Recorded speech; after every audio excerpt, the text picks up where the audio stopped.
A genius student, known for being the best in his school, decides to play an online game just to impress girls. But everything changes when, on a rainy day, he is struck by lightning and gets transported directly into the game's world.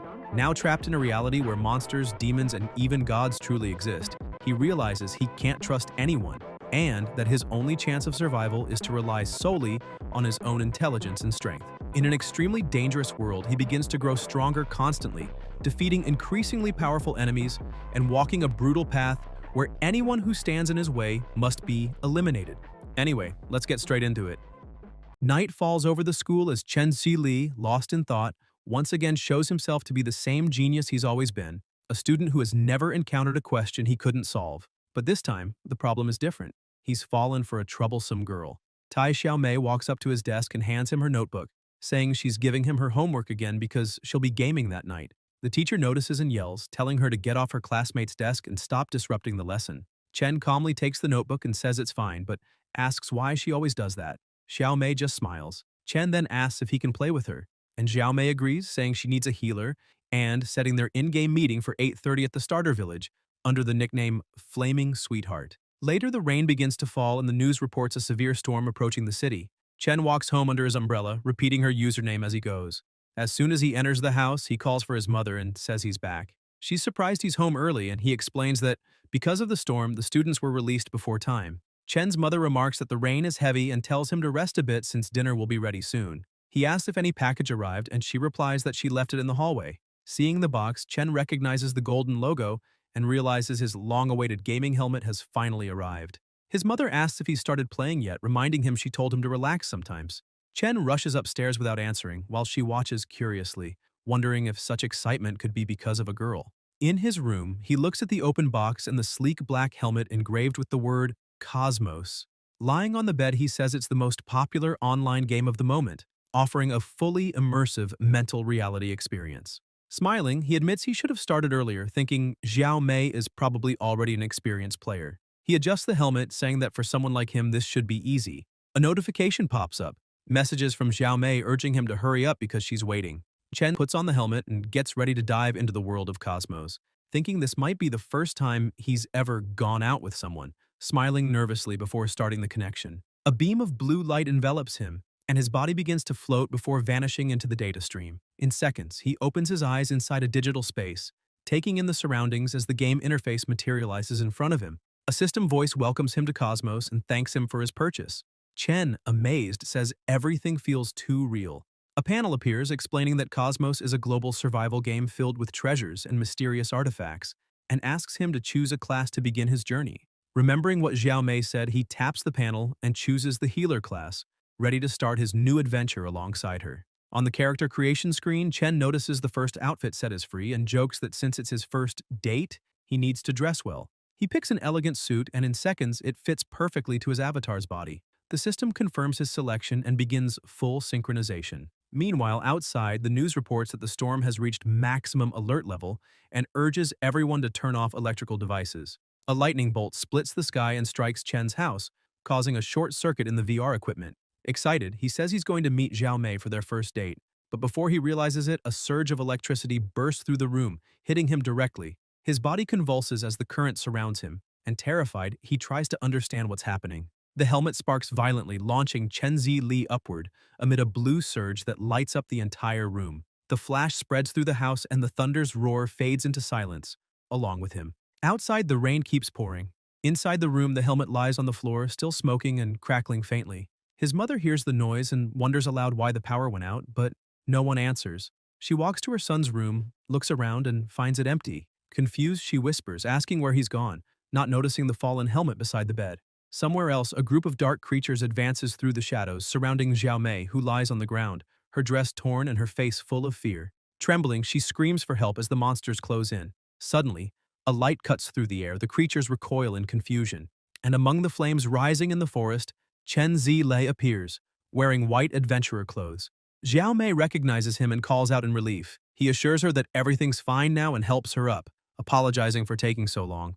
Overwhelmed, she calls him her hero and, without thinking, steps closer until the two share a kiss beneath the glow of the surrounding fire. In the next instant, Chen awakens lying on the ground in the middle of a desert, still dressed in the same suit as before. A small lizard sits on his chest, licking his face. Confused, he sits up and realizes he's no longer in the same place. Shocked, he shouts Xiao Mei's name, but in front of him there's only sand and strange creatures.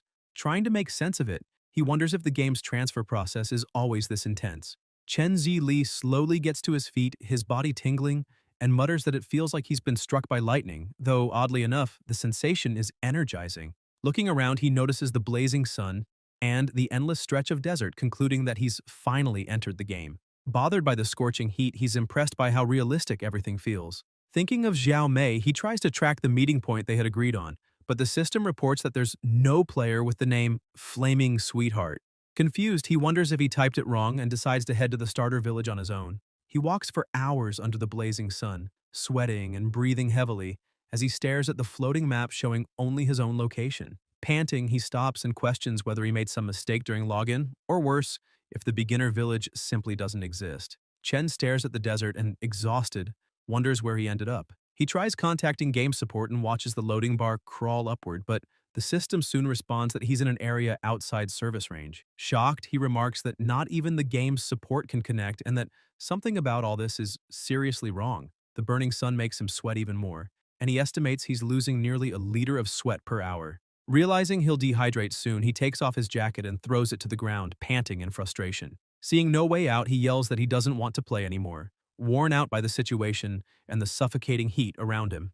Wiping the sweat from his forehead, he says he didn't expect the game to be this hard. He mutters that Xiao Mei is probably waiting for him, but decides to log out first and explain later. He opens the system panel and taps the logout option, confident the session will end. But the system emits an error sound and a red message appears before him. Unable to disconnect. Startled, he widens his eyes and repeats the command, but the warning appears again. Frustrated, he presses harder, asking if the game is messing with him. Desperate, he starts slamming the logout button over and over, but the screen only flashes the same red warning again and again. Unable to disconnect. He keeps trying, hitting the panel repeatedly as the error sound continues. The warning multiplies across the interface until it covers the entire screen, leaving him frozen, his face darkened and his gaze empty. Sweating and gasping, Chen stares at the frozen panel, unable to believe he's actually trapped inside the game. Terrified, he faces the blinking red screen and shouts aloud, asking what the system means by unable to disconnect. Sweat runs down his face as he tries to figure out if it's some kind of bug or temporary glitch, but the feeling of unease only grows stronger. Swallowing hard, he starts to consider the possibility that he's truly stuck inside the game. Before he can react, a new message appears before his eyes. Mission activated. Mission survive. The duration reads infinite, and both the reward and penalty are marked with question marks. A chill runs down his spine as a metallic sound echoes in his mind, confirming the mission's start. Yelling in frustration, he drops to the ground, shouting that he just wanted to play with Xiao Mei but ended up trapped with no escape. He slams his fist into the sand and curses, furious that he can't get out. After several failed attempts, he sighs and admits that no matter how hard he tries, the system won't let him log out. Defeated, he lowers his head and mutters that he can't even contact anyone, wondering if he's going to be stuck there forever. 8 hours pass. Chen trudges slowly through the desert, the sun burning his skin and his shirt drenched in sweat. He still tries to understand what happened, but slowly begins to accept that he's truly trapped there. With each step, he realizes the heat, the thirst, and the dizziness feel far too real for just a game. His body grows heavier, and he concludes that if he wants to survive, he needs to find a source of water before it's too late. Crouching, he picks up a small stone from the ground and examines its texture. He recognizes it as limestone and remembers a survival show where the host said rocks like that usually appear near springs. His eyes light up with a spark of hope. Looking around, he mutters that if there's that much limestone nearby, then water must be close. He keeps walking across the desert, leaving tracks in the sand and repeating to himself that he needs to find water soon. From afar, a creature watches him with its mouth open, drool dripping between sharp teeth. Chen leans against a rock and murmurs that he hopes his theory is right. Moments later, a droplet trickles down the stone and falls to the ground, hinting that there might indeed be water nearby. Entering the cave, he sees a crystal-clear spring. His mouth completely dry, he runs desperately toward it, diving into the water and drinking as much as he can. He gulps down mouthfuls, feeling the cool freshness spread through his body. Relieved, he thinks how good it feels to still be alive. Outside the cave, a glowing-eyed beast silently observes him. Satisfied, Chen lies down, realizing he's solved the problem of thirst, but still has no idea how to escape this place. Inside the cave, he stares at the holographic panel before him and mutters that, since this is supposed to be a game, there should be some kind of quest explaining how to leave the desert. He opens the map but sees he can only view areas he's already explored. He grumbles that, of course, it wouldn't be that easy, and decides to check his status first. The panel shows his basic attributes: strength, agility, wisdom, and vitality, all at 1 point each, along with a single skill, healing. Frustrated that he has no offensive abilities, he thinks that if he encounters a monster, his only option will be to run. Curious, he wonders how to unlock new skills and what the system means by special conditions. Opening his inventory, he finds his starting gear: an iron sword, a pair of leather gloves, 2 healing potions, and 2 bandages. Surprised, he remarks that he didn't expect a healer to start with a sword. Chen equips it, slips on the gloves, and decides that for safety he'll keep everything ready. He draws the blade, takes a deep breath, and begins practicing his swings, twisting his body and slicing through the air inside the cave. The water ripples with each movement, and he focuses, testing the weapon's weight and feeling for the first time that maybe he still has a chance to survive in this unknown world. After some time training, he notices that the sword's impact and motion feel incredibly real. A notification pops up, showing that the weapon's durability has dropped by 1%, and he concludes that everything really does function just like a game. His stomach growls loudly, and he mutters that if he stays here without food, he'll end up starving. Just as he's about to leave the cave, he hears a strange sound coming from the shadows and wonders what it was. Moving cautiously, he advances deeper, realizing how large the place actually is. Surprised he hadn't noticed before, suddenly something falls. A bone rolls to his feet. Chen steps closer, confused, and notices several more scattered across the ground. When he sees piles upon piles of bones, his expression changes completely. He wonders why so many animal remains are there and picks one up to examine it. He spots deep bite marks and remembers seeing something similar in a book. His eyes widen in fear. Realizing the danger, he spins around and bolts, shouting that he needs to get out now. A deafening roar echoes behind him, and a massive creature leaps from the shadows, its mouth full of fangs snapping right in front of his face. Chen freezes as the monster charges, its glowing eyes and razor-sharp teeth ready to tear him apart. He dives to the side, narrowly dodging the bite. A panel flashes before his eyes, identifying the enemy as Desert Wolf Level 5, a high-endurance and high-speed beast capable of running 15 kilometers per hour under extreme heat. His heart races as the system details: main attack, bite strength exceeding 200 kilograms, weakness, lower body. Chen realizes there's a 3-level gap and the monster can deal 200% more damage. Swallowing hard, he admits that this place really does have deadly creatures. As the wolf charges again, he realizes there's no way to run. Gripping the sword tightly, he tells himself that if he loses, he dies. With his eyes locked on the enemy, he takes a fighting stance. At that moment, he remembers his high school days when he was captain of the Typhoon Kendo Club and the youngest 6th Dan practitioner in Z City. His mother had always been a fan of the sport and enrolled him in classes because she idolized a famous master. At first, Chen only joined because he liked the stylish uniform, but over time, he realized Kendo was much more than he imagined. In his first matches, he discovered the fear that rises when the opponent stands before you, and silence fills the air. The fear of one's own weakness. Determined to change, he trained relentlessly, repeating the same movements day and night. Even when wounded and defeated, he never gave up. Through sheer effort, he became the youngest kendo master in the city. Yet he kept training, convinced that only the strong survive. Taking a deep breath, he stares at the wolf before him, remembering that one should never underestimate an opponent, because you never truly know how powerful they can be. Gathering his courage, he prepares to strike, spotting a small opening in the enemy's defense. Shouting that this is his chance, he lunges forward with a swift slash, but the impact sends him stumbling back, his hands shaking. The attack did nothing. The wolf charges with brutal force, slamming into him and throwing him against the cave wall. He rolls on the ground, gasping, realizing his blade didn't even scratch it. Another alert appears. Ineffective attack. Desert Wolf's defense intact. The system highlights the creature's only weakness: its abdomen. Chen grits his teeth in frustration, realizing that even knowing where to hit, the creature's speed is insane. He can barely defend himself. Every strike targets his vital points, forcing him to retreat again and again. Weak and trembling, he leans on his sword and thinks that if this keeps up, he'll die here. The panel flashes red once more. Low HP, restore immediately. Chen glares at the warning and mutters with determination that maybe he still has one last chance. If the weak spot is its belly, then he'll have to bet everything on one final attack. He sprints down the tunnel with the wolf right behind him, the ground shaking with every step. He thinks this is his only shot at survival and steadies his breathing for their decisive strike. The wolf roars and charges, Chen twists his body just as it lunges. At the moment its jaws clamp down, he drives the sword with all his strength into the beast's abdomen, shouting to see if it can withstand that hit. Blood splatters, and the blade pierces straight through the creature's weak point. Chen drops to his knees, exhausted, but a faint smile crosses his face as the wolf's body collapses in front of him. Panting, he mutters that he'd let it bite him on purpose to open a gap. Risky, but it worked. The panel lights up. You defeated Desert Wolf, +6, 000 EXP, +5 levels, +25 attribute points. A golden glow surrounds him and his wounds vanish. Chen realizes that leveling up completely healed him. Then a new message appears. Mysterious shop system activated. He stares, surprised. Sitting on the cave floor, he sighs, realizing he's still stuck inside the game world. Remembering the experience gained from defeating the Desert Wolf and the attribute points from leveling up, curiosity gets the better of him. He decides to see what this so-called mysterious shop is and taps the blue button labeled Enter. A golden beam envelops him and he feels his body pulled by an invisible force. The scenery changes completely.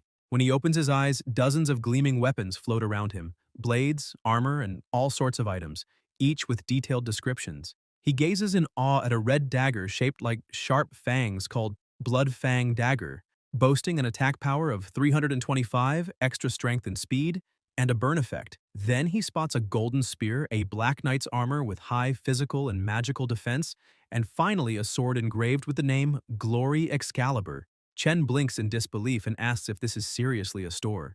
The panel shifts, showing a list of categories: daily items, weapons, gear, household goods, appliances, and even mercenaries, each requiring a minimum level to unlock. Reading carefully, he discovers he needs level 5 for basic items, 15 for potions, 30 for equipment, 50 for tools, 70 for electrical appliances, and 100 for the mercenary system. Finding it absurd, he mutters that the game doesn't just sell weapons and armor, it even sells home appliances. Shaking his head, he wonders who in their right mind would buy a refrigerator inside a game. Even more confused, he notices the mercenary system icon and grumbles that unlocking it would require reaching level 100, something practically impossible at his current pace. Just as he starts pressing a few buttons, strange lights appear on the ground. A woman materializes before him and Chen asks if it's some kind of video presentation. Suddenly, more glowing circles form and new figures emerge.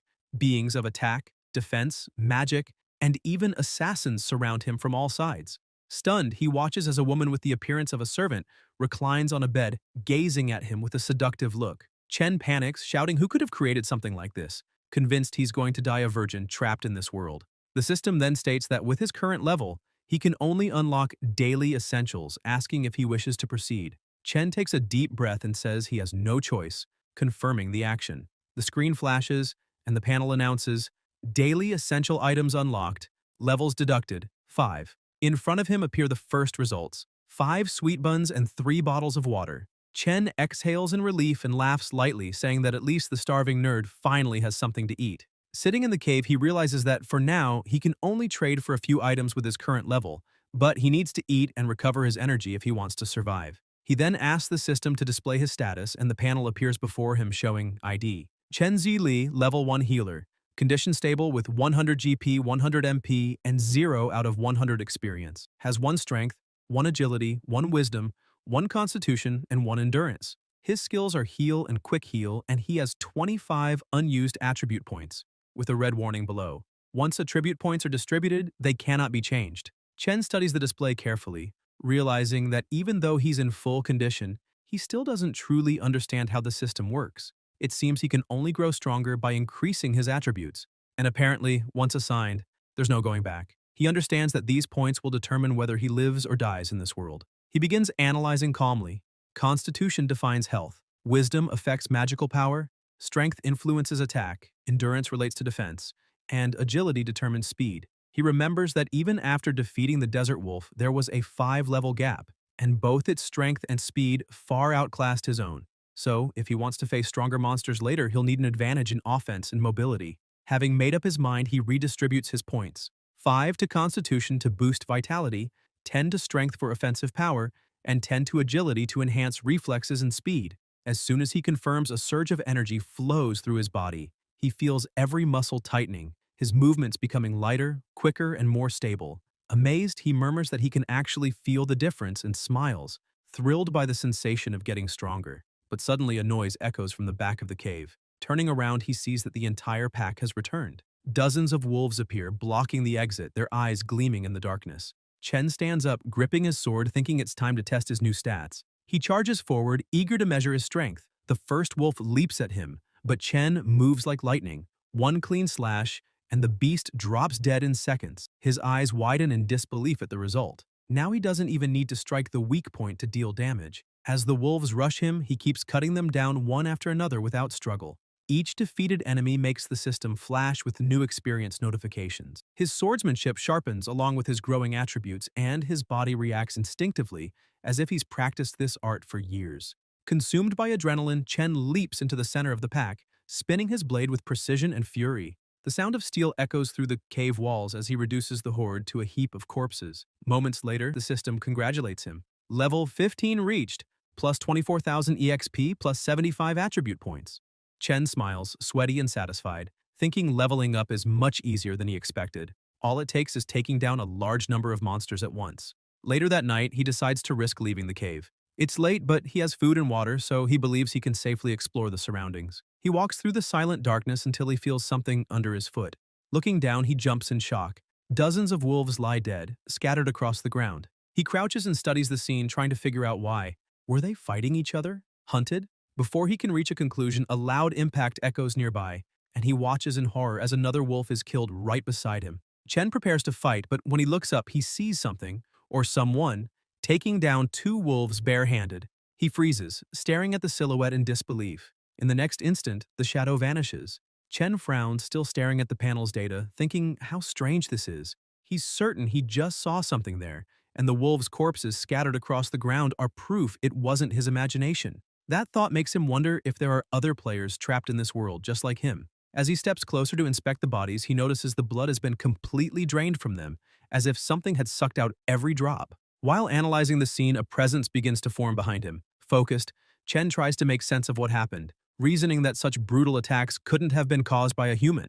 Suddenly, the system blares a red alert. Danger! Enemy attack detected!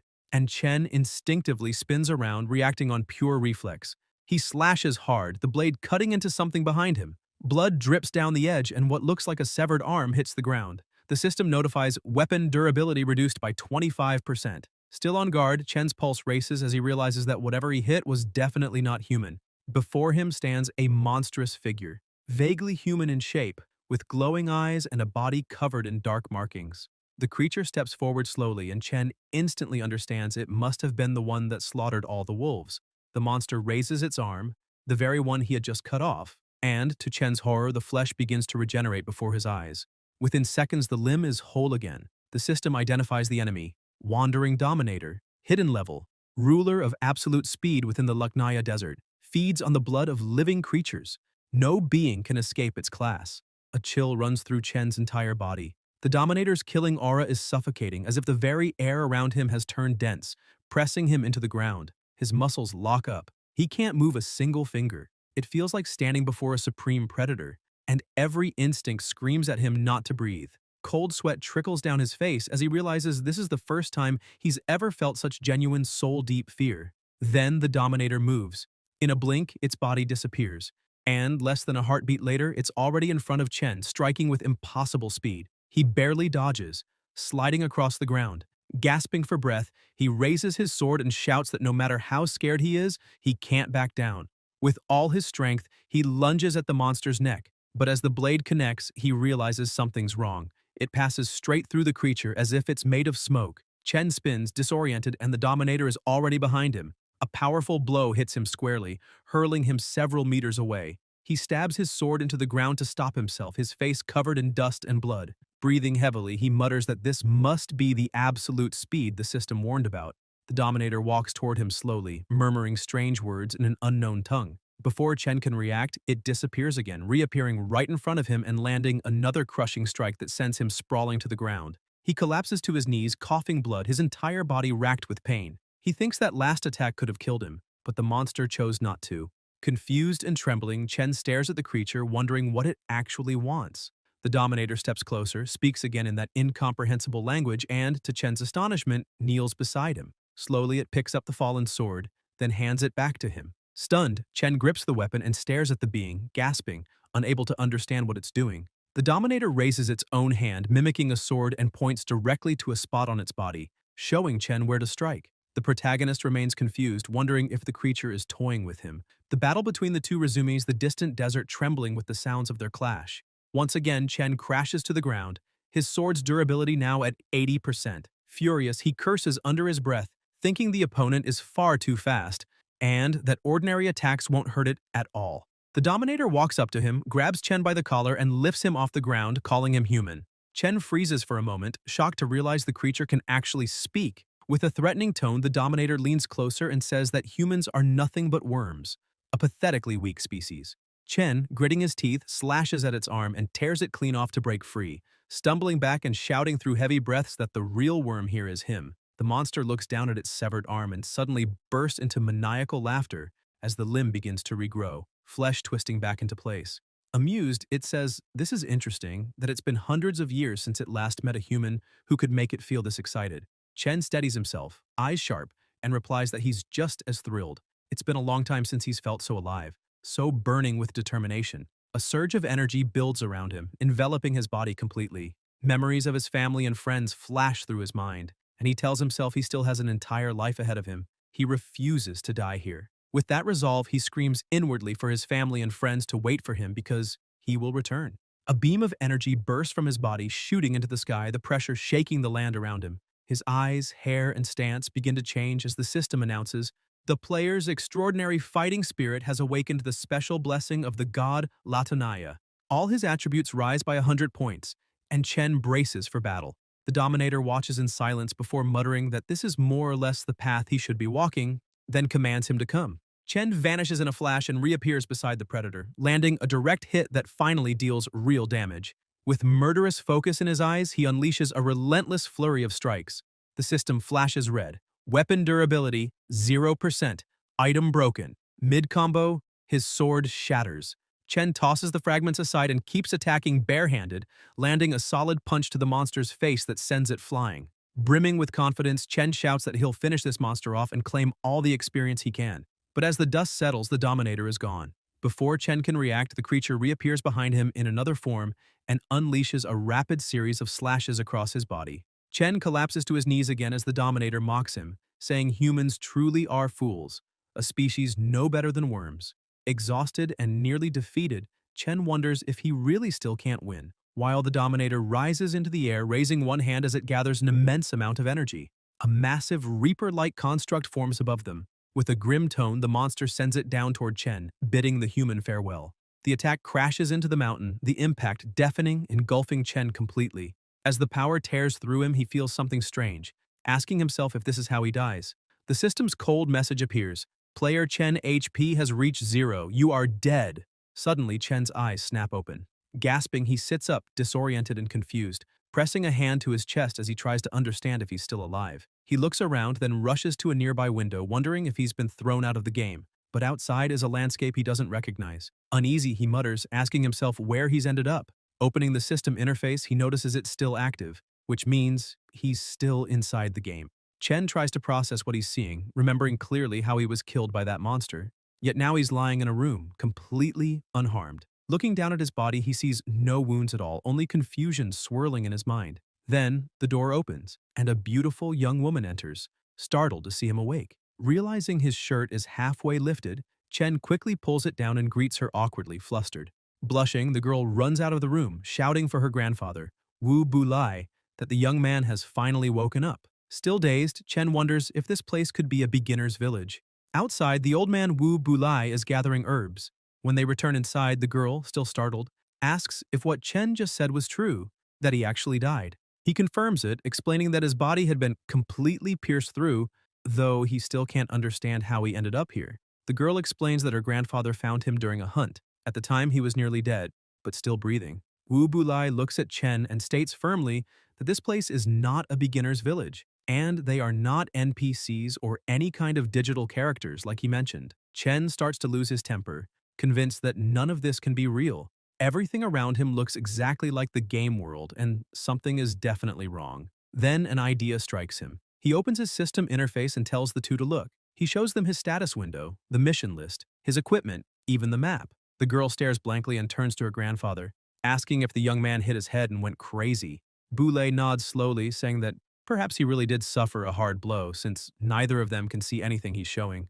Panicked, Chen realizes the system isn't responding. He can't contact support, nor can he find May's ID. After searching for a while, he finally understands he's completely cut off from the outside world. Anger takes over. He shouts, demanding to know how he can leave, yelling that he wants to go home. Bulay's voice turns grim as he says that no one can leave this place. The old man turns away and declares that anyone who enters the desert of Latanaya is doomed to remain there forever. Chen, still in disbelief, argues that even if it's a desert, there must be some way out.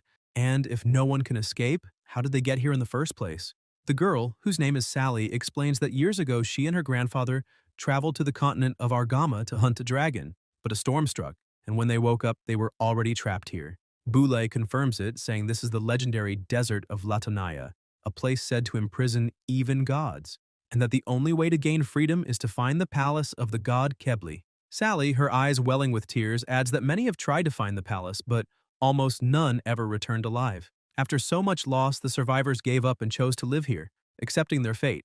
Better to survive in the desert than die chasing freedom. Chen falls silent as Boulay walks past him and rests a hand on his shoulder, saying that new people appear here every year, but he's never seen a single one leave alive. The old man heads toward the cabin's door and says the sooner the boy accepts reality, the better it'll be for him. Before leaving, he adds that once Chen's rested, Sally will take him to the city. Chen remains still, confused and furious, refusing to believe this is the real world. It must be like in the manhwas. He's been isekai'd into his own game. Suddenly, the system chimes.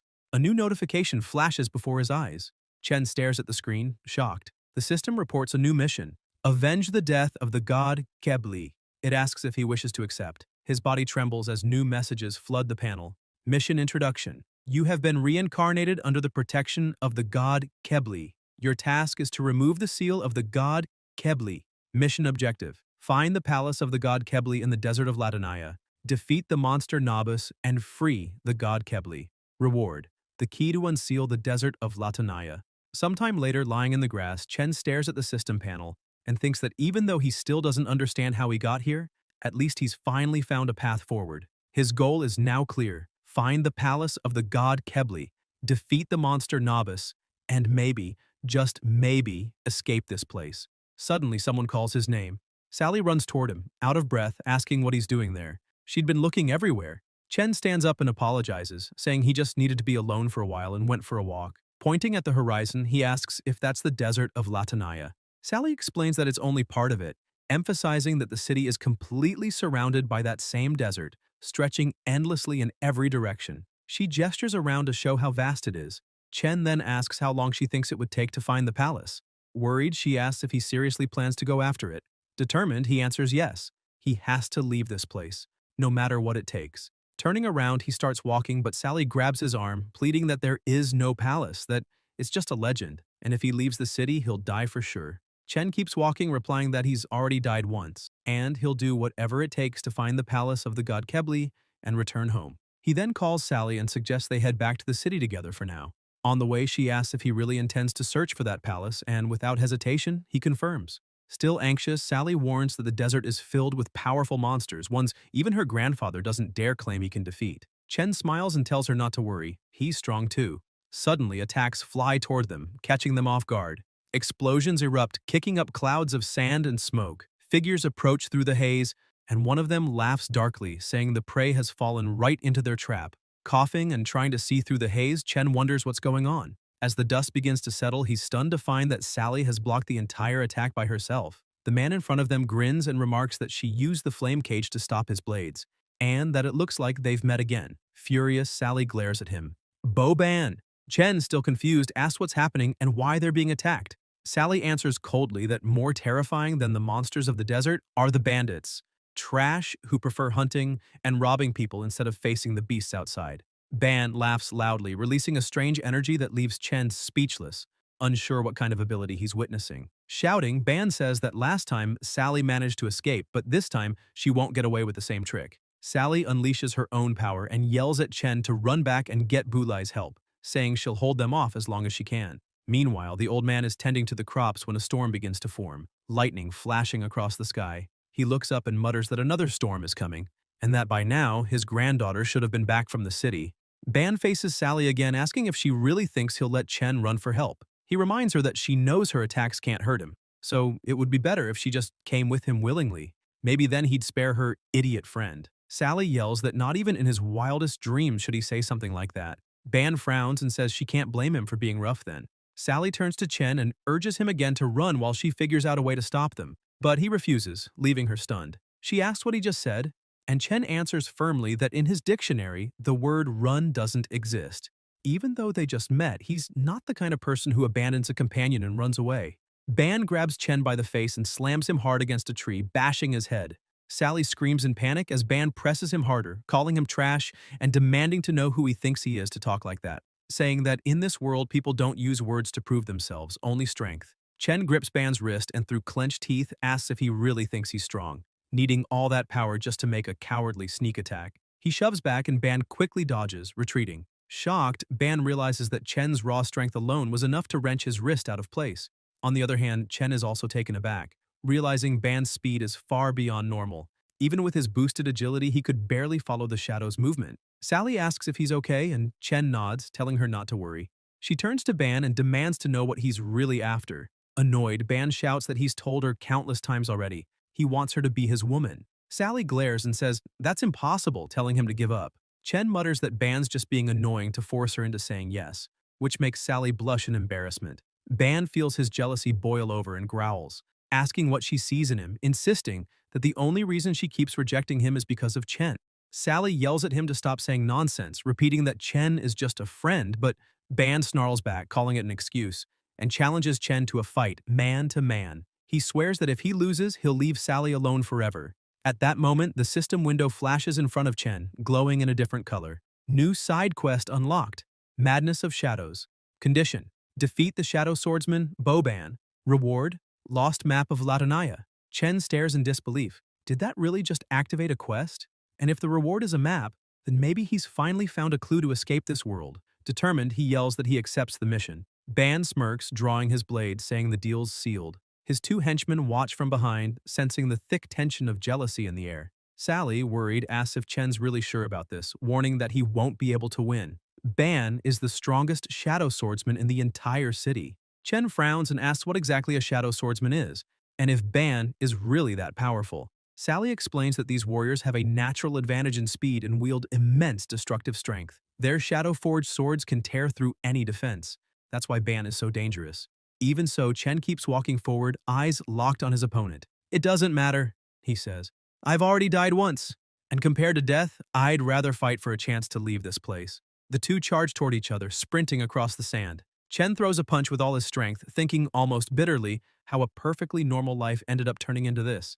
If Chen could win this fight, maybe he could finally change his fate and find the map that would lead him out of this place. However, Ban dodges the strike with ease and reappears behind him. Chen reacts with a kick, but the speed of the shadows is far too great and Ban evades again.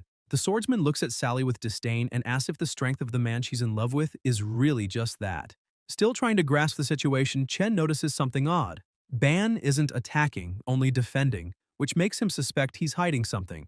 Growing desperate, Sally says she'll go with them and begs Chen to hurry back to find her grandfather, since Boulay is the only one in the city strong enough to defeat Ban. Chen interrupts her, saying he's not leaving. She shouts, asking why, and Chen smiles, telling her not to worry, saying that this battle has to happen, and if he wins, then they can finally leave this place. Hearing this, Sally freezes, asking what he means. What does defeating Ban have to do with leaving? Chen starts reflecting that nothing that's happened since he entered the game makes sense.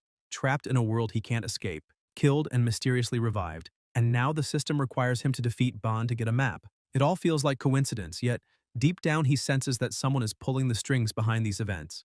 Ban calls out and throws his swords to the ground, asking why Chen is standing still and if he's scared, adding that it's too late for regret. Chen laughs and says no. In fact, Ban is the one who's scared, hiding like a turtle. Ban replies that fighting an unarmed fool isn't fun or fair, so he grabs one of his swords, saying that since it's a formal duel, it should be fair, and tosses the weapon to Chen, who catches it. Ban adds that he wouldn't want Sally or his subordinates thinking he's taking advantage of the situation. His men exchange glances, realizing their leader is serious this time, and even Sally's anxiety grows. Chen, gripping the sword, says he never thought Ban was the type to follow rules, but reminds him he hasn't forgotten that cowardly sneak attack at the start. Ban tries to excuse himself, saying it wasn't intentional, just desperation, but Chen snaps, telling him to stop barking and fight, declaring that if it's a fair fight he wants, then they'll fight fair and head on. He thinks that no matter what, he must win to get the map, while Ban smirks, saying he'll let Chen taste the true power of the shadow. Chen charges forward, and Ban leaps with a grin, striking from above. The protagonist manages to block, but Sally screams for him to watch out behind him. Another Ban appears, attacking from the back. Turning to defend, Chen blocks the strike, but realizes too late it was only a shadow illusion. Leaving his back open, he's hit by the real Ban and knocked to the ground, blood spraying as Sally cries out in horror. A deep gash opens across his body, and the system alerts him that 300 HP have been deducted, leaving 700. However, if his life falls below 300, the mission will automatically fail. Ban watches the kneeling Chen and tells him to admit defeat, saying victory is impossible. The system window flashes again, detecting physical damage and asking if he wishes to use the healing function. Chen stands up and growls that he's never once admitted defeat in his life. Looking at the system, he confirms, and his wounds close as his clothes mend. His healing level is only 1, so his HP doesn't recover much. But the bleeding stops. Ban's subordinates burst out laughing, mocking that a priest challenging a shadow swordsman is the funniest thing they've ever seen. Ban tells Chen to leave Sally and go, saying a healer isn't worthy to face him. He turns his back and starts to walk away, but Chen taunts him, asking if he's scared to be beaten by a priest and humiliated in front of Sally. Ban freezes, furious, demanding to know what Chen just said. Chen tells him to stop talking and start fighting for real. Enraged, Ban growls that he'll show him the true power of a shadow swordsman, and his aura explodes. Shadow clones materialize all around him. Chen stares in awe. The opponent has split into 3. He realizes that shadow assassins must rely heavily on clones in battle and starts analyzing the pattern. Last time, the clone attacked from the front and the real Ban struck from behind. That must mean the clone and the real body can switch positions at any moment. He concludes that this is an extremely troublesome class to fight.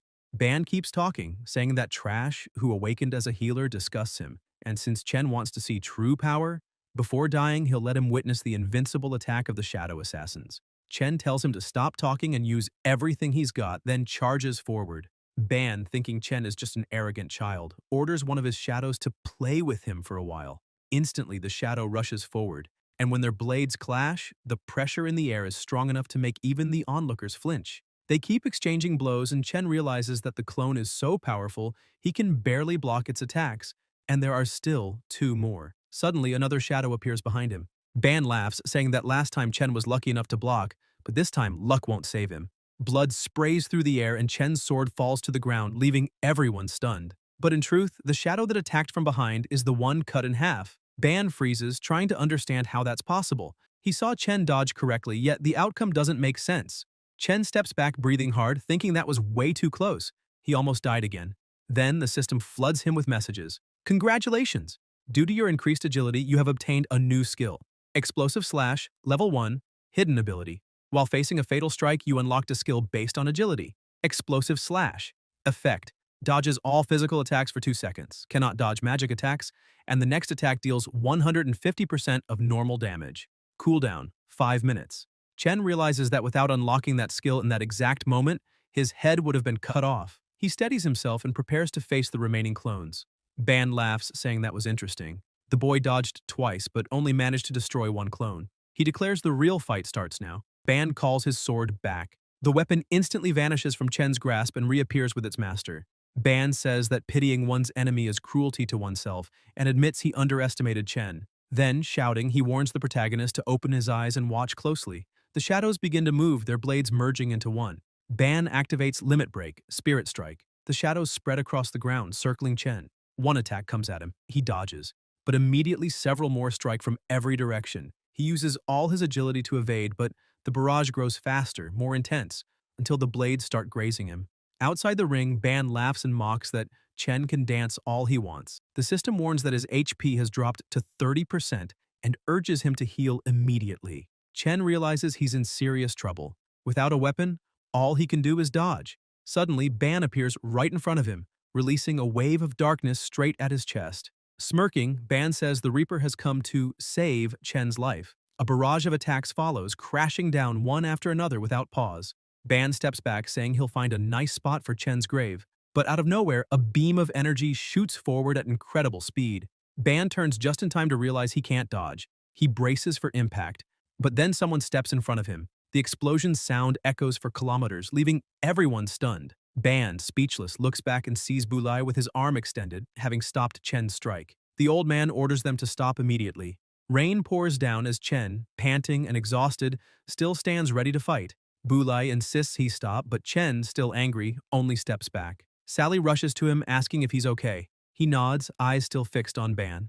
The old man walks closer, saying they all need to leave as a storm is coming. Ban, however, starts laughing, finding the situation amusing, asking if Bulai really thinks his arrival means they can just walk away that easily.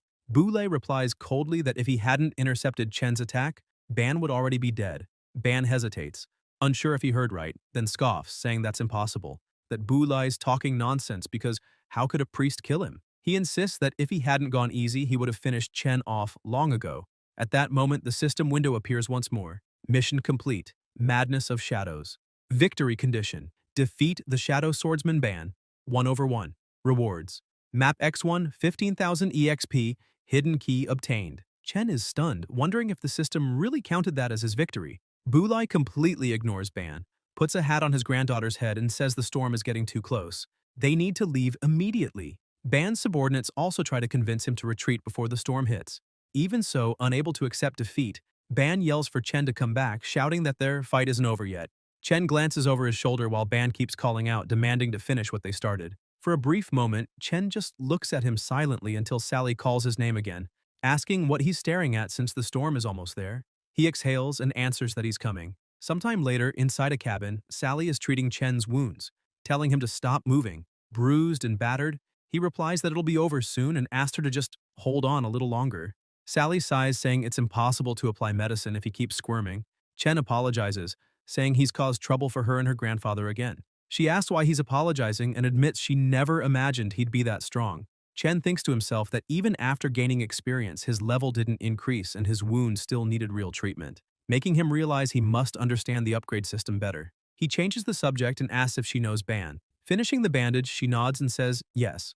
They grew up together like siblings. Standing up, she tells him all his wounds are taken care of. Chen sits up on the bed and thanks her for helping him again. Smiling, Sally adjusts her hair and says, actually, she should be the one thanking him for everything he's done. She excuses herself, saying she'll go help her grandfather and tells him to rest. Alone in the cabin, Chen looks out at the rain and remembers another day when it poured just like this. He thinks of his mother, wondering how worried she must be, unable to find him. Then, determined, he opens the system. He tells himself he'll find a way back soon. After defeating Ban and completing the mission, he received the map of Latanaya. Now, all he needs to do is reach the sacred temple, defeat the boss inside, and finally return home. Looking at the map, he smiles, thinking this is great. Once the rain stops, he can move on to the next stage. The system reminds him he also received a hidden key and asks if he wants to learn about its function. Chen asks what it's for and the system explains. During battle, mysterious treasure chests of various colors will randomly appear. White, green, purple, red, orange, and black. Using a key to open one will grant a random jewel or equipment piece that cannot be purchased in the market. Discovering this, Chen realizes how interesting and potentially valuable the key could be. He puts on his coat, thinking he might be able to leave soon, when suddenly Bulai appears. Chen smiles, happy to see him. The old man apologizes for not visiting sooner, explaining that the storm had grown too strong and he needed to finish protecting the seedlings. Chen says it's fine and that he shouldn't worry, asking instead if there's anything he can do to help. Bulai asks about his injuries, and Chen replies that it's nothing serious, just scratches that will heal in a few days. Bulai nods, saying that's good to hear, though he admits he truly didn't expect Chen to win that fight against Ban since he's one of the strongest swordsmen in the village. Chen agrees, saying that if Ban hadn't underestimated him, he wouldn't have had such a clear chance to win. Bulai packs his pipe and says he knows Ban's strength well, but in a fight, brute force alone isn't enough. One must also have willpower and resolve. That's why, he says, Chen's victory was no coincidence. Chen mentions he learned from Sally that she and Ban grew up together and asks how Ban ended up the way he is. Exhaling smoke, Bulai says that's a long story. He begins explaining that 10 years ago it was raining heavily, just like today. He and Sally had just arrived in Latanaya when they passed a small house. As they approached to ask for shelter, they discovered a strange, demonic monster attacking the family inside. But they were too late. The creature had already killed the man and woman. Fortunately, their son was still alive, clutching his mother's body and crying out for her, asking what was happening. When the monster turned to strike the boy, Bulai reacted instantly, landing a direct hit that forced the creature to retreat and flee. That child was Ban. After burying his parents, Bulai decided to take him in. After hearing that story, Chen grows even more confused, asking why Ban would act that way toward the very people who saved him. The old man explains that Ban believes his only reason to live is to find the monster that killed his parents. But Bulai has always tried to persuade him to give up that obsession and live in peace. Since there are creatures in Latanaya so strong and terrifying that Chen can't even imagine them, he emphasizes that even if he himself used all his strength, he might not be able to defeat the monster that slaughtered that family, much less could Ban. Because of that, Ban eventually left. Chen starts wondering what kind of terrifying existence that creature must be for someone like Bulai to admit he might not be able to win against it. The old man stands up saying they've talked long enough and that it's time for Chen to rest. Still lost in thought, Chen keeps reflecting on the story and the existence of that monster, realizing that even though he has a map, he'll have to travel through the desert to find the temple, and he has no idea how many powerful beasts lurk out there. He'd already been killed easily by one before, and with his current strength, he could die again before even reaching the temple. The last time he fought a powerful monster, he received an attribute bonus, yet he still died effortlessly. With his current power, it's no use. No matter what, he must get stronger. Determined, he calls out to Bulai, asking him to wait a moment, and shouts that he wants Bulai to train him, to teach him how to fight, saying he needs to grow stronger to find the temple and escape that place. Bulai grabs his hat and keeps walking out of the house, telling the boy to just rest well, but Chen insists, saying he's serious and has an idea of how to get out of there. Bulai keeps walking and Chen, frustrated, slams the door, asking what he's doing. Ban and Bulai separated for this very reason, and now he'd been too impulsive to bring it up. From outside, the old man replies that when morning comes and the storm ends, Chen should meet him on the hill. If he can pass the test, Bulai will agree to train him. Excited, Chen promises to give everything he's got to succeed. Walking away, Bulai thinks to himself that he doesn't fully understand why, but after meeting Chen, his hopes of escaping that place have been rekindled. During the previous battle, the boy displayed terrifying strength. Even the Thunder Shield, his strongest defensive ability, had begun to crack when blocking one of Chen's attacks. Maybe that young man really could be the one to get them all out of there. Still standing by the door, Chen receives a daily mission reminder. 10 kilometers of weighted running, 3,000 weighted push-ups, and 2,000 sit-ups. Upon completion, you will receive 4 bonus attribute points. Except, he thinks it sounds like hellish training, but the attribute points are too valuable to refuse, so he accepts. The next morning, he ties a log to his back and starts running, thinking how thorough the system is in adjusting the ideal weight. After completing the 10 kilometers, he moves on to push-ups and sit-ups. As he trains, he smiles, realizing it's been a long time since he's felt the drive to fight for a goal, and that challenge makes him happier than solving complex problems ever did. When he finishes, he collapses to the ground, exhausted, and the system announces the mission's completion and the reward granted.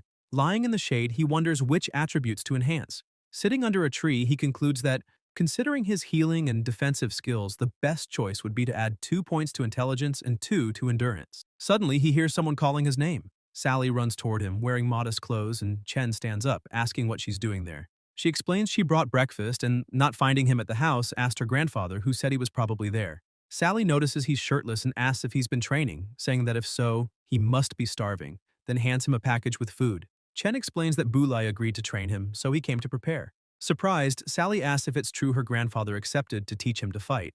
Chen confirms, and she smiles brightly, excited to see what kind of abilities he'll awaken. Confused, Chen asks if he isn't already a priest and whether he can really awaken other skills. Sally explains that yes, he can. Priest is only the profession granted by God, while elemental attributes are determined by personal affinity. Just like she uses the fire attribute, Bulai wields thunder, and Ban the shadow, each one is unique. The profession defines one's path of growth, but the attribute defines combat ability. Hearing that, Chen becomes even more eager, excited to discover what his element will be once he awakens. The world was divided into 5 great regions, and at that moment the protagonist was in the human concentration area of the Latanaya continent, a land rich in resources and intense trade, a symbol of prosperity and a crossroads for people from all corners of the world. To the west lay the blazing volcanic land of Megara, birthplace of the legendary Dragon Knight. To the north stood the frozen Kesensido, known as the Land of Winter, where giants and berserk monsters roamed mountains filled with crystals. In the east stretched the mysterious Vergama forest, home to magical elves and mystical creatures. And to the south was Chubitik, the territory of the dwarves, masters of craftsmanship and forging, also called the End of the World. Sally explained that, according to rumors, that place was connected to the infinite sea that led to the realm of the gods. It was said that by crossing it, one could reach the divine dwelling and obtain limitless power. At first, she believed it was just a legend, but upon arriving there, she began to feel it might be real. Chen crouched down and agreed with her, saying they needed to find that palace to escape the desert. It wasn't just a rumor. They really could leave that place. Sally's eyes lit up with hope and she nodded with a faint smile. At that moment, Boulay suddenly appeared, saying he hadn't expected to see them so soon. Startled, Sally stood up, and the old man, with his teasing tone, asked his granddaughter if she had already confessed her feelings to Chen, since things seemed to be moving too fast. Embarrassed, Sally walked up to him and asked him to stop. Laughing, Boulay turned to the protagonist and asked if he was ready for the test. Without hesitation, Chen replied that he was. The old man then explained that, in the beginning, the gods created many races, attributes, and professions, but there was something common among them all: the elements, the foundation that sustained that world. He said not everything there could be seen or touched, citing examples like water, fire, thunder, earth, wood, and also intangible elements such as light and shadow. To master elemental power, the user needed to feel it and awaken it. Boulay closed his eyes and focused deeply. Soon, the energy of his element began to envelop his body. He crouched down, touched the ground, and told Chen to feel that presence within himself. Suddenly, an electric current ran through the old man, making the protagonist widen his eyes. Boulay stood up again and a magic circle shone on the ground. He explained that the circle would teleport Chen to a hidden dungeon somewhere in the Latanaya desert, one he had discovered during his hunts. Then he drew an ancient sword from his waist. "Her name is Ozil," he said. "She's been with me for many years." And he handed it to the young man. He explained that in 3 days he would open the portal again, and if Chen managed to use that sword to defeat the Beast King and bring back its head, he would have passed the test. Before letting him go, Boulay warned him never to forget. Only by awakening his elemental power could he unlock the sword's full potential and defeat the enemy. With a serious tone, the old man warned that once teleported, there would be no return. If he wished to give up, that was the moment. Chen, however, smiled confidently, gripped the sword tightly, and said he wouldn't back down. He stepped into the magic circle and declared he would return with the Beast King's head. As soon as he entered, the system notified, "Dungeon mission activated." The objective was to kill the Beast King and bring back its head within 72 hours. Chen confirmed the mission, and the system announced it was in progress. Then, a bright light surrounded him, and he vanished like lightning. Boulay watched silently and commented that the monsters in that dungeon had extremely high defense, and only those who had awakened elemental power could defeat the Beast King. He concluded that the fastest way to awaken that power was by surpassing one's own limits in moments of desperation. Amid the dark desert, Chen finally reached his destination and began walking among dunes covered in thick black sand. The sky above was heavy with no sign of light, and the air carried a rotten, repulsive stench. He frowned, but chose to ignore the discomfort. After all, his mission was clear: eliminate the monsters and defeat their king. Opening the system panel, he analyzed the situation and realized that with his current level, facing the boss directly would be suicide. He first needed to eliminate smaller creatures, gain experience, and grow stronger before confronting the king. While reflecting on this, a strange sound echoed behind him. Chen turned at the last second, dodging something that nearly hit him. Surprised, he wondered if he had already been detected so soon, but then spotted the figure ahead, a grotesque monster with a slimy body and twisted tentacles. The system identified it: Dotem, level 20, the most mysterious monster in Latanaya. Chen raised his sword, thinking that even without awakening his elemental power, he could still fight. After all, the strength of a weapon depended on how it was used, and he wanted to test the true potential of the blade Boulay had entrusted to him. Advancing without hesitation, he attacked. Each movement was firm, driven by the certainty that the experience he gained would make him stronger. Dotem countered with a ferocious strike, hurling its tentacles like spears. Chen dodged with precision, guided by a battle instinct that grew with each clash. He sliced through the tentacles with a clean strike and muttered to himself that all he needed to do was keep defeating monsters, gain experience, level up, and grow stronger. The monster attacked again, this time releasing a storm of tentacles. Chen retreated, gathered momentum, and charged forward with incredible speed. Within seconds, he shredded every one of the creature's limbs. He felt his blood rush, and a smile formed on his face. The feeling of growing stronger with every battle was addictive. He drove his sword into Dotem with full force, twisting the blade until it cleaved the monster's body in two. The system immediately notified experience gained, 35,000 points. Level increased to 17. Attribute points gained, 5. Chen looked at the notification and smiled. It kept him focused, motivated to continue. But before he could rest, a horde of monsters appeared in the distance, charging toward him. He took a deep breath and prepared himself. The battle had only just begun. Meanwhile, somewhere else, under the night sky, Ban was training relentlessly, striking the same rock again and again until it crumbled to dust. Exhausted, he fell to his knees, panting and frustrated. "It's impossible. How could I lose?" he muttered, remembering the moment when Chen, a mere healer without elemental power, unleashed a devastating attack that made him tremble with fear. The image of Bulai blocking that blow also replayed in his mind. Even though he had never seen the old man use such a skill, Ban knew he had barely managed to stop Chen's strike, and that enraged him even more. Back in the desert, Chen continued his massacre. Each defeated monster raised his level, and the energy flowing through the system restored his wounds and vitality, turning him into a true war machine. When the last enemy fell, the system announced, "Level 25 reached. Attribute points available, 45. Medical shop unlocked. Do you wish to use 15 levels to activate the medical device?" Chen hesitated. He had no idea what this so-called medical device could do, and in the dark silence of the desert, he had to decide carefully whether it was worth the risk. He sighed, feeling a faint headache as he thought about how hard he had worked to reach that level, only to find he would need to sacrifice 15 levels to unlock the medical shop. The idea seemed absurd. He kept analyzing the system closely. If that really was the standard, then the higher he climbed, the harder it would be to reach the next level, and the cost of unlocking or purchasing items would also increase. Silently, he calculated. If he wanted to unlock all shops up to the maximum level mercenary shop, he would need around 300 levels. Still uncertain, he considered saving his levels to invest in higher tier shops later. That seemed like the smartest choice. However, the current situation gave him no choice. He needed to survive the Beast King, and some medical items might be the difference between life and death. He opened the medical shop and was surprised by the options displayed. There were potions for recovery, enhancement, function, recharge, and speed. The first caught his eye. Recovery potion, Berserker Warrior's Release, costing 8 levels, instantly restored 50% of health and regenerated 300 points per second for 10 seconds, with a cooldown of 300 seconds. Another even more impressive one was the enhancement potion Burning Tears of Crumb, costing 10 levels, granting 300% critical damage, and applying a burn effect lasting 20 seconds, with a cooldown of 20 minutes. Chen's eyes widened. He realized the shop's potions scaled with his level. The more health he had, the more they would heal. If someday his health bar reached 10,000 points, he could recover 8,000 in just a few seconds. So, I could basically become invincible with this, he thought, half shocked and half thrilled. Decided, he confirmed the unlock. The system congratulated him. Medical shop unlocked. 15 levels consumed. He then purchased the recovery potion. Berserker Warrior's Release obtained. 8 levels consumed. Current level, 2. Chen looked at the sword and took a deep breath. Now, with 2 healing potions, he felt as if he had 2 lives, and that made him more confident. However, his glory didn't last long. His stomach began to growl loudly. He looked at the system and realized that after fighting for so long, he had spent too much energy. Only 2 levels remained. Curious, he opened the Daily Accessories tab and found a simple basket of bread whose effect read, "Quickly reduces hunger." He bought it without hesitation. As soon as he took the first bite, he grimaced.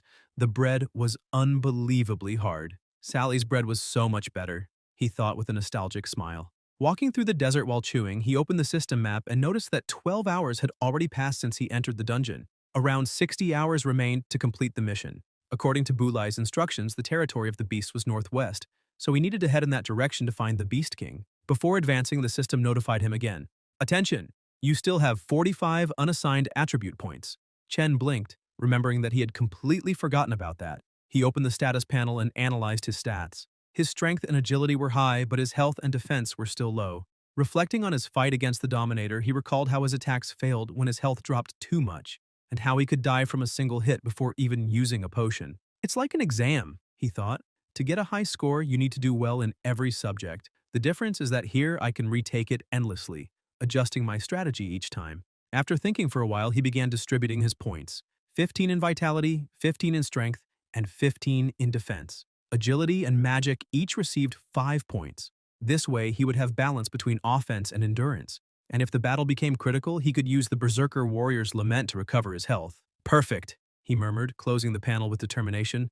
Now, with his body reinforced and his spirit ready, Chen was prepared to head northwest, where the true challenge awaited him. With everything set, he began walking through the desert, saying that all he had to do now was find the beast's cave and complete his mission. The next morning, back in the village, Sally looked worried and reminded her grandfather that the place was extremely dangerous, scolding him for letting Chen go alone and asking if he would really be okay. Bulai, tending to the crops, told his granddaughter not to worry, explaining that he had placed a mark on the sword and that if Chen was near death, he would be able to bring him back. Still, Sally remained uneasy and questioned why he would send the protagonist there without explaining anything, also pointing out that she had never heard of her grandfather ever visiting that cave himself. The old man stopped what he was doing and said he had only met Chen by chance while hunting. Then he stood up, saying he needed to go to the city and reminded Sally not to forget to cook the rice. The girl stayed restless, feeling something was off. By sunset, Bulai was still walking, thinking that he already knew there was no point in trying to stop Chen from following his path, as nothing he said would change his mind. That was why he had sent him to the beast's cave, so that Chen could see for himself how harsh the reality of that world truly was, and perhaps learn to give up on that impossible dream. Even so, the old man felt something different, a confusing emotion, because although he knew it was nearly impossible for Chen to survive the test, deep down he still wanted to believe that he could return with the Beast King's head. With the flame of hope burning inside him, Bulai lifted his gaze toward the horizon and murmured that if Chen truly could do that, everyone would believe he was the chosen one destined to free them, the god of that village. Meanwhile, in the desert, Chen had already been walking for about 3 hours. Looking around, he saw nothing but sand and thought the beast's cave must be farther ahead when suddenly he heard cries for help. Turning around, he saw a woman running frantically with a child in her arms, shouting for aid. Shocked, he prepared for combat, unable to understand what a woman and a baby were doing in that place or how they had managed to get there. The woman grabbed his arm, trembling, and he asked her to calm down and explain what had happened, but she could only gasp for air and repeat that she needed to be saved.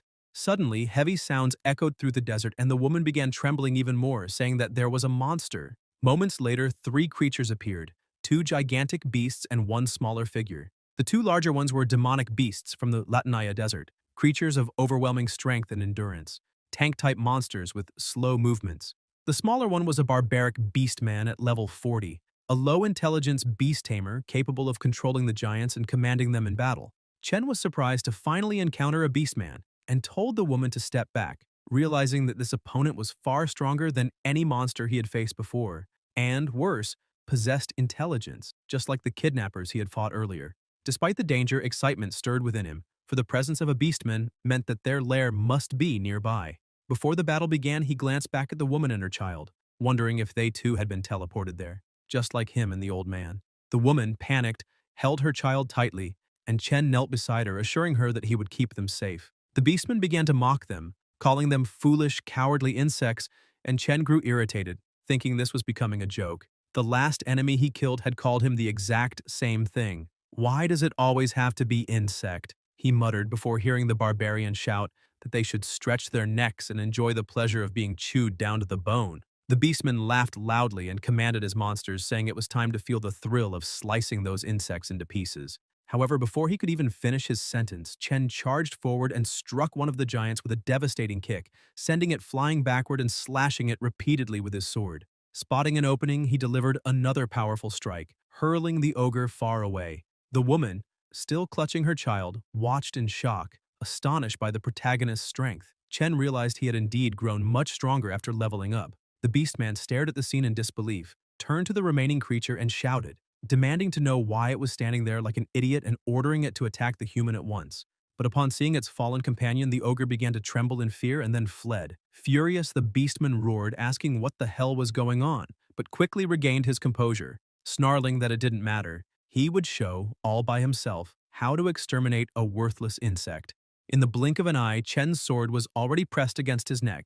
He ordered the beastman to drop his club and not move or his head would fly.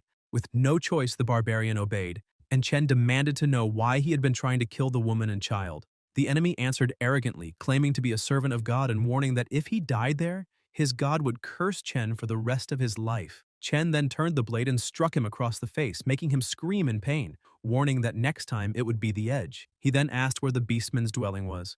Trembling, the barbarian pointed toward a mountain and said it was there. Chen looked in that direction and realized he was probably telling the truth. It matched the same point marked by the system, the Black Rock Mountain, where the lair was likely located. Noticing Chen's distracted gaze, the beastman suddenly lunged toward the woman and her child, grabbing them. Laughing hysterically, he shouted that Chen had been working too hard to protect those two insects and that now he would watch as he devoured them slowly, savoring their blood. A dark energy began to radiate from his body. Enraged, Chen focused entirely on the target and charged, but before he could act, another man appeared beside him. Seeing the two of them, the barbarian realized it was over. Both struck simultaneously, sending the monster flying. Chen was stunned by the stranger's sudden appearance.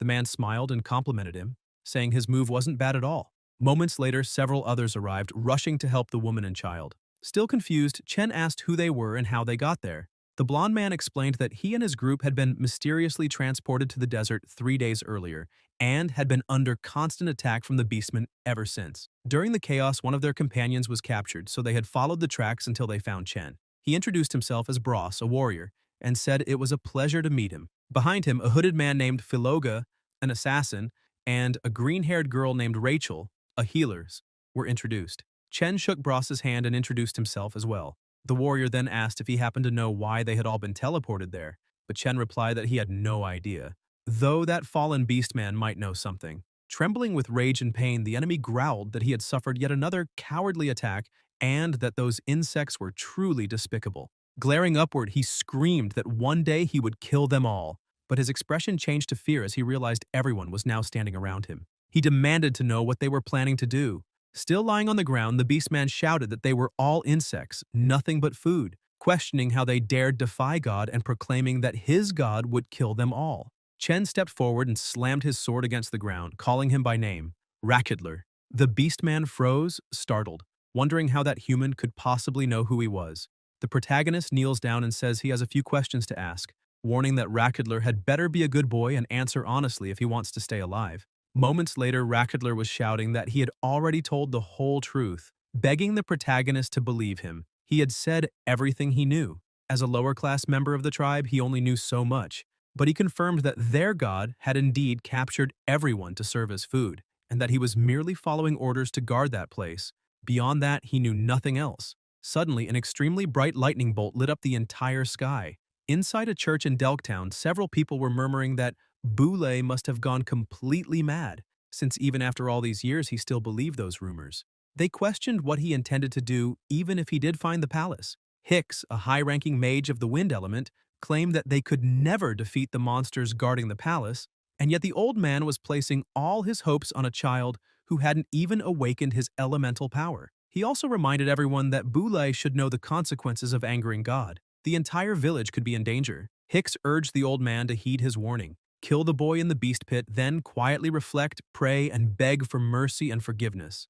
Boulai grew irritated, asking if this was some kind of joke, and pointed out that the so-called God Hicks spoke of tortured them at will and treated them like worms. He added that Hicks sacrificed innocents in exchange for this so-called peace, while the villagers hailed them as heroes, when in truth they were nothing but failures who lived by sacrificing others.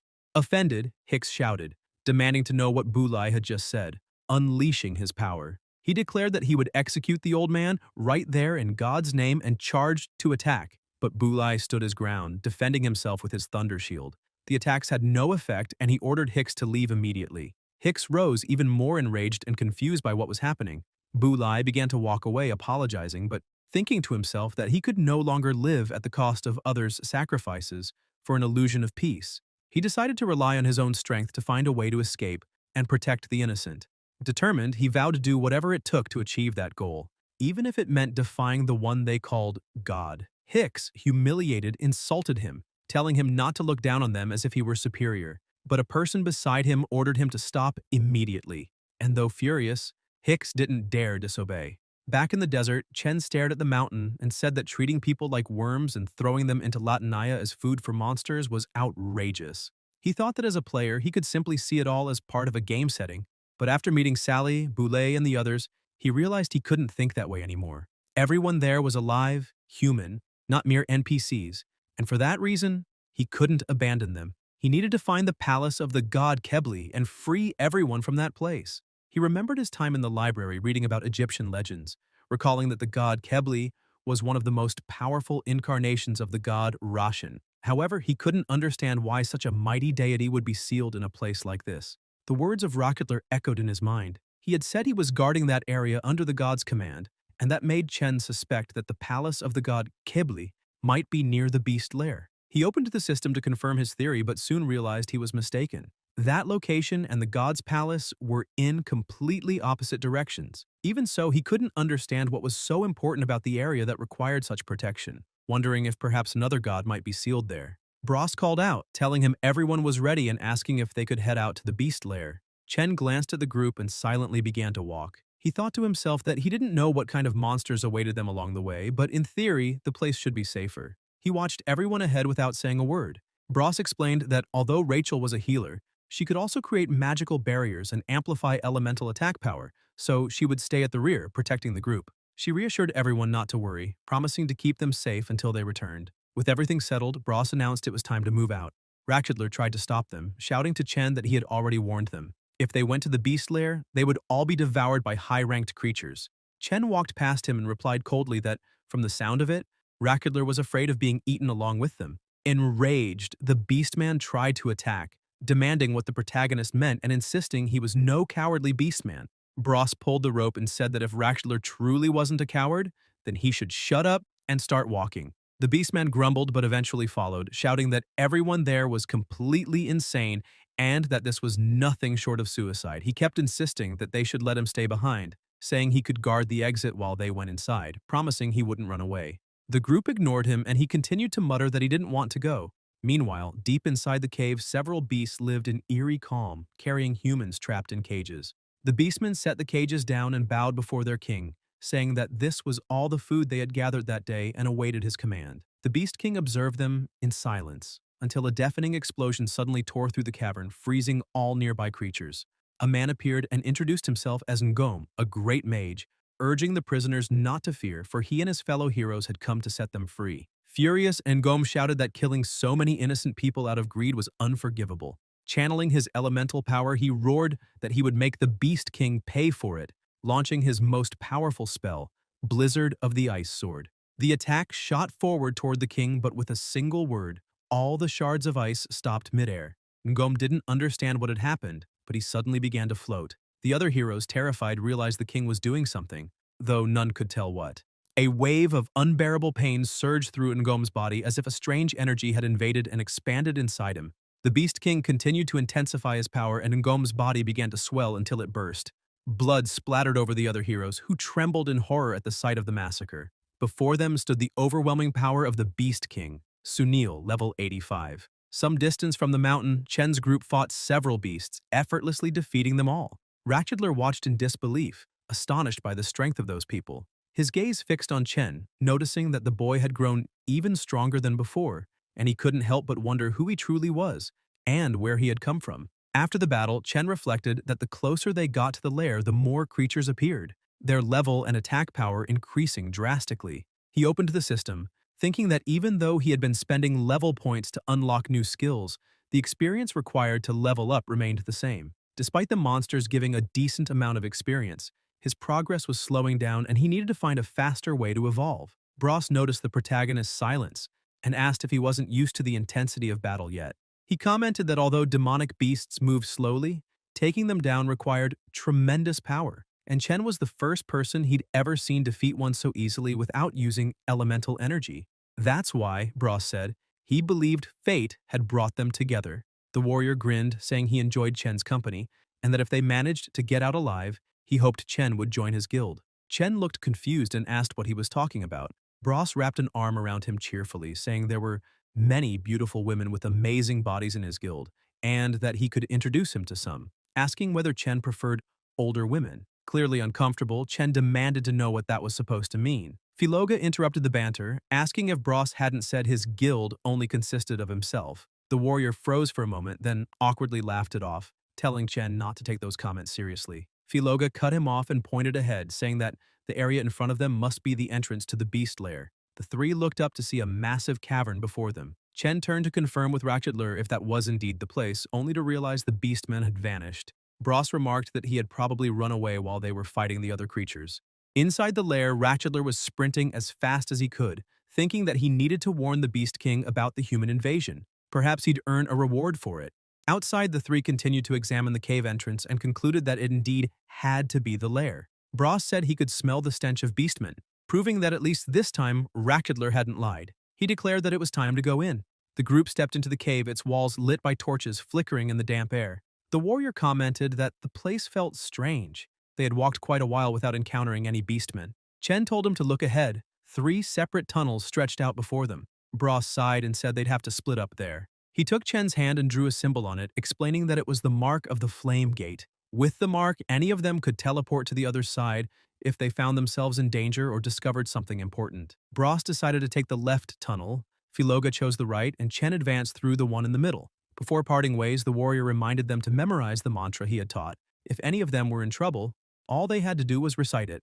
Then they separated. The protagonist began running down the tunnel, thinking that his only option now was to level up as quickly as possible. Still, he worried that he might not encounter any beastmen at all. He kept running, observing his surroundings until he came across several demonic beasts devouring a woman's corpse. They were corpse-eating ghouls, level 47, souls abandoned by both God and hell. They possessed an incredible bite force, feared sunlight, lived in groups, and never appeared alone. As soon as they noticed him, Chen grinned. He had finally found what he was looking for. Then, countless more emerged, surrounding the entire area. Meanwhile, in the Beast King's chamber, Ratchedler knelt before his lord and reported that 3 worms had invaded the cave. They had split up and entered different traps, so they were likely already dead at the hands of the corpse-eating ghouls. In another section of the cave, the ghouls attacked Chen with everything they had, but he cut them down with ease. He thought to himself that this pack of trash didn't have much offensive power, though their numbers were high, and the experience they provided wasn't much either. With that in mind, he decided to finish them as quickly as possible. The system announced that he had slain 10 ghouls, earning 20,000 experience points. Realizing that killing them one by one wasn't efficient, he sped up his attacks. Soon, another notification appeared. 30 ghouls defeated, 60,000 experience points. Not long after, another update came. 100 ghouls eliminated, 200,000 experience points. He kept fighting until every monster in the area was dead. The system flashed again. Congratulations! You have slain 999 corpse-eating ghouls. Hidden level 14 unlocked. Current level 50. Thanks to the accumulated attribute points, 3 new abilities had been unlocked. First skill, Holy Light, consumes 100 mana points to restore 500 health points and deal 500 holy damage to enemies within a 3-meter radius. 3-minute cooldown. Holy damage ignores armor and magic shields. Second skill, Annihilation. Slash consumes 100 mana points to instantly attack enemies within a 5-meter radius, dealing up to 60% critical damage to a maximum of 20 targets at once, restoring 5% of health based on total damage dealt. 4-minute cooldown. Third skill, Blessing. Consumes 70 mana points, removes all negative effects, and increases speed by 20% for 40 seconds. With each enemy killed, the user recovers 3% of health. 2-minute cooldown.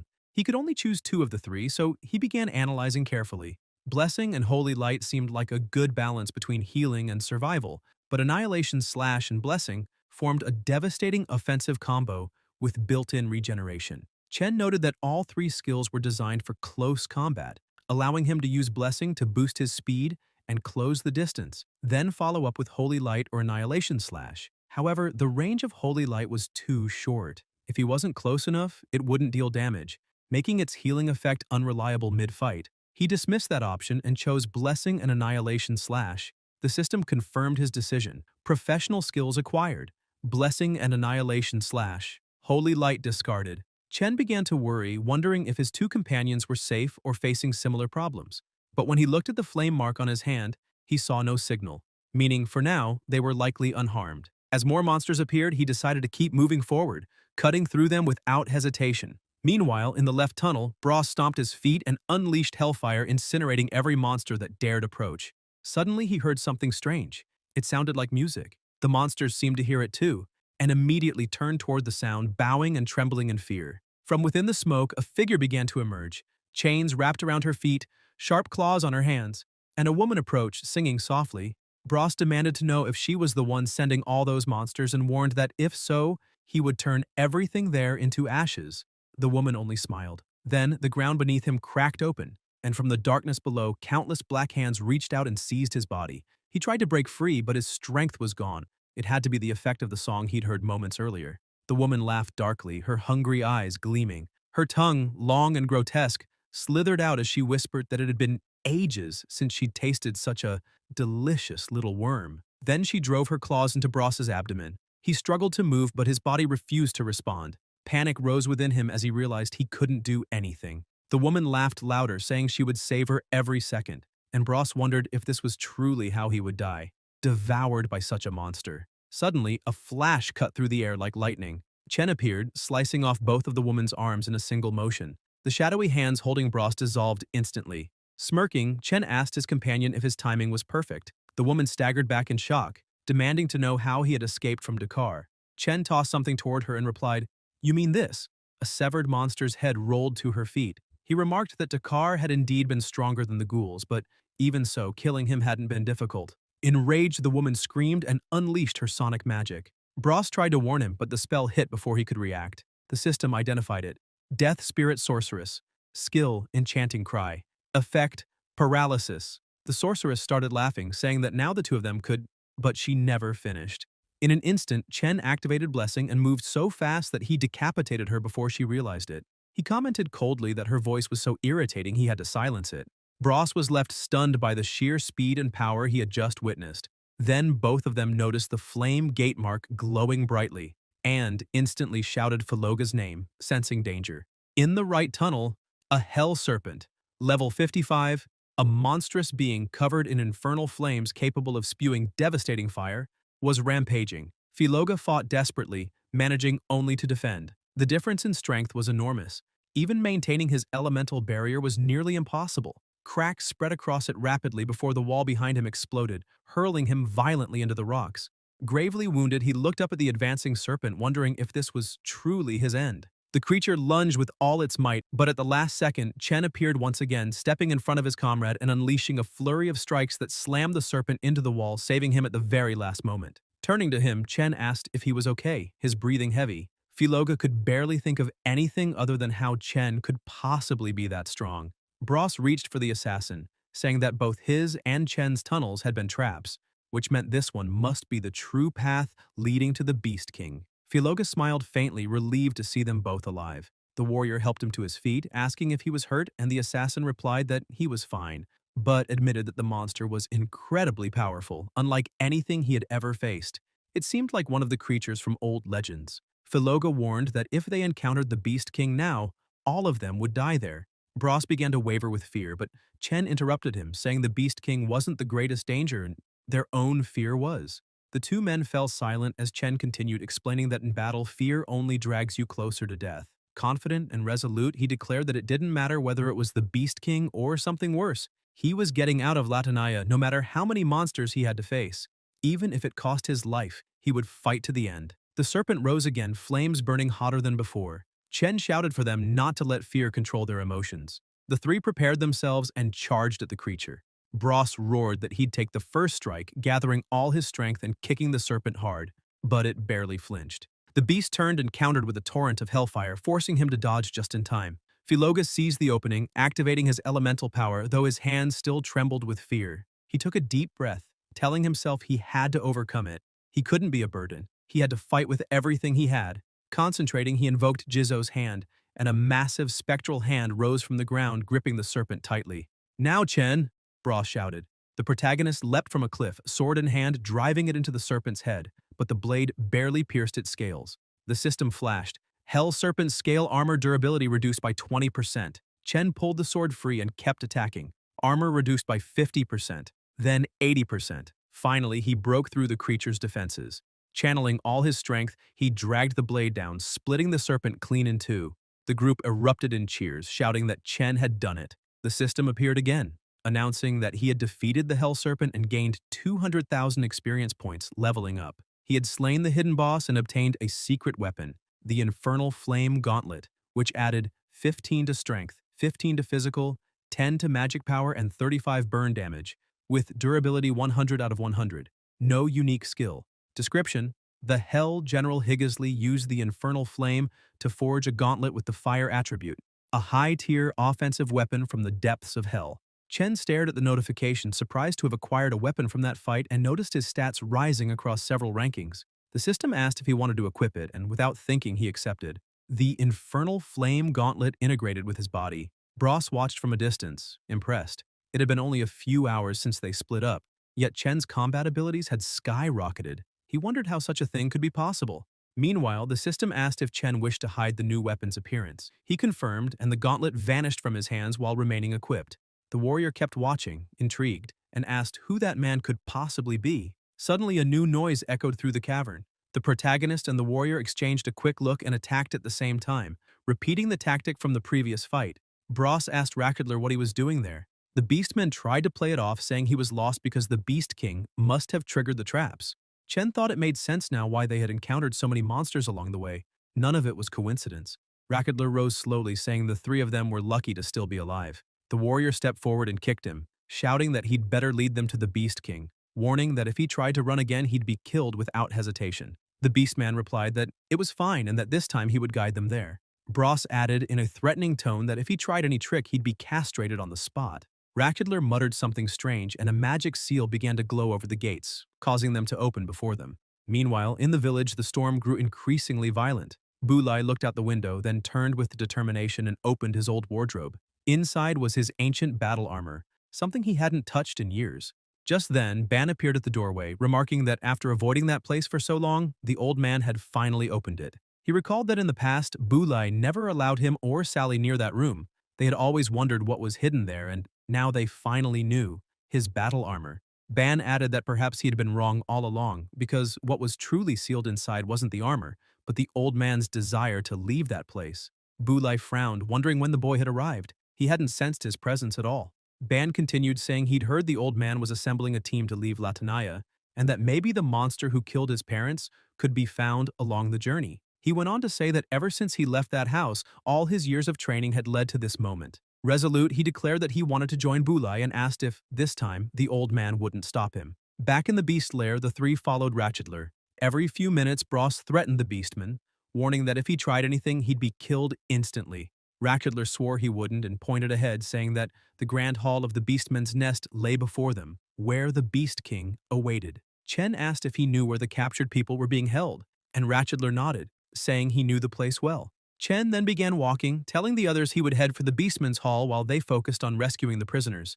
Bros frowned, asking if Chen thought they'd just get in his way, telling him not to get full of himself just because he'd saved them earlier. He wasn't that strong yet. Chen started to reply that wasn't what he meant, but stopped abruptly.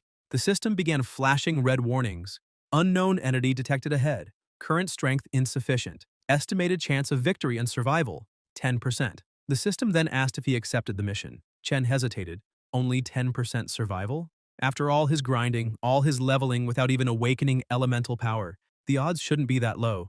Filoga noticed his strange expression and asked what was wrong. Chen shook his head, saying it was nothing, and told them he didn't want to drag innocent people into his battles.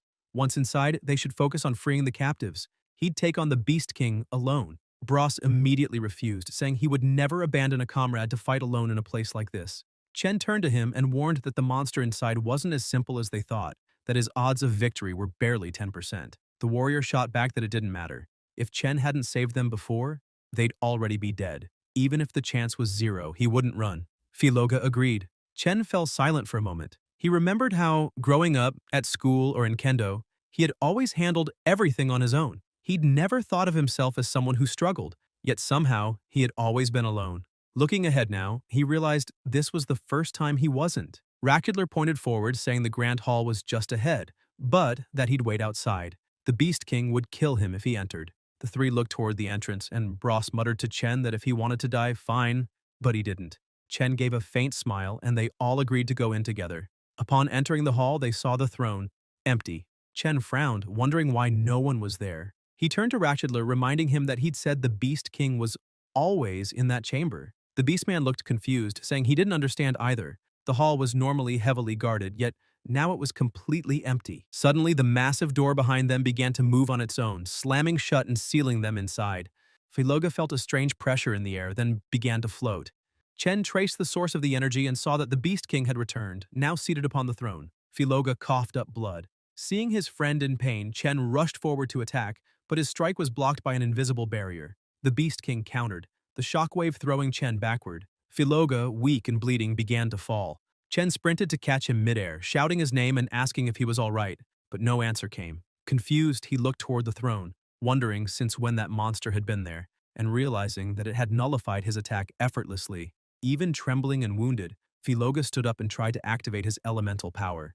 Bros shouted for him not to push himself in that condition, but Philoga yelled back that he was fine and told the warrior to get ready. He conjured a massive axe of pure energy and hurled it toward the Beast King. Bros activated his elemental ability and leapt onto the axe, using it as a springboard to launch himself forward at full speed. At the same time, Philoga released his magic. Their combined assault struck the enemy's barrier, cracking it just enough to open a brief gap.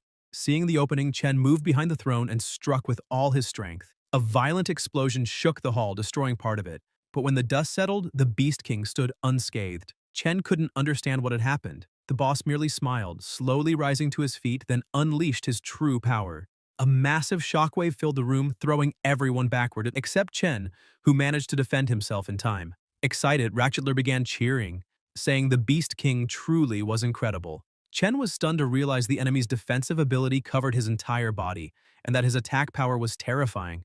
Philoga and Bros got up, injured, and Chen asked if they were all right. They both said yes, but Chen was frustrated. He still didn't know what abilities the boss possessed, making it impossible to plan an effective attack. Suddenly, the Beast King started laughing, a dark aura radiating around him. Calling them insects, he said they were amusing and that he would play with them a bit longer.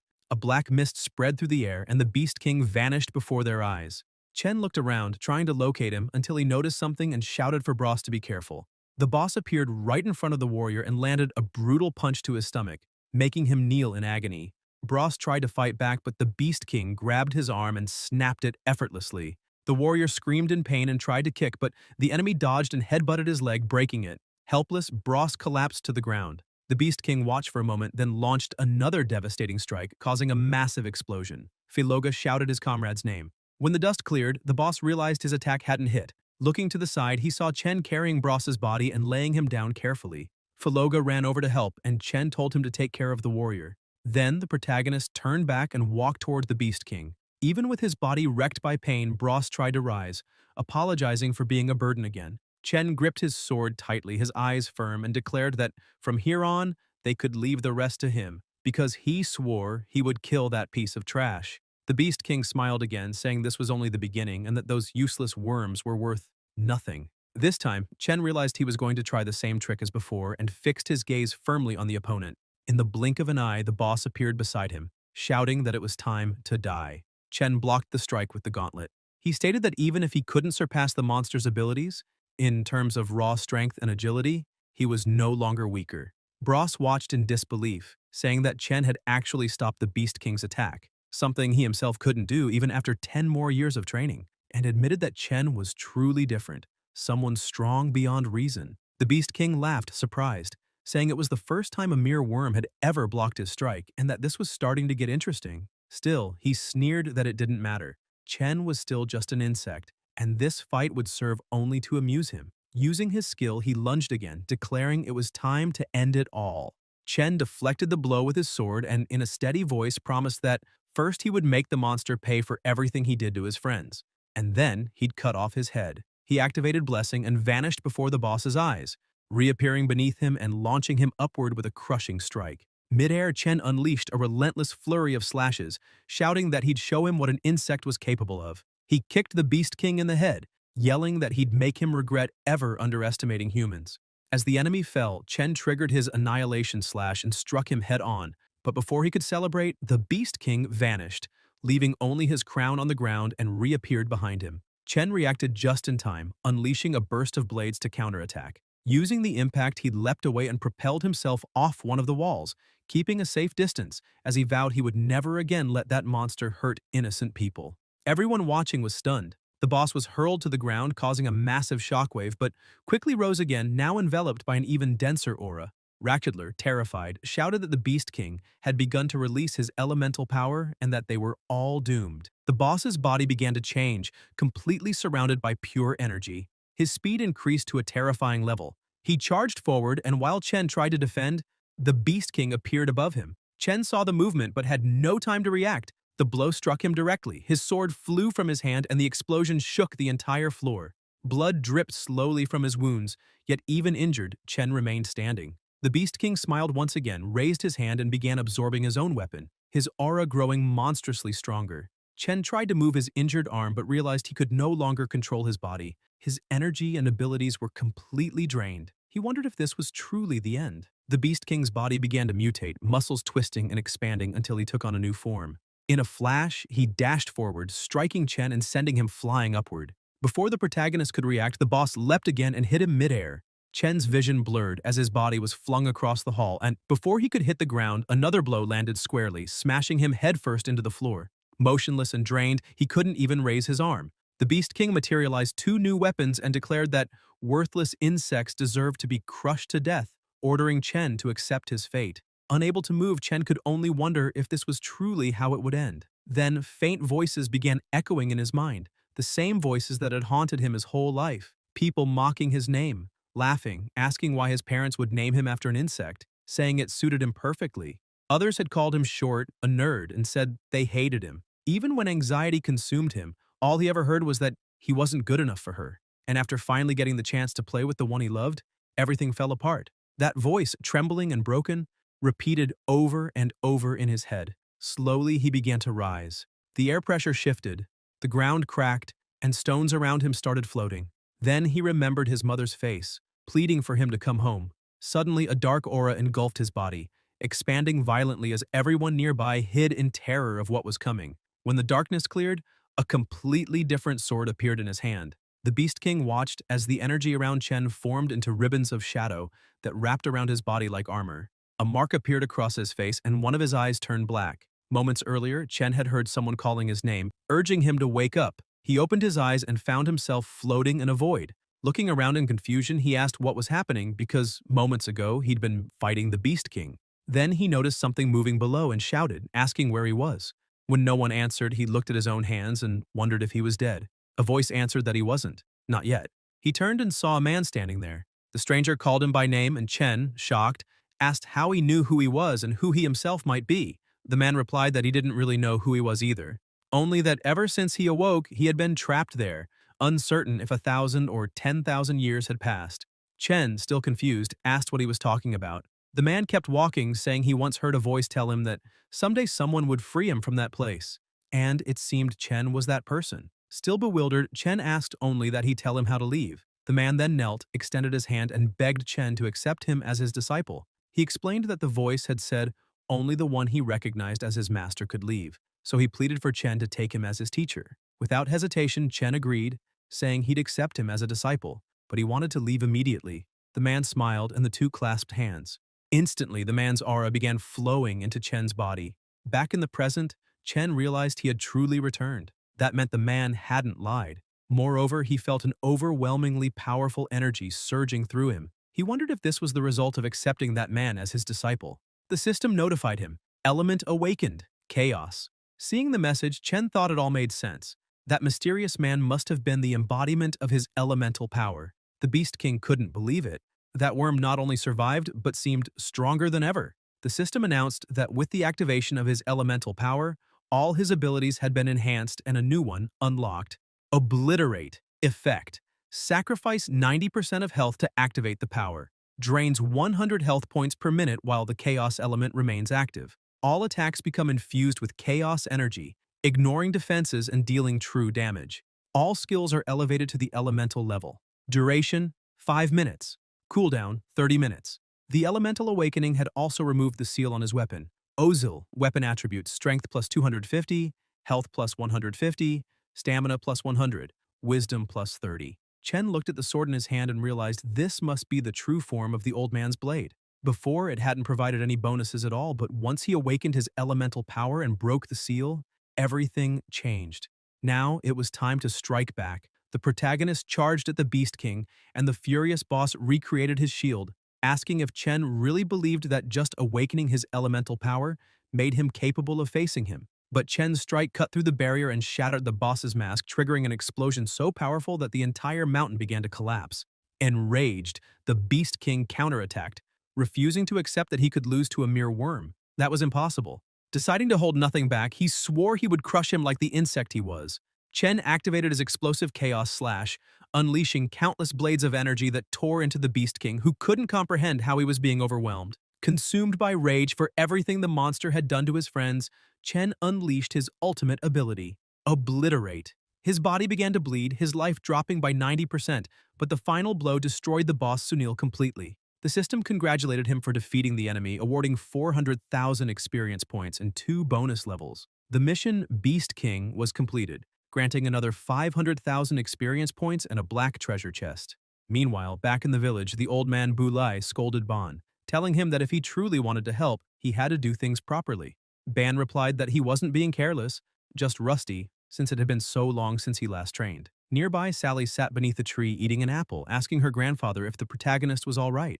It had been 3 days since he'd been sent into the desert. Bulai replied that he would go look for him soon, but suddenly the ground began to shake and a green light appeared on the horizon. The flash swept past them, raising a fierce wind. Startled, Ban asked what that was, while Sally ran to her grandfather, asking if he was all right, and what had just happened. Bulai explained that it was a shockwave released when a high-level monster is killed, and that it came precisely from the direction of the Beast King's cave. He concluded that the boy must have awakened his elemental power and defeated the creature. Inside the cave, the dense aura began to fade. Rakudler stood in shock, asking if the Beast King had truly been killed. Filoga thought that if he hadn't seen it with his own eyes, he would never have believed anyone could be that strong. Bra stared at the scene, realizing that Chen's combat ability had surpassed anything he'd ever imagined, and wondered if the boy had been hiding all that power the entire time. Chen stood still, unable to believe he had actually defeated such a powerful enemy. Yet he felt the presence of the entity that had granted him his elemental power, and it was even more terrifying than before. Confused, he slowly returned to normal form and wondered if, now that he had accepted that man as his disciple, he was somehow residing within his body. Filoga approached and asked if he was all right, puzzled by how distant he seemed even after winning. Chen said he was fine, but noticed that both of them were gravely injured and told them to rest while he went to rescue the other captives. He turned to Ratchedler and ordered him to lead the way to where the remaining humans were being held. Even as he moved forward, his thoughts swirled with uncertainty. Who was that entity? Why had he been in that place? And was it really a coincidence that Chen had ended up there? The doubt gnawed at him, and he began to wonder if someone was orchestrating all of this. But before he could think further, the side effects of awakening hit him. His balance faltered, and he began to fall. At that exact moment, Bulai appeared, catching him in his arms. Just before losing consciousness, Chen whispered that he had completed the mission. Suddenly, a voice called out to him, urging him to wake up and open his eyes. He realized he was no longer in the cave. His mother was beside him, smiling softly and saying it was already late, asking how long he planned to keep sleeping. Trembling, he asked if she was really there, and if he had truly returned home. She smiled again, saying she had prepared all his favorite dishes and that it was time for him to get up. Chen immediately threw his arms around her and began to cry, telling his mother how much he had missed her. But suddenly, an irritated voice asked what the hell he was doing. Ban smacked him on the head, confused, and demanded to know why the protagonist was hugging him like that. Chen froze, realizing in embarrassment that he hadn't gone home after all. Flushed red, he pulled away and sat back on the bed, asking Ban what he was doing there. Ban crossed his arms and replied that it was nothing. He had just agreed with the old man Bulai to help take care of Chen while he recovered. However, he warned that as soon as Chen was back on his feet, they'd be finishing that duel they left unfinished. Still embarrassed, Ban left, telling Chen to eat and regain his strength, and that he'd go inform Bulai and Sally that he was awake. Left alone, Chen sat in silence, confused and trying to figure out whether everything that happened had been just a dream, and how he'd ended up back there since he remembered seeing the old man right before he passed out. He wondered what had happened to Bros and Filoga, but the headache pounding in his skull made it impossible to think straight. At that moment, the system interface appeared before his eyes, notifying him that he still had an unopened treasure chest and unassigned attribute points, urging him to manage them immediately. Chen wondered if the chest was the same one he'd received for defeating the Beast King. Then he remembered the silver key he had earned after defeating Ban and thought maybe he could use it. The system confirmed. To open the chest, the silver key will be consumed. Proceed? Chen answered yes. Use successful. The mysterious chest is being opened. Calculating current experience. 135,000. Calculating obtained items. A rapid stream of notifications filled his vision. Obtained Centurion boots. Obtained Depraved Knight's chestplate. Obtained Mithril chestplate. Obtained Fine Gladiator's glove. Obtained Gauntlet of the Brutal Tribe. Obtained Arcane Weaver's glove. Obtained Explorer's ring. Obtained Golden Ring of Fortune. And finally, congratulations! You have obtained the legendary Ring of Sunil's Protection. All attributes plus 10. Upon equipping, gain the ability Beast King's Protective Shield. Chen's eyes widened in shock. Out. But before he could celebrate, another notification appeared. A hidden legendary item has been obtained. Excited, he frowned moments later as he read what it was. What? My legendary reward is an egg? Is this thing edible? He muttered in disbelief. Suddenly, the egg began to crack before his eyes. Chen grew excited, thinking it might hatch into some kind of rare beast or powerful familiar. But to his utter astonishment, what emerged from inside was a child. The tiny being smiled brightly, looked up at him, and shouted with joy, "Daddy!" before leaping straight into his arms. Chen froze, nearly having a heart attack, completely unable to comprehend what was happening. His legendary item was calling him Dad. While the child kept screaming, Chen thought it might be better to open the system and find out what she really was, trying to understand if she had any kind of special usefulness. After all, who would receive a child as a reward for opening a chest? The system then informed him that he didn't have enough authority to identify the living being and that it would need to be updated first. After the update, the system returned and announced that the living being had been bound to him. Chen was shocked, wondering if that meant he was really being linked to the child, which would imply having to take care of her and bring her everywhere he went. While he was thinking that, the child suddenly jumped onto his head, calling him Dad again. Startled, he said he wasn't her father and told her to get off his head immediately, but the child, full of energy, kept clinging, jumping, and grabbing onto him while calling him Dad. Losing patience, Chen grabbed her by the leg and firmly said he wasn't her father, adding that he couldn't stay with a child while looking for the God Palace, and that he would ask Sally and the old man to take care of her instead. The child then made a sad expression, and Chen kept watching until she began to cry loudly. He tried to calm her down, placing her on the bed and apologizing, but the crying only grew louder, releasing an aura that became more and more intense. The system appeared with an alert asking why the protagonist wished to abandon the bound being, informing him that a punishment had been activated with a duration of 30 minutes, and that the countdown would begin immediately. When the timer started at 10, Chen panicked, asking aloud what kind of punishment that was. The child began to emit an even stronger light, and her aura turned dense and oppressive. Chen covered his eyes and asked what was happening until, suddenly, everything went quiet. When he opened his eyes, he realized he had been teleported somewhere else, while the child kept crying. He crouched down, apologized again, and promised he wouldn't abandon her, though he admitted he was just a high school student and didn't know how to take care of a child. While trying to talk to his new child, he heard a noise and looked to the side, seeing several Icefield Raider monsters, all level 40 and of the elite class. Worried, he thought that he couldn't attack properly while holding the child, but realized he had no choice but to fight. The system appeared again, informing him that he must eliminate all monsters within 30 minutes, and that if any remained, a second wave with twice as many enemies would appear. It also warned that if the bound being died, Chen would die as well, and he wouldn't gain any experience from those monsters. Terrified, he barely had time to react before one of the creatures lunged toward the child. Chen grabbed her and quickly leapt back, realizing that he truly had no choice but to fight. He looked into the child's eyes and said that neither of them could die there, asking him to hold on tight. He drew his sword and activated his elemental power while the child, now smiling, hugged him by the neck, calling him Dad. Chen took a deep breath and said it was better to get started right away.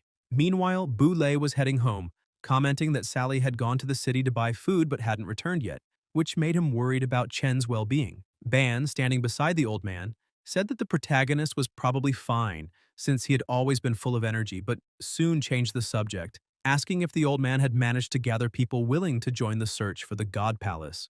Boulay replied that the situation was worse than he imagined. No one wanted to join them. Everyone was afraid because of the lies spread by Hicks and the others, believing that challenging the gods would bring their wrath and destroy the city's peace.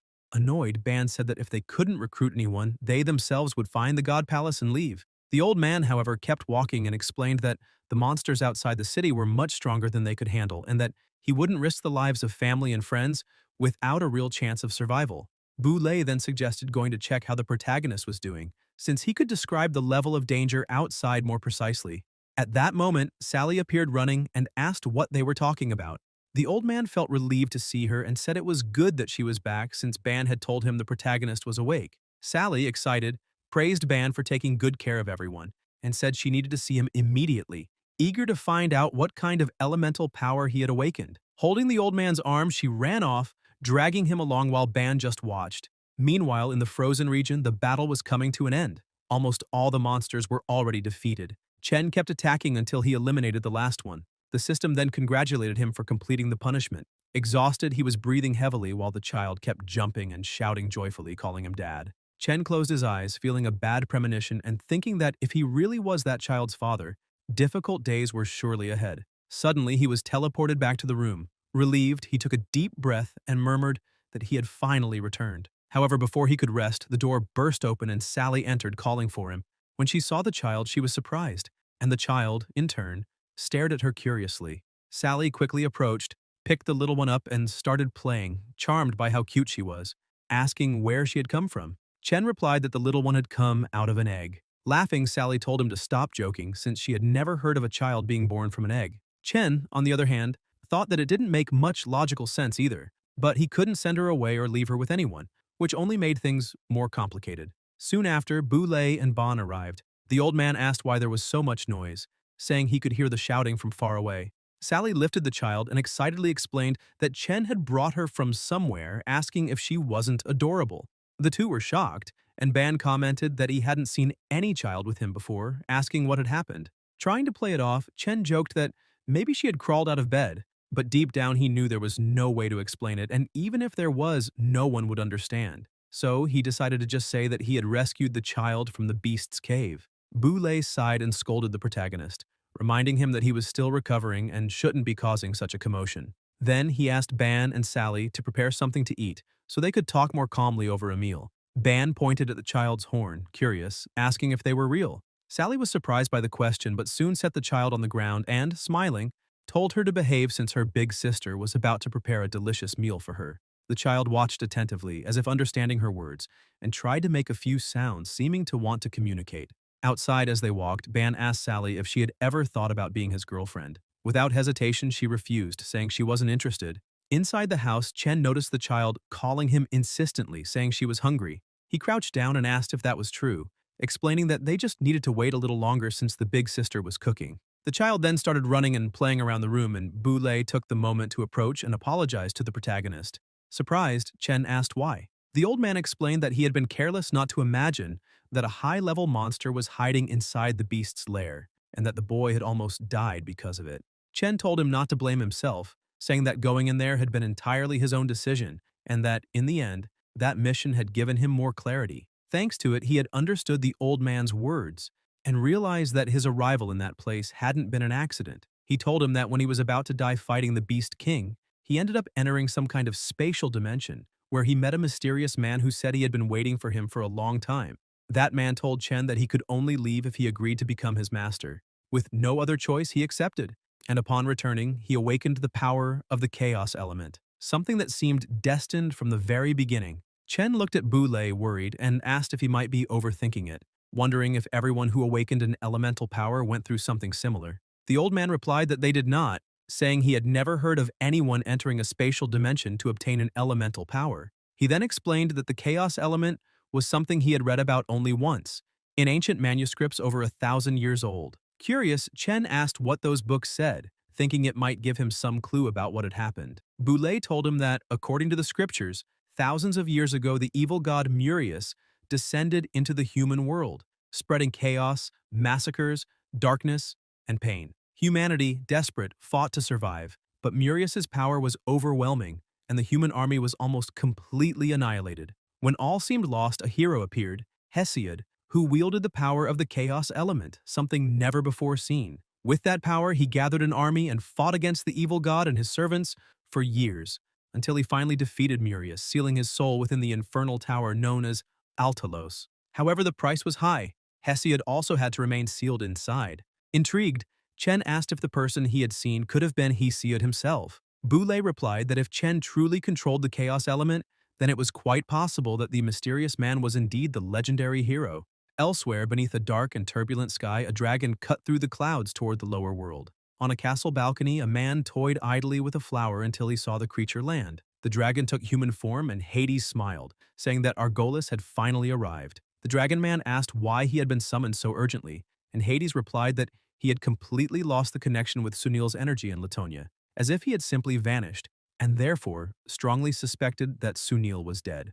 Argolis grew irritated and demanded to know if that was true, insisting it was impossible for him to be dead, since none of those weaklings could ever defeat him. Hades replied that he knew that, which was exactly why he wanted Argolis to go to Latonia and find out what had truly happened. Sunil had been stationed there to guard the seal, so they needed to understand what went wrong. Argolis nodded, said he understood, and declared he would depart immediately. Meanwhile, back in the city, the protagonist was telling everything that had happened during his journey. Sally was amazed, saying he had gone through far more than she imagined inside the beast's cave. She had thought he only needed to eliminate a few monsters, but it turned out to be something much greater. Ban, jealous, asked what was so impressive about that, claiming he could easily do the same. Chen agreed mockingly, telling him to go ahead and try, saying he'd be ready to collect the leftover pieces of the swordsman afterward. Annoyed, Ban asked what he had just said and challenged him to fight right then. Trying to change the subject, Sally asked which element he had awakened after defeating the Beast King. The protagonist replied that he still didn't know and asked which element healers usually awakened. She explained that it was normally the element of light, though she had seen healers with affinities for water and even fire. Chen nodded, saying perhaps his element was light, and Sally commented that she had thought he might have awakened something different. Ban agreed, saying he also thought it was light. Chen remembered the old man's words, telling him to wait for the right moment before revealing his element. After some time walking, Sally said they had finally arrived, pointing to the best healing center in Delktown. They stopped in front of a church and began to enter. As he crossed the doorway, Chen thought to himself that he hoped his friends were all right, but the moment he took his first step, he stepped onto a magic circle. Confused, he asked what that was, when suddenly the door closed behind him. Sally, puzzled by the delay, looked back and realized Chen was no longer there. Inside the place, Chen looked around and wondered what was going on this time and why he had ended up there. At that moment, Hicks appeared, telling him not to be alarmed as he had merely used a simple teleportation spell to bring him to that place. He introduced himself as Hicks, one of the 4 guardians of the city of Latanaya Delk, explaining that this was a place reserved only for the strongest in Latanaya. Chen asked why he had been brought there, and Hicks explained that he knew Chen had defeated the Beast King and wanted to invite him to join their ranks, promising to grant any wish he desired. Chen began to walk slowly and replied calmly that he wasn't interested in joining anyone, that he just wanted to leave. Hicks started to grow angry, thinking to himself that he had already told everyone that Brat was just like the old man, but they insisted he try to persuade him. Now clearly a complete waste of time. He thought his people were already on their way to eliminate all enemies and then turned to shout at the protagonist, saying he would give him one last chance. If he didn't accept the invitation, he wouldn't leave that place alive. Chen then released his power and firmly said he would also give Hicks one last chance, making it clear that if he didn't find Sally and the others when he got out, the Guardian would die. Hicks, the Guardian of Wind, prepared for battle. Outside, everything seemed normal. The children played, people walked peacefully through the streets, and nothing indicated what was about to happen. Sally, still confused, asked what was going on and where the protagonist had gone, since she was sure he had been right behind them. Suddenly, Ban smells something strange in the air and yells for Sally to be careful. In an instant, something rushes toward her, but Ban reacts quickly. He uses the shadows to pull her close and summons one of his clones to block the attack, then asks if she is okay, and Sally, still shaken, thanks him for saving her. Ban then glares at the man in front of him and, furious, asks how he dares try to hurt Sally, warning that now he will be torn to pieces. But the man remains motionless, staring at him in silence. Meanwhile, inside the church, Hicks continues launching attacks at the protagonist, who dodges every blow while protecting the child in his arms. Chen, worried, thinks he cannot properly fight while carrying a child, but when he looks at her, he notices the little one smiling with pure joy at his movements, which makes him wonder if she even understands the danger of the situation. Hicks laughs and compliments him, saying his reflexes are not bad at all and that he is stronger than expected, but warns that he should worry more about himself than about others. Chen replies that he does not understand the reason for this fight and asks whether it would not be better to work together to find a way to deal with the monsters outside. Hicks bursts into laughter and says that apparently the old man did not tell the whole truth, explaining that there is an agreement with the monsters. They stay away from the village in exchange for humans offered as sacrifices from time to time, and they do not interfere in hunts that occur beyond the borders. Hicks adds that Bu Lei has always known this and never opposed it, because sacrificing a few weak people in exchange for the peace of everyone is, according to him, a fair price. Chen becomes enraged upon hearing this, saying that then, from the beginning, they never intended to free Latanaya and only used that as an excuse to send people to their deaths. Hicks sneers, calling it a perfect plan and saying the protagonist should join them, because those monsters were sent by God and are invincible, claiming Bu Lei is merely a weak man pretending to be just, and that challenging a god is pure madness. Chen, with a steady gaze, replies that his decision remains the same. He has no interest in joining cowards. He guarantees Boulay would never accept such a shameful deal and asserts that whether human, monster, or god, anyone who stands in his way will be eliminated. Hicks smiles darkly and prepares to fight again, calling Chen a fool for thinking that way. The protagonist sets the child on the ground and tells her to stay there without moving, then stands and faces the guardian, who keeps laughing and promises to kill the boy after finishing him and bury them together. But in the blink of an eye, Chen surges forward with absurd speed and lands a devastating punch in the Wind Mage's stomach, leaving Hicks completely stunned by the strength of his opponent. People start running in fear, shouting that someone is fighting over there. Suddenly, an explosion goes off. Sally was using her flames to try to contain the enemy, but he dodged with ease. Ban also tried to strike him from behind, but the man managed to turn around and block the attack. Ban uses the opening and yells at Sally to throw it now. She positions herself behind the opponent and unleashes hellfire, causing another explosion in that spot. As the dust begins to settle, a hole had been blasted into the ground. Breathing heavily, she just stands there staring at it. Suddenly, the protagonist arrives, landing a kick on that guy. The two stop, facing each other. Chen points his finger, saying that no matter what kind of deal they have, if they ever try to touch his friends again, he will destroy them all. The attacker keeps looking and realizes the protagonist's gaze doesn't lie. He really is willing to destroy everything over this. The man decides to leave. Startled, Sally asks what's going on and where the protagonist went. He says he will explain later, but they need to go back immediately because the old man might be in trouble. Meanwhile, inside his house, Boulay was looking at ancient books, saying that if the element the protagonist truly awakened is chaos, then, according to the prophecy in that book, demons and gods will soon descend, and the entire world will be drowned in endless darkness. The only person who understood the element of chaos can save them. Suddenly, the three open the door and walk in. Sally calls for her grandfather, worried, but he simply closes the book and looks at them, asking if they have already seen the friends. Hicks, Lucius, Sarkia, and the Palazzas, the strongest mages on Earth, door up. They were the first to arrive there a few hundred years ago. That city was founded by them. Back then, Latanya was worse than hell. People who arrived there not only had to hide from monsters, but also faced other humans who killed each other for food. Those who couldn't find food started eating the corpses of their companions, and some even used their children as currency for food. When people were in despair, Dorup saved them and brought everyone to that city. He gave seeds to the people, taught everyone how to farm and establish a civil society with a system. However, the idea of leaving Latanya was considered taboo, and if they angered the monsters outside, the entire village would be in danger. Chen questions Boulay, asking why he didn't tell him that the peace of that city was bought with the lives of innocents. Ban is surprised and asks what the protagonist is talking about. Chen says that the city made a deal with the monsters and sends innocent people as offerings in exchange for a completely filthy peace. He asks once again if the old man didn't know that. Boulay remains silent, but the protagonist keeps pressing, asking why he didn't tell the truth from the beginning, if he's just like the others and feels no guilt for treating the lives of innocent people as merchandise. Sally yells at him, saying her grandfather is not that kind of person because he is one of the 12 heroes. The old man interrupts his granddaughter, saying it's fine because the protagonist is right. He really did agree to those criminal acts. Everyone is shocked. Boulay continues speaking and asks Chen to imagine what he would do if his loved ones were on one side and those innocent strangers on the other. The old man stresses that he did what anyone would have done. He chose to protect his loved ones, and as for those innocent people, he's not arrogant enough to abandon those he loves for someone he doesn't even know. The old man admits he truly doesn't know if it was the right choice, but at that time, they used Sally and Ban's lives to keep him under control. If he tried to break the balance in any way, they would have killed the two right in front of him. That's why he is willing to sacrifice his own life to defend justice, but he could not live with himself if he let those two die. The old man begins trembling and lowers his head, saying that Sally and Ban are the most important people in his life, and that to ensure their survival, he had no choice but to accept that agreement. He emphasizes that if it were just his own life, even if he had to face everyone, he would not have allowed that filthy trade to happen because he is not a coward, and he is not afraid of dying. The protagonist interrupts him, saying that if he were strong enough to protect his loved ones and those innocent people, then he wouldn't have needed to choose that way.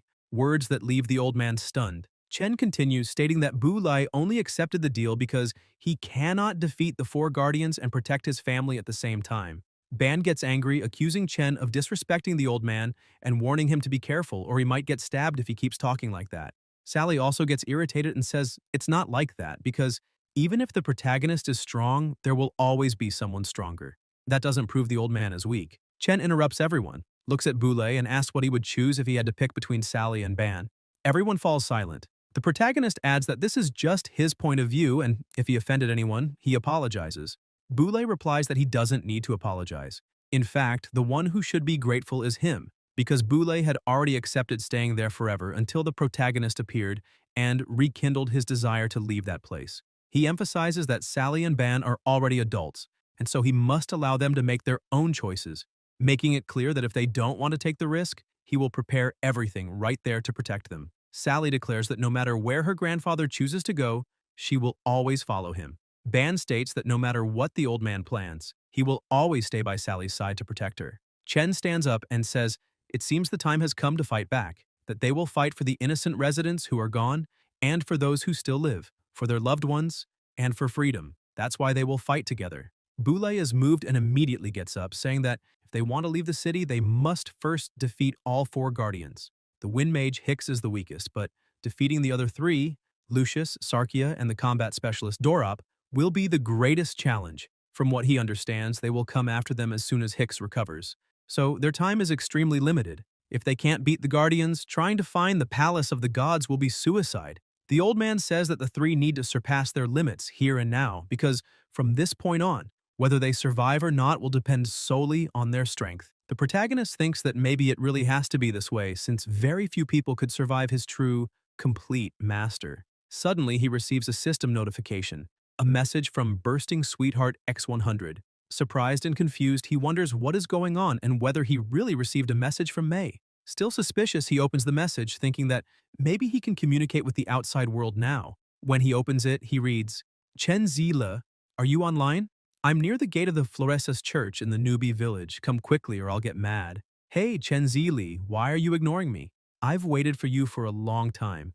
If you keep ignoring me, I'll get mad. If you keep ignoring me, I'll teach you a lesson at school. I already finished my quests and logged out. I sent you a message on WeChat and you still didn't reply. Don't pretend to be offline, just wait. I'll make you pay at school. Chen Zili, why didn't you go to school today? Did you get addicted to gaming? If you don't answer, I'll call the police to your house to find you. Today, Xu Yuzhe and Zhao Feng also didn't come to school, and I don't know why, but the police showed up in our classroom. Do you know what happened? Chen Churile, today a bald uncle came here and said, you and your mother are moving to another city. Why didn't you tell me? Is it because I keep pestering you to help me with homework? Are you mad at me?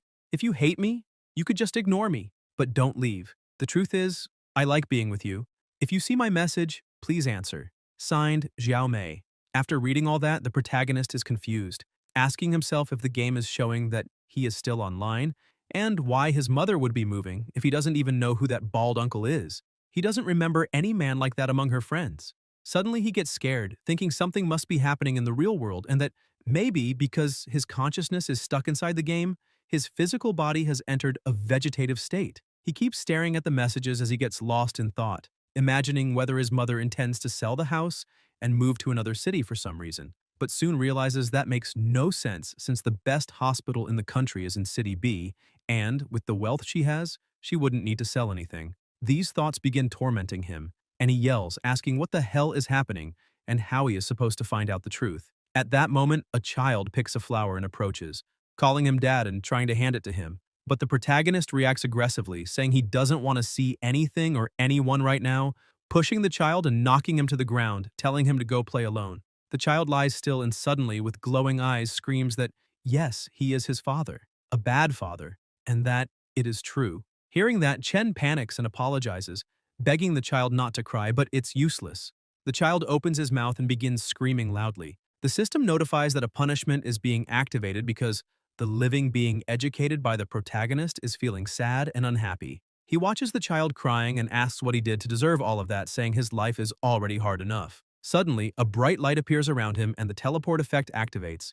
He's taken to a mountain surrounded by lava with massive explosions on the ground, and a monster appears before him. Chen holds the flower and gives it to the child with a sincere look, saying he is sorry for what he did and asking if he can be forgiven. The child forgives him, and with that he transforms, saying that now it is time to end all of this. Meanwhile, in a house, Bros looks out the window deep in thought, unable to believe that Boulay is also there, and wondering why he asked them to hide the details of that fight.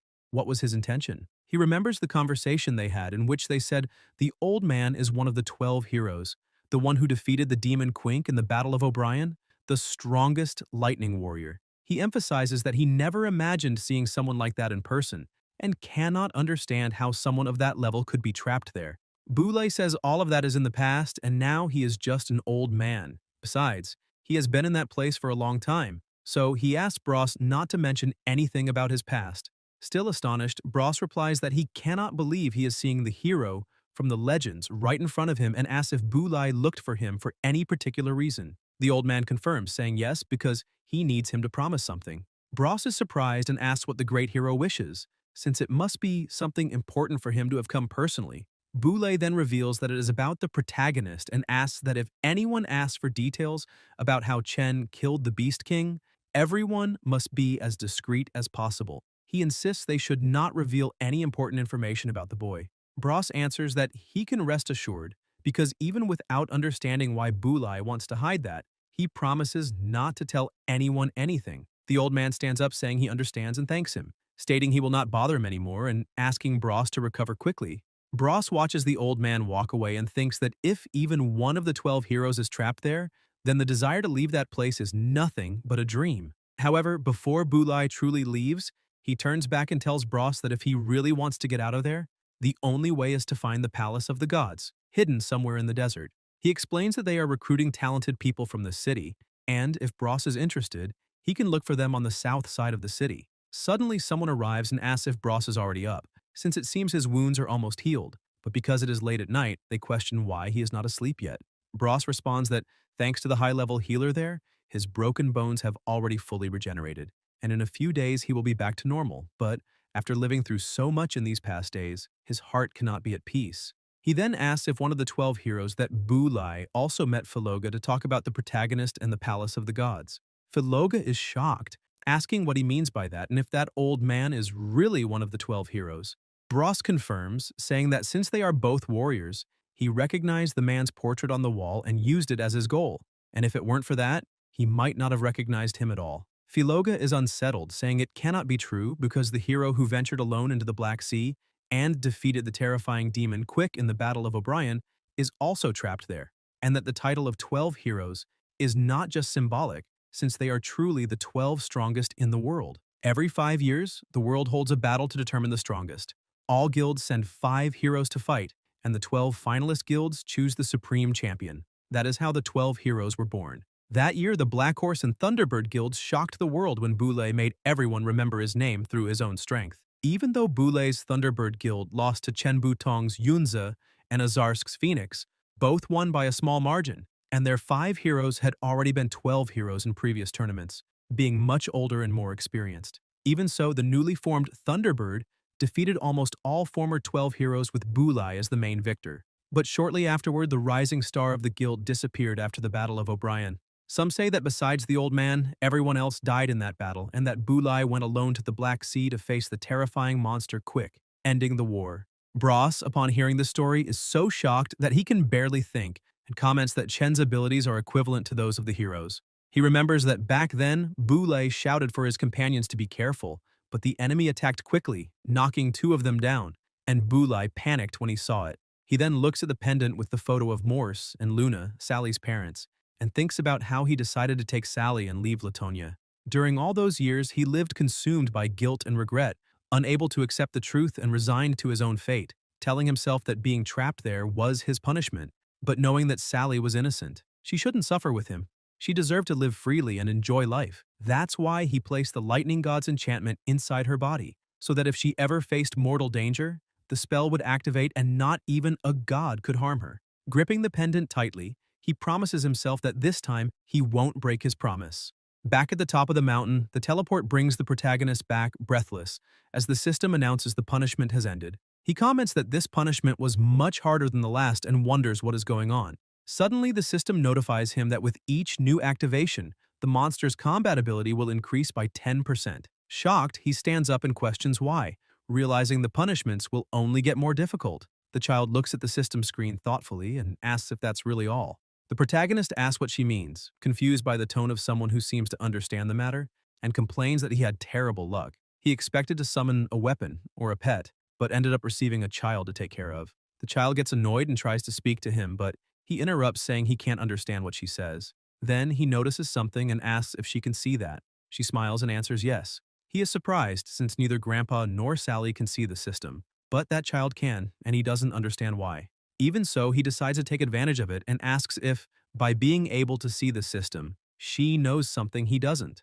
or if it has something to do with him receiving messages from May. The child tries to say a few words, but he gets irritated, thinking it is useless since he doesn't understand anything she says, though he still believes that Brat is the reason he can communicate with his friend. Suddenly, someone calls him, and when he turns around, he sees everyone gathered. He walks to them happily, saying it's good to see his two friends doing well. Bros smiles and comments that since the protagonist didn't go see them, they decided to come to him. Chen apologizes, explaining that the previous day he had some problems and had to rush back, and since it got late, he didn't want to disturb their rest. But judging by the looks of it, both have already recovered.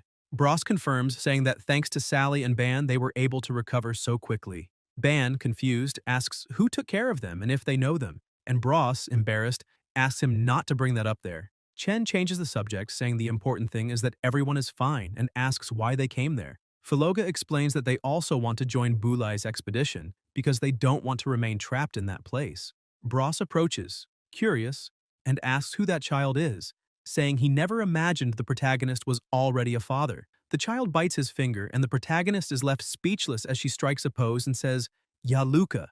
The protagonist takes the chance and says, "Yes, that is her name, Luca." Bon interrupts, impatient, asking what they are doing, reminding them they came there to talk because Grandpa is about to begin the training. Bros hugs the protagonist, saying it has been a long time since they last saw each other, and that they could chat a bit. Ban keeps getting irritated and yells for them to stop fooling around, saying they must take the old man's training seriously. Boulay, watching the scene, starts laughing. Bros asks what he's laughing about, and Boulay replies that it's nothing, only that since arriving there he hadn't felt so excited, and that moment made him feel alive again. Sally watches silently, amazed, thinking that it's the first time she's seen her grandfather smiling so happily. Suddenly, he stops laughing and says that for now they can relax, but warns that when training begins, he won't let anyone escape, not even if they cry. At the end of the day, a man asks the old man if he wants anything to eat, since he is preparing the meal so the three can dine together. Luca, beside him, was playing with the vegetables, and the man asks if the child can't play somewhere else, because if Luca gets hurt while he is cooking, the protagonist will kill him. Boulay comments that the cook should prepare enough for 20 people, not just 3, which leaves the cook shocked, asking if he is expecting so many guests. The old man answers that's not the case, and suddenly the door begins to open. Everyone walks in, completely exhausted from the training, saying it lasted a bit longer than they expected. The old man, however, asks if the training is already over, finding it too quick since only 30 minutes have passed. He tells Lakshi to keep cooking a bit more while Lucas celebrates happily upon seeing that his father has just arrived. Shortly after, all the food is placed on the table. Chen finishes eating and, with a bloodthirsty look, calls Lakshi, saying he wants another bowl. The others take the chance and also ask for more. Meanwhile, the old man comments that they really are very strong, since they managed to endure more than half an hour against their own clones. However, he notices something strange and asks why they aren't happy, and everyone, irritated, replies that they aren't. Sally says they couldn't even fight properly because, even after trying for so long, they barely managed to injure the clones. Bros agrees, saying they've faced higher-level monsters before in one-on-one duels, but that had been completely different. Ban complains that those damn bastards were too cunning, and on top of that, the protagonist's clone had extremely powerful abilities. Chen agrees, thinking that was true since that battle felt more like a PvP fight. Their opponents weren't irrational monsters, but copies capable of thinking and creating strategies just like them. At first, when the clones split in different directions to hide their locations, they thought it would be individual fights and chase them together. However, they ended up falling into an ambush and were surrounded by the clones of Ban, Sally, Bros, and Filoga, while Chen's own clone eliminated the rest of the team, turning the final fight into a 5-on-1. In a way, they had all lost the battle before even fighting. Boulay tells the protagonist that this isn't a bad thing, because he analyzed the battle very accurately, exactly as Chen had noticed. They were all defeated before the fight even began. The old man then explains that team battles aren't about individual strength, but about the ability to fight together, taking advantage of each person's strengths. It's like a chess game where some pieces must attack, others defend, and some must be sacrificed so the king can be defeated. He also points out that the clones don't truly think. They simply analyze the opponent's abilities and created an effective strategy, the simplest and most efficient plan to handle a team of novices. Chen reflects that this makes sense.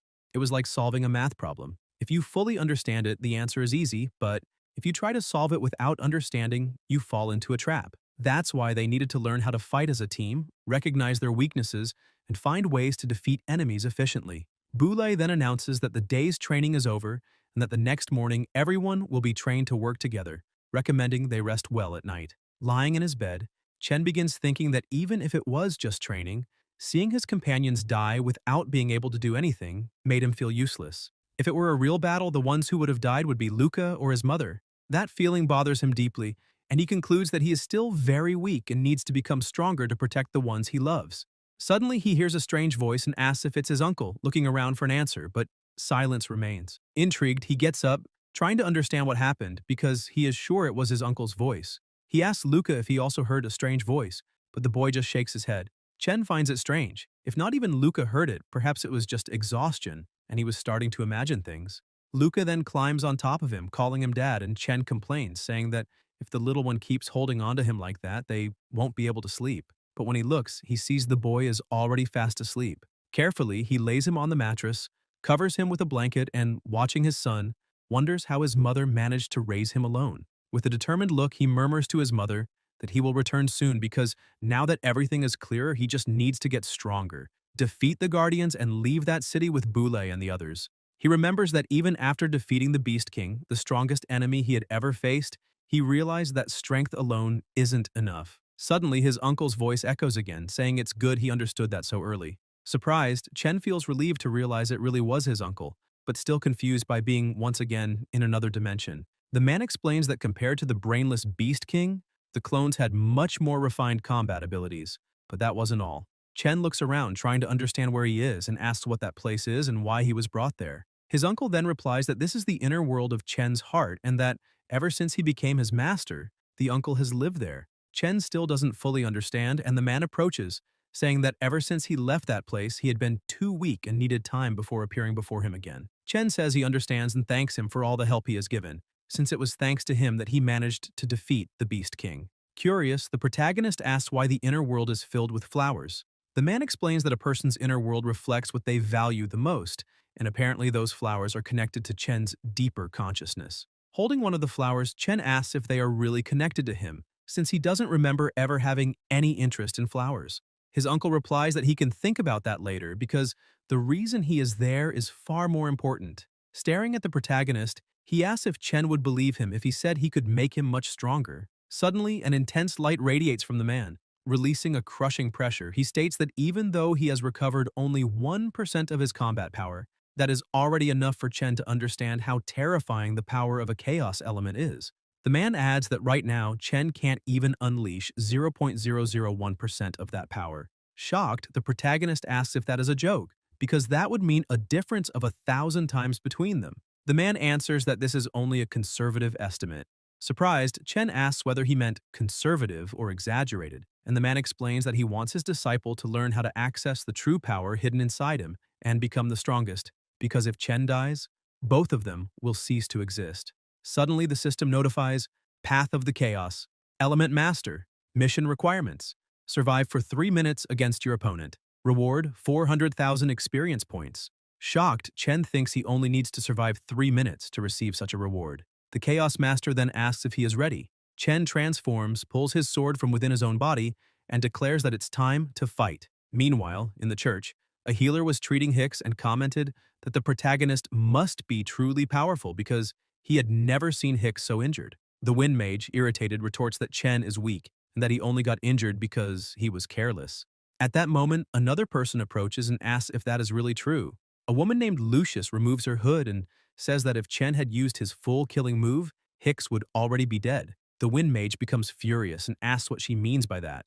Lucius explains that Lord Dorup asked Hicks to evaluate Chen's combat power and that he ended up gravely injured because of it. She also says she doesn't understand how someone so useless became one of the 4 guardians. Irritated, Hicks asked why she's acting so arrogant since not even she could face that monster. Lucius approaches, steps on the Wind Mage's head, and says she wouldn't mind helping the Lord get rid of Hicks before the real plan begins. Furious, the mage asks how she dares act like that. Lucius answers coldly that although Chen is powerful, in her eyes he's nothing more than a barbarian with no strategy. And she adds that even Bu Lai before Lord Dorop is nothing more than an animal waiting for its own death. The healer, watching everything, comments that the old man has begun recruiting ordinary people from the streets.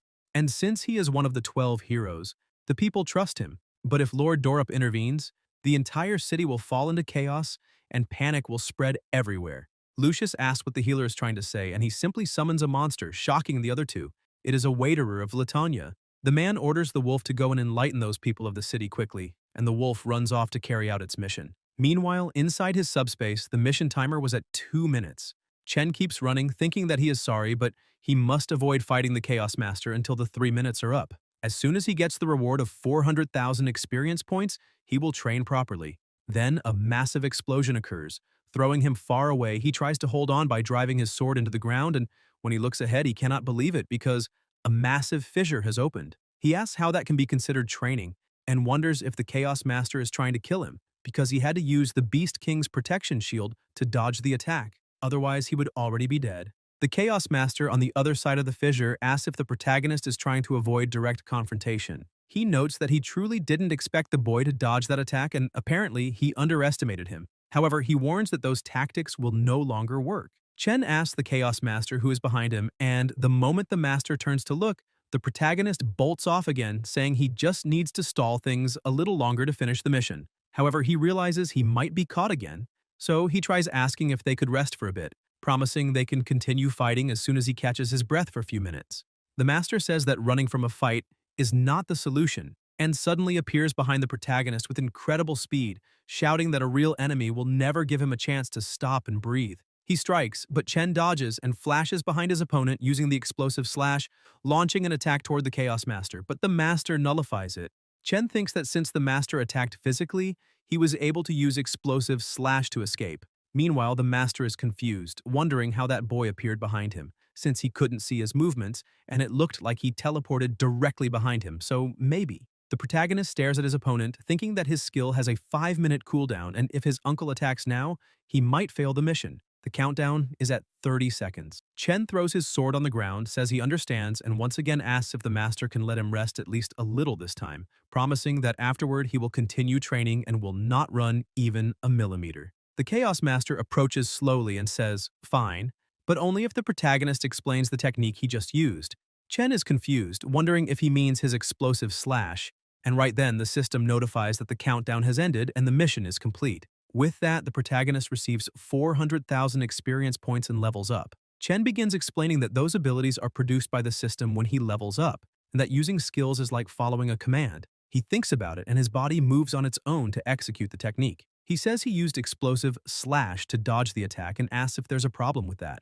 The Master comments that he didn't understand most of what the protagonist said, but he remarks that he thinks he has seen that explosive slash before. Chen is surprised, asking if others have really used that technique. The Chaos Master says the way the protagonist moved felt very familiar, and he begins wondering who he fought that gave him that feeling, but no matter how hard he tries, he can't remember. Chen also starts thinking and recalls that the old man told him about the legend of Hesiod, and that Uncle was the one who gave him the power of the chaos element. So he is likely Hesiod, and if so, maybe he could regain his memories if he learns his own name. Excited about the solution, the protagonist calls the Chaos Master and says he forgot to mention something, but he knows who he is.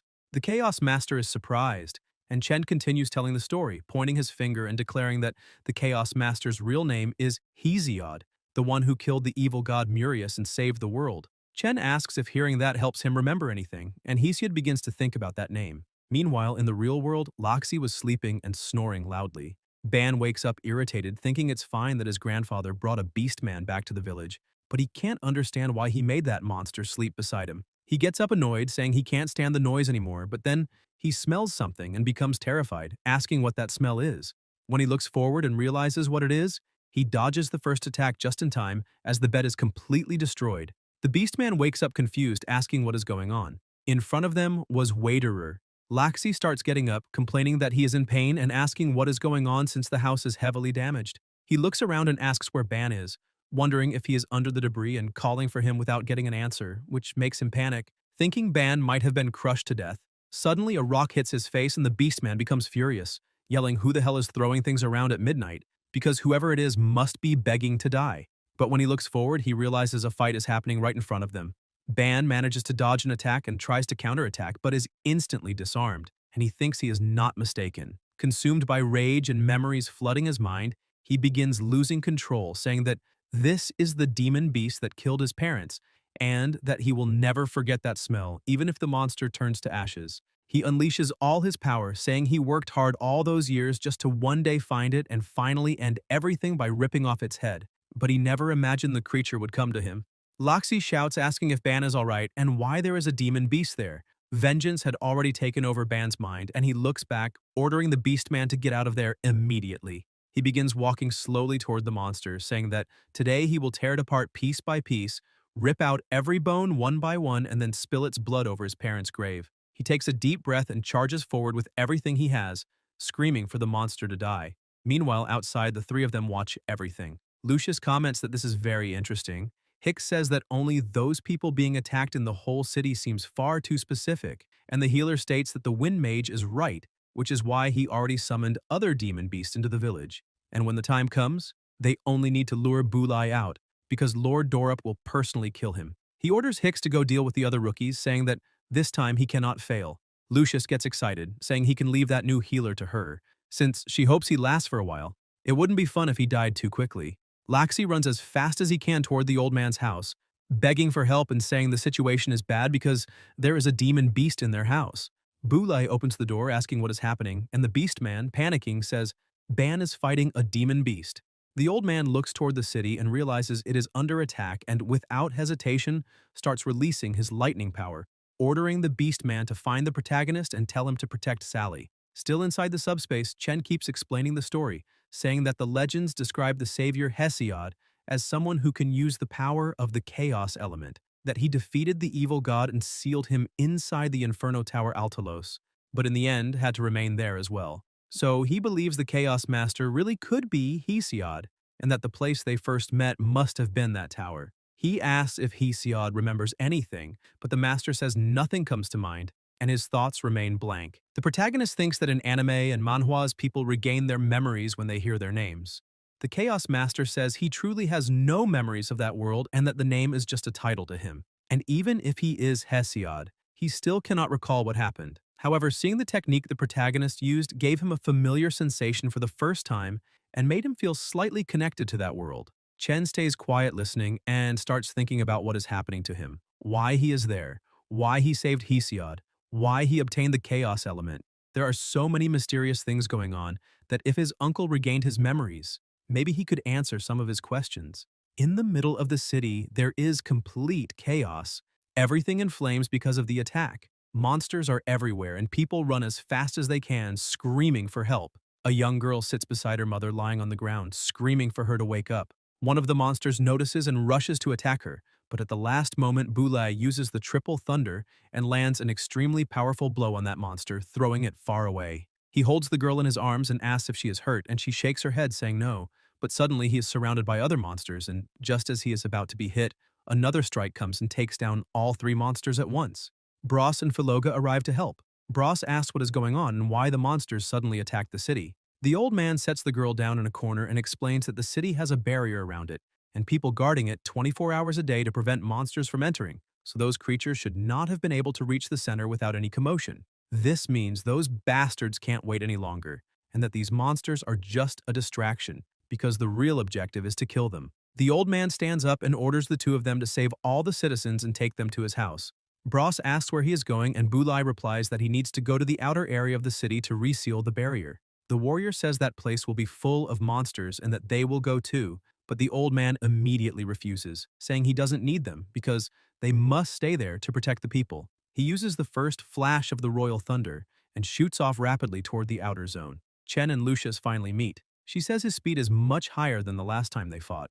The protagonist is confused, realizing that this woman is the same hooded person who attacked Ban and Sally. He is surprised as he didn't expect the Lucius mentioned by the old man to be a woman. He yells, calling her auntie and asking why she attacked him. The woman gets angry and asks who he is calling auntie. Chen watches everything without understanding why they insist on attacking them. Because if they manage to find the Palace of God, everyone in that city will gain freedom. Yet they keep trying to eliminate them. Lucius states that Lord Dorup invested too much time and effort into building that city, and she will not allow anyone to threaten it. She also says the Palace of God is nothing but a lie, and fighting against the will of God is pure foolishness. Chen grabs his weapon and says he's sorry to inform her, but the Palace of the Gods is real. Besides, he doesn't care who tries to stop him or who tries to hurt his friends.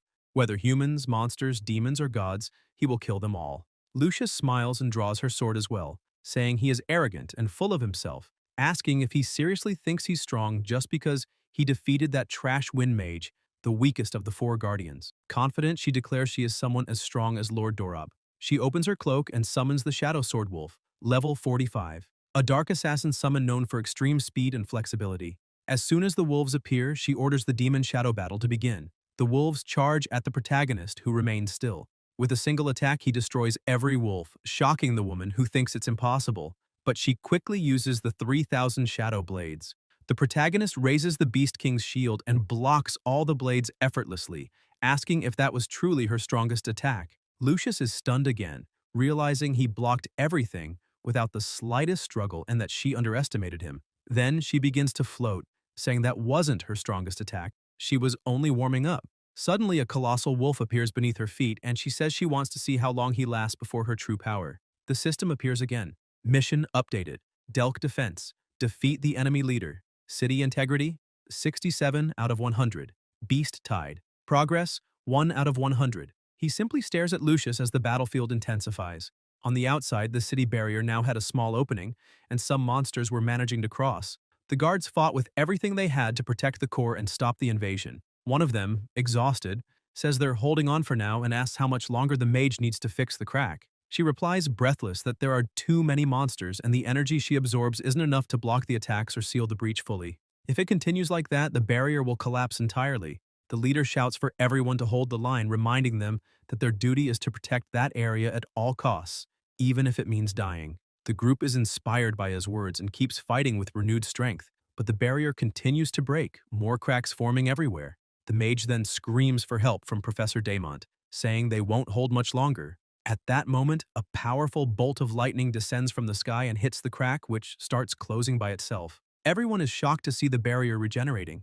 The old man appears, and the guards feel relieved, recognizing that one of the 12 heroes has finally arrived. Boulay, still angry, notices that some monsters cross the breach and eradicates them with a single move. He tells the professor to leave that spot to him and go help the others reinforce the barrier. Daemont agrees and leads his team to another breach. Suddenly, a violent gust of wind sweeps the battlefield, obliterating the remaining monsters. A man appears, and the people feel even more relieved to see that Lord Dorop has arrived as well. However, within seconds, the ground is covered with magic circles, and everyone nearby is instantly burned to ash. The old man, shocked, asks what he thinks he's doing, but Dorop removes his hood, revealing his face, and says he gave those useless worms a chance to live there, so he has every right to take their lives whenever he wishes. He then looks at the old man and declares that this is the price for betraying him. Meanwhile, the protagonist continues his fight, dodging easily and moving at absurd speed. Sensing the wolf's movement, he pulls back and then bursts forward for an attack. The impact is so intense that the ground cracks beneath their feet and the unleashed power sends the wolf flying. Lucius watches in confusion, unable to understand what's happening, wondering how a simple healer's strike can be that powerful. The wolf crashes heavily on the ground, and Chen, acting as if he still isn't taking the fight seriously, tells her she should admit defeat and go save the city. She smiles with a disdain and says he clearly has no idea what's happening, because Lord Dorop himself opened the city barrier, and tonight every traitor will be punished, including Boulay, one of the 12 heroes, who will be personally killed by Dorop. The protagonist, confused, wonders if the old man is really fighting Dorop right now. He looks at his own sword for a few seconds, remembering that Boulay's blade is with him. If Boulay is facing an opponent like Dorop without his weapon, then he's at a huge disadvantage. Because of that, he decides he must defeat Lucius as quickly as possible and rush to help him. Focusing, the protagonist releases even more power and activates the annihilation skill. Lucius begins stepping back, frightened, muttering that this man is getting stronger by the second. Before she can react, the protagonist also activates Blessing, completely vanishing from her sight and appearing right in front of her in an instant. Shocked, the woman tries to counterattack and screams, asking how he got there, but Chen has already swung his sword, unleashing an explosive slash that hits her with devastating force. Breathless and wounded, Lucius asks why he didn't kill her, but he remains silent. With no strength left to continue, she loses consciousness and collapses to the ground. Immediately afterward, the system emits a new notification. Delk Defense Mission Progress updated. Shadow Mage Lucius defeated. Experience obtained added. Item obtained added. Overall mission progress. Beast Tide Advancement, 3 of unknown total. City Integrity, 53 out of 100. Surrounded by several tornadoes, the battle between the two was about to begin. Dorup moved first, pressuring with wind attacks, but Bulai managed to block the initial blows. Dorup provoked the old man, asking if he really believed he could defeat him, saying the era of the 12 heroes was long gone, and that now he was nothing more than an old relic, while he himself was a true god, watching insects like Bulai die slowly in the end. Even knowing that fight was nearly impossible to win, Bulai didn't retreat and kept resisting the attacks. But Lord Dorup increased his strength even further, creating a devastating storm of winds. The pressure was so great that he believed victory was guaranteed. Meanwhile, Lucius, coughing and trembling, could barely move. She remembered that the protagonist could have killed her easily with that last blow and wondered why he chose to spare her. In the middle of the storm, a sudden flash of light appeared, surprising Dorup. He couldn't avoid the first strike, which hit him square in the stomach, and immediately afterward the second blow hit his face. A flurry of attacks hurled him to the ground, completely destroying a house. The old man gathered a massive amount of lightning energy in his hand and activated the secret art, Thunder Fist. He charged in with everything he had and the resulting explosion was massive, but when he looked at the impact site, he noticed something strange. Dorup was no longer there. He reappeared behind Bulai, laughing, saying it was touching to see an old man far past his prime, trying so hard to protect pests, and that it had been a long time since an opponent made him feel that excited. Raising his hand, he said that, despite that, the old man had no chance of winning, but out of respect, he would let him experience real terror, the true power of a 4-element mage. Dorup unleashed his abilities, destroying everything around them, and 4 elemental monsters appeared at his side, ready to fight. In the middle of the city, Bros and Philoga were eliminating the remaining monsters to protect the citizens. The shadow assassin sheathed his daggers, realizing there were no enemies left nearby. The warrior commented that it looked like the old man had managed to repair the barrier and asked if his companion was all right. Philoga replied yes, but said it was the first time he had seen so many high-level monsters. Bros agreed, saying he had never witnessed such numbers either, and wondered how the people who arrived there first had survived if they faced something 1,000 times worse. He said it was time to help the people in the outer zone, since they must be going through even worse situations. Suddenly, both of them noticed something in the sky, the giants summoned by the Lord. The shadow assassin, stunned, said they looked like elemental summons of water and fire, and that it was unbelievable since he had never seen summoned creatures that large. He never expected to find such a powerful elemental mage in that city. Bros explained that many mages can use different elements, but their power is usually weaker than those who specialize in a single element, which limits their combat ability. However, that mage was different, the only one capable of controlling so many elements with that much strength. The warrior became tense, convinced that someone with such power could only be him. Philoga then noticed something descending from the sky and told the warrior to look. It was the old man, still fighting fiercely. Even before Dorup's overwhelming power, Bulai still managed to dodge every attack. He got close enough to use Triple Thunder, but at the moment he launched the strike, Dorup smiled, calling him naive. The earth creature tried to attack Bulai from behind, but the old man swiftly dodged and countered with a sequence of powerful blows, destroying the monster. Before he could catch his breath, a water elemental appeared behind him and fired a spear made of waves. The attack was devastating, but Bulai barely escaped. Before he could recover, another strike came his way. The earth monster, previously destroyed, had already regenerated. The hit completely demolished the mountain he was standing on, but once again Bulai survived, though now severely wounded. Dorup appeared behind him, laughing and saying he didn't expect the old man to dodge his attacks, admitting he had underestimated him. Even so, he said that in the end, Bulai was nothing but a mortal weakened by age, unlike him, someone who kept a young body and unlimited magical power that all envied. He declared himself a god ruling over weak and pathetic mortals. Even wounded, Bulai stood up and replied that someone who traded his soul to demons in exchange for eternal power was nothing more than a dog licking its master's feet. He asked if it was worth living without tasting, smelling, or touching, and said that in truth, Dorup was the one who envied others.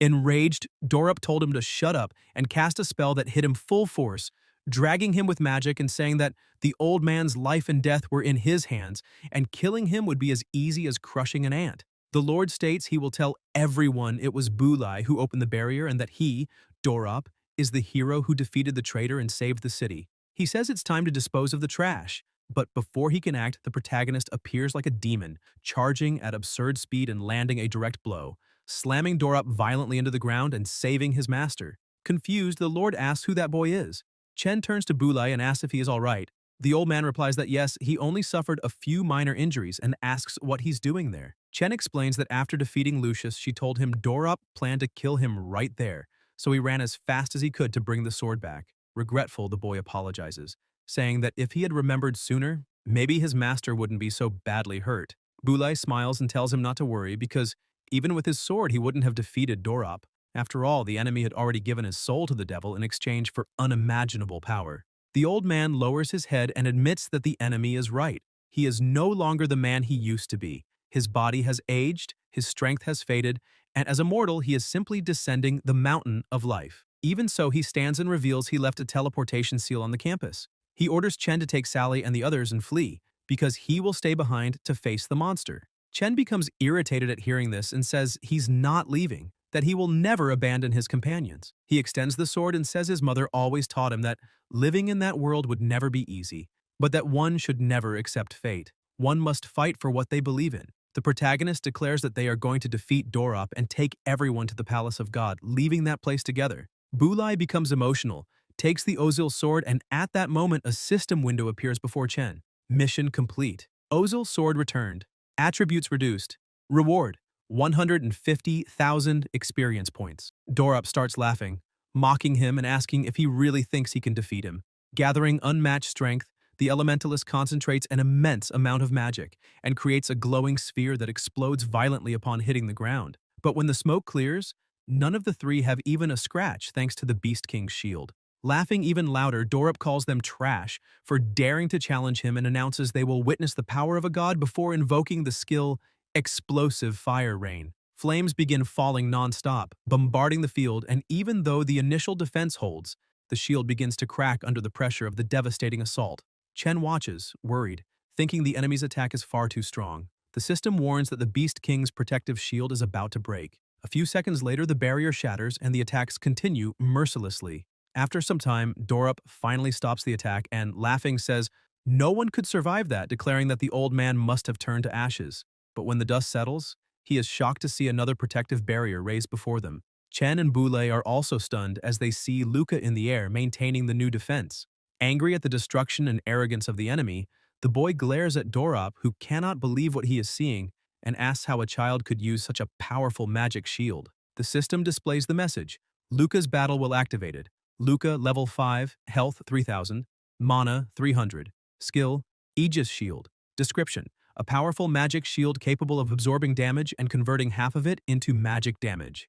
Cost 100 health per second, no cooldown. Luca begins to fall asleep and Chen, worried, runs to him. The boy looks at him weakly, calls him dad, and collapses with no energy. Chen holds him in his arms and tells him everything is fine now because daddy is here. He is amazed, realizing that not even the Beast King's shield was able to withstand the attack, but Luca's shield did. If not for him, both he and Bulai would have been reduced to ashes. The system notifies that Luca's battle will has dissipated and that he will enter storage space to recover, which may take up to 24 hours. Luca begins to turn into energy, and the protagonist thanks him, wishing him a good night's rest and promising to take care of the rest. The system confirms Luca has been stored. The old Bulai comments that Dorop used too much energy casting so many spells in a row, so he must be in a cooldown period. He says he will draw the enemy's attention so that Chen can get close and use his strongest attack. Bulai charges forward and Chen watches, thinking he wishes he knew Dorop's level because clearly he is stronger than the Beast King. He tries to analyze his status, but nothing appears, which irritates him, reminding him of the time he fought the Dominator. Dorop sees the old man approaching and angrily says he is as irritating as a pest. The two stare at each other. Bulai raises his sword and tears off the bandages wrapped around it, declaring that it is time to settle everything once and for all. A red energy begins pulsing from his body, surrounding him completely. Dorop mocks him, saying this isn't a fight but a one-sided massacre. Bulai simply replies that they will find out. He then charges forward using the second form of lightning charge. Dorop says the old man is nothing but an overrated relic and invokes the power of Earth, raising a massive barrier in front of him. But Bulai slices the wall in half with a single strike. More barriers appear one after another, yet the old man keeps advancing without hesitation, cutting through all of them as if they were paper. Dorop begins casting the fire element and unleashes a sequence of violent attacks, but Bulai charges relentlessly, dodging everything with precision. Two elemental monsters appear to block him, but he destroys them with one blow. Dorop keeps a smirk on his face and tells the old man to conserve his strength, saying he will never truly get close. However, the protagonist suddenly appears beside him and, without hesitation, lands a punch straight to his face, sending the enemy flying. Bulai takes the opening, shouting that this is their chance, and launches forward. He says that even if Dorop sold his soul to a demon and gained immense power, he still has the weak defense of a mage. Concentrating all his energy into the sword, Bulai states that even if he is no longer in his prime, this strike is enough to kill him. Then he unleashes the attack with everything he has. A massive explosion engulfs the sky, hurling Dorop into the ground and triggering another detonation that destroys everything nearby. The energy released is so intense it reaches the clouds, warping the vision of the fighters. Boulay declares that it is over. When the two return to the ground, the protagonist looks at his master and thinks that this is the true power of one of the legendary 12 heroes. The force Boulay released wasn't inferior to Dorop's.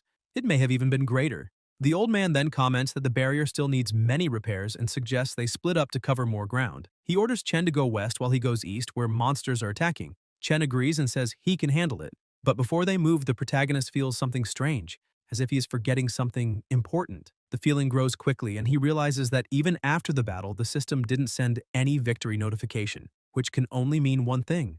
At that moment, Boulay senses the same presence. Dorop rises, furious, saying he didn't expect that boy to break his control with a single blow. He says that in the end, none of that matters because the power he possesses is far beyond mortal comprehension. The wounds on his body start regenerating instantly, and Chen realizes with horror that the regeneration is identical to the Dominator he faced at the beginning of his journey. Boulay comments that everything now makes sense, because Dorop's power doesn't come from demons, but from the underworld god himself, Hades. Chen looks confused and the old man continues, saying he remembers the man who killed Sally's parents.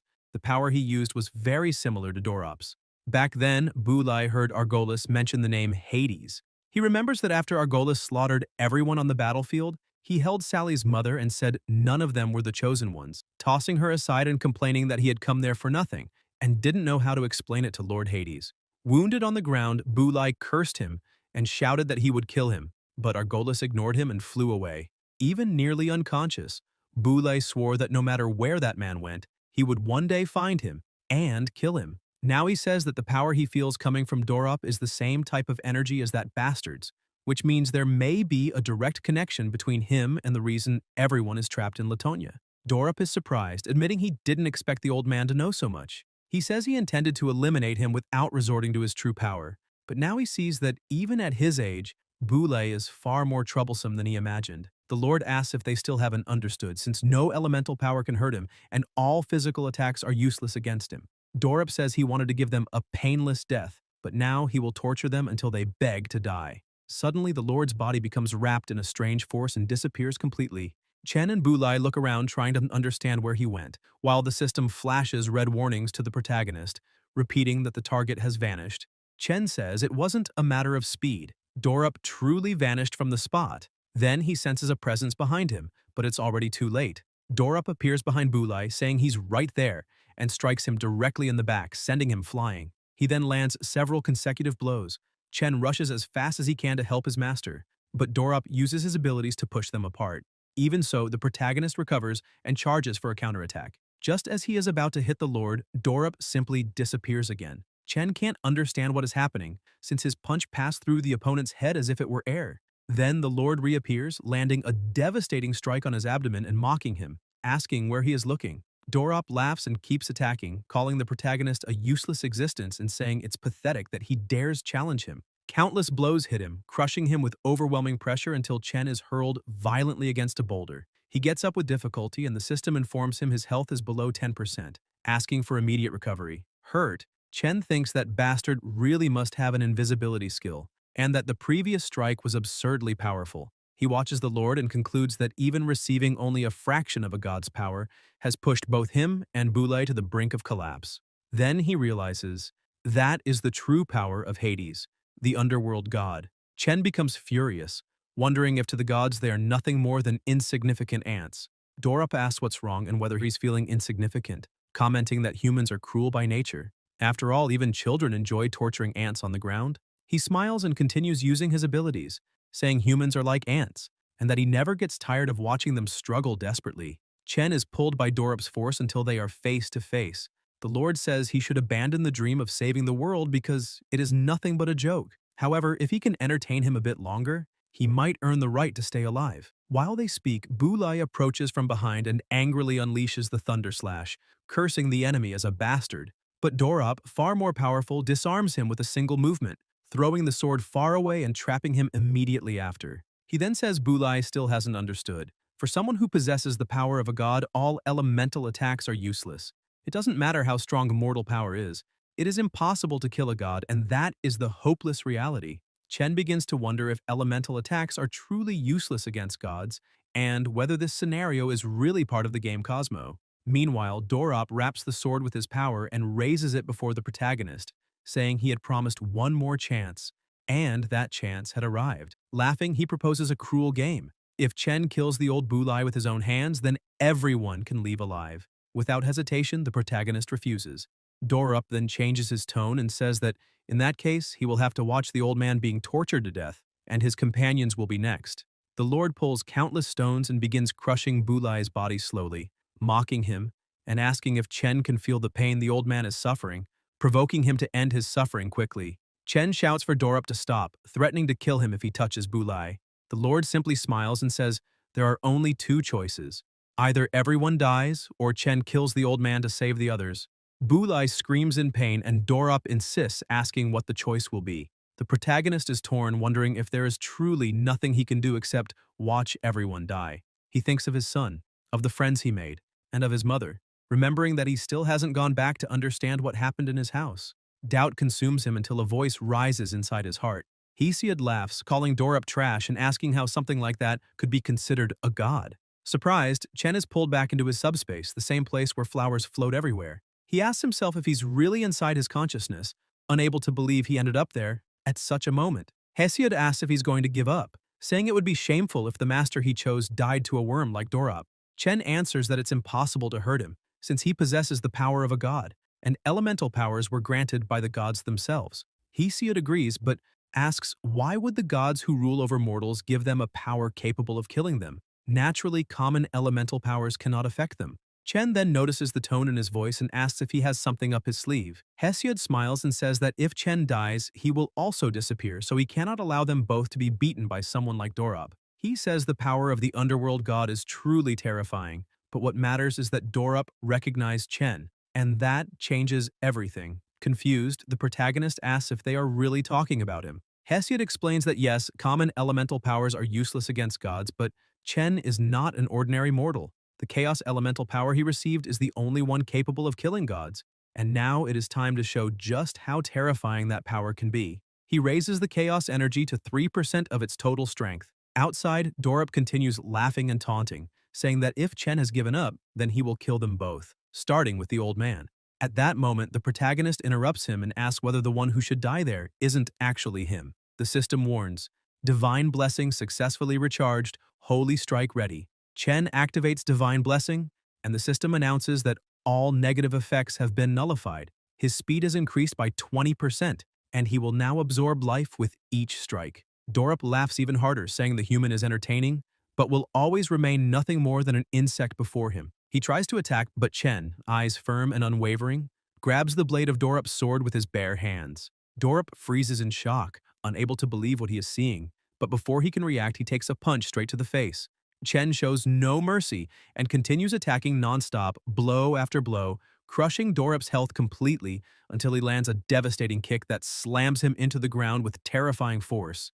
At that moment, Hesiod's aura appears behind the protagonist, explaining that if the power of the gods can be compared to fire, then the chaos elemental power is like water, something capable of extinguishing that divine flame. The system reappears, showing several notifications. The skill Elemental Extinction has risen to level 12. Now, the chaos power at that level can injure even enemies who possess the power of a god. When the protagonist enters extinction state, each damaging strike reduces the cooldown time of Divine Blessing and Holy Strike by 15 seconds, and when 10 strikes are accumulated on the same enemy, he will take 20% additional damage from the Chaos Elemental Explosion.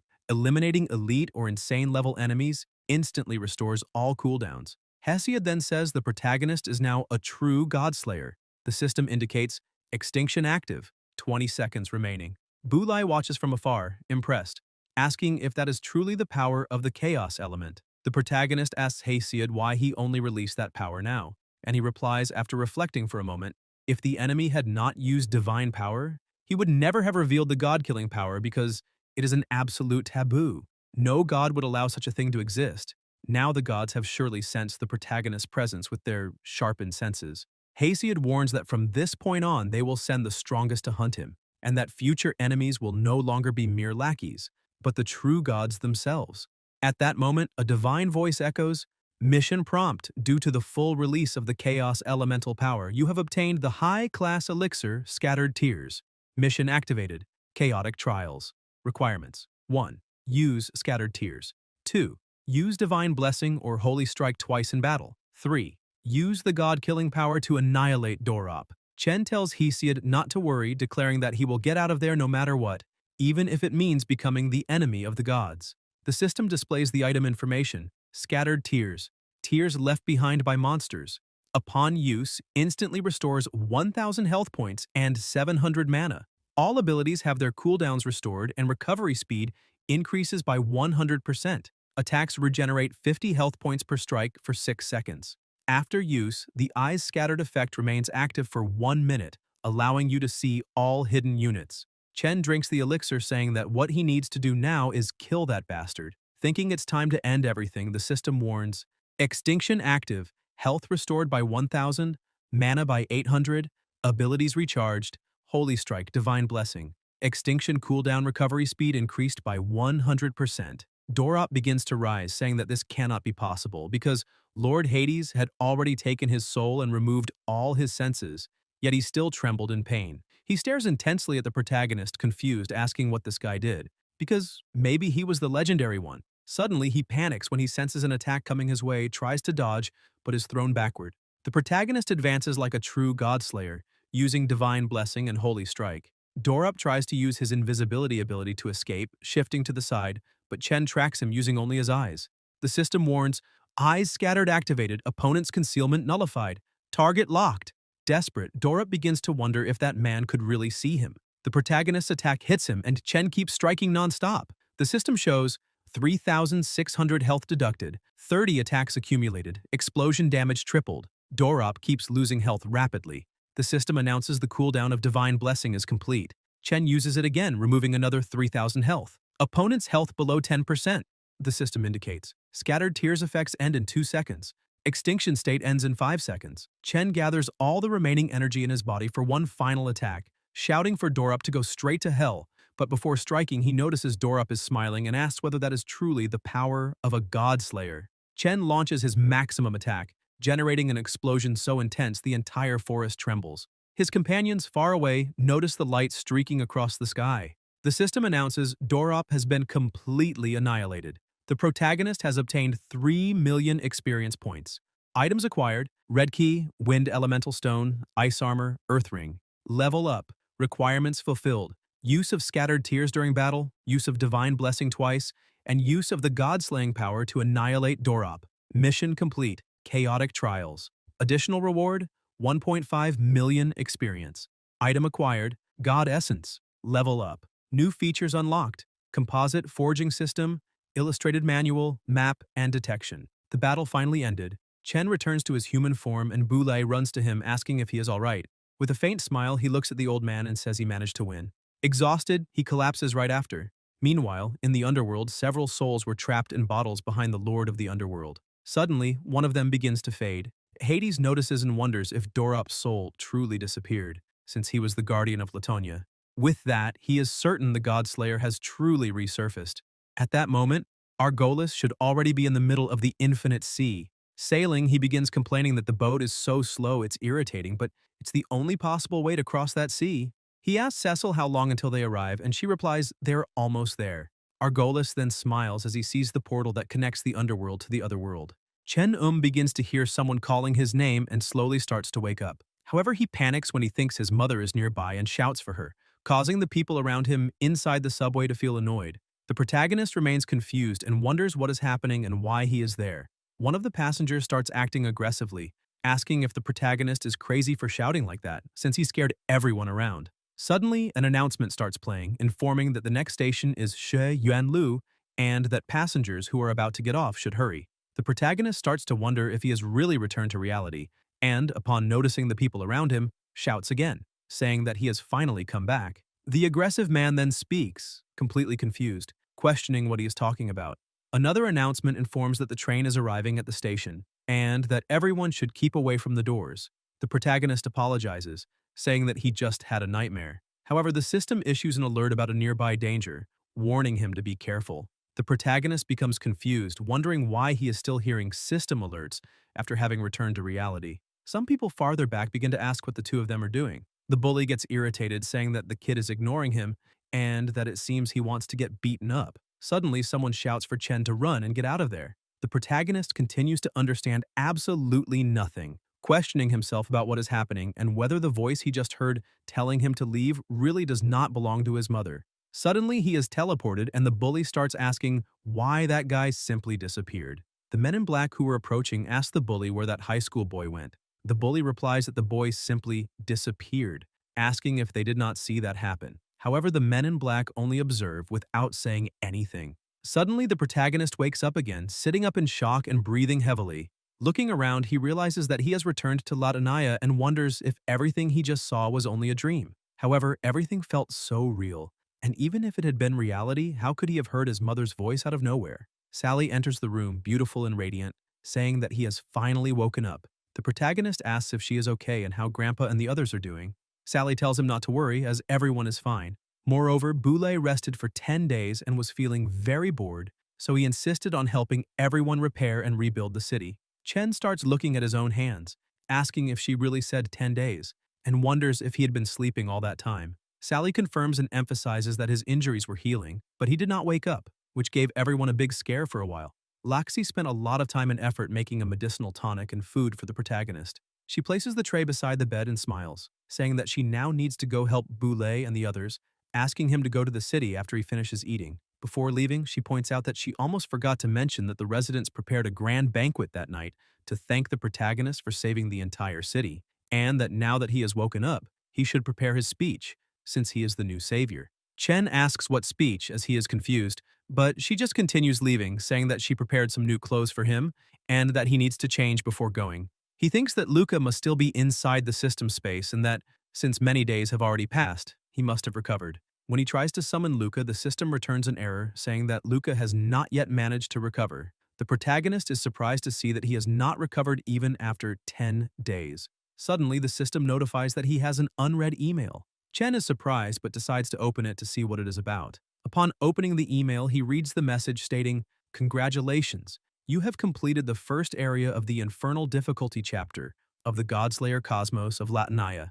All system information has been unlocked, including the crafting system, alchemy system, evaluation function, map census, title system, teleportation matrix system, and the Chaos Godslayer power growth system."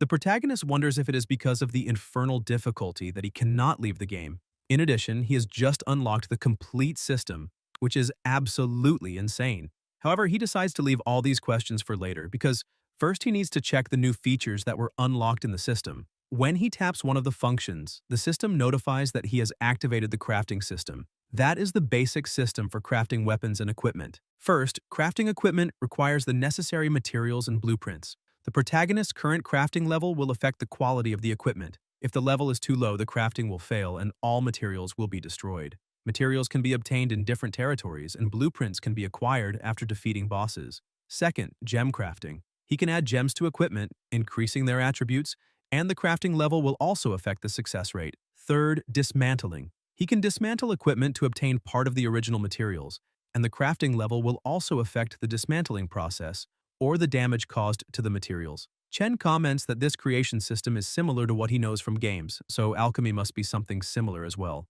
As soon as he takes a look, he receives the details. First, alchemy, using different materials and recipes to make potions and necessary consumables. The alchemy level affects the quality of the products, and a low level will cause the alchemical process to fail and the materials to be destroyed. Second, dismantling. Dismantling potions and consumables to obtain part of the original materials.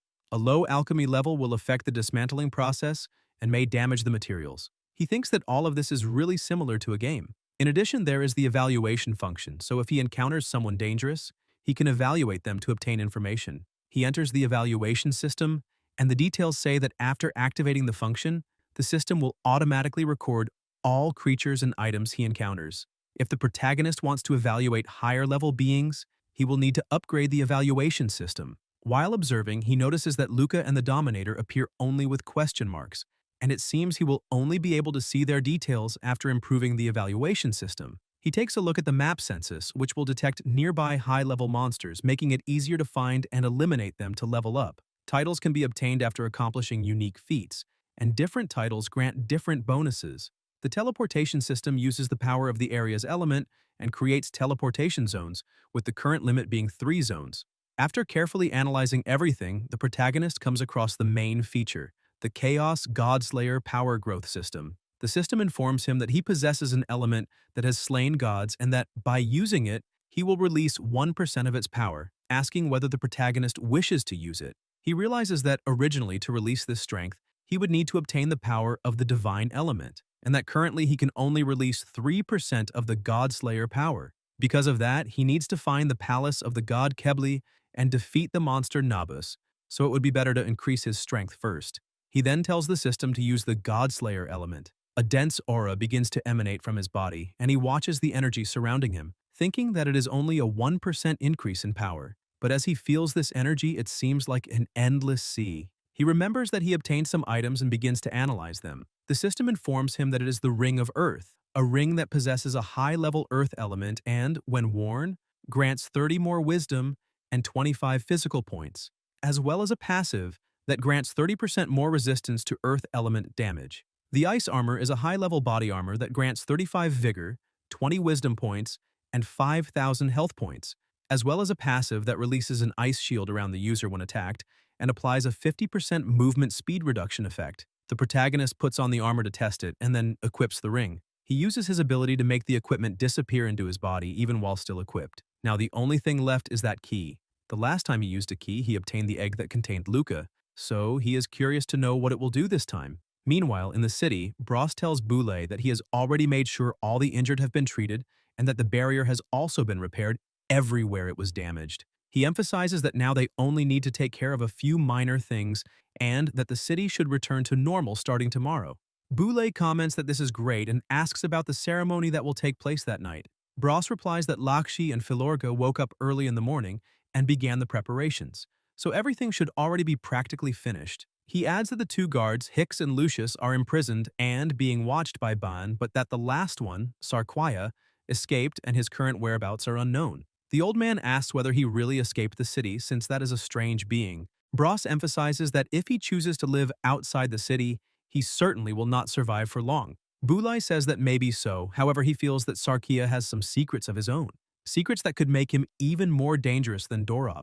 Still inside the house, the protagonist is surprised to discover that it is a dungeon key. The system informs him that the crimson red key, when the blood moon descends upon the world, will allow a hero to rise to slay evil and obtain infinite power. It can be used to activate a dungeon, and by doing so, the protagonist will be teleported to a designated dungeon, gaining triple experience when eliminating monsters. Once he manages to defeat the dungeon boss within the time limit, the mission will be completed. The rewards will be random, legendary grade equipment. Note: if the character dies, the real body will also die.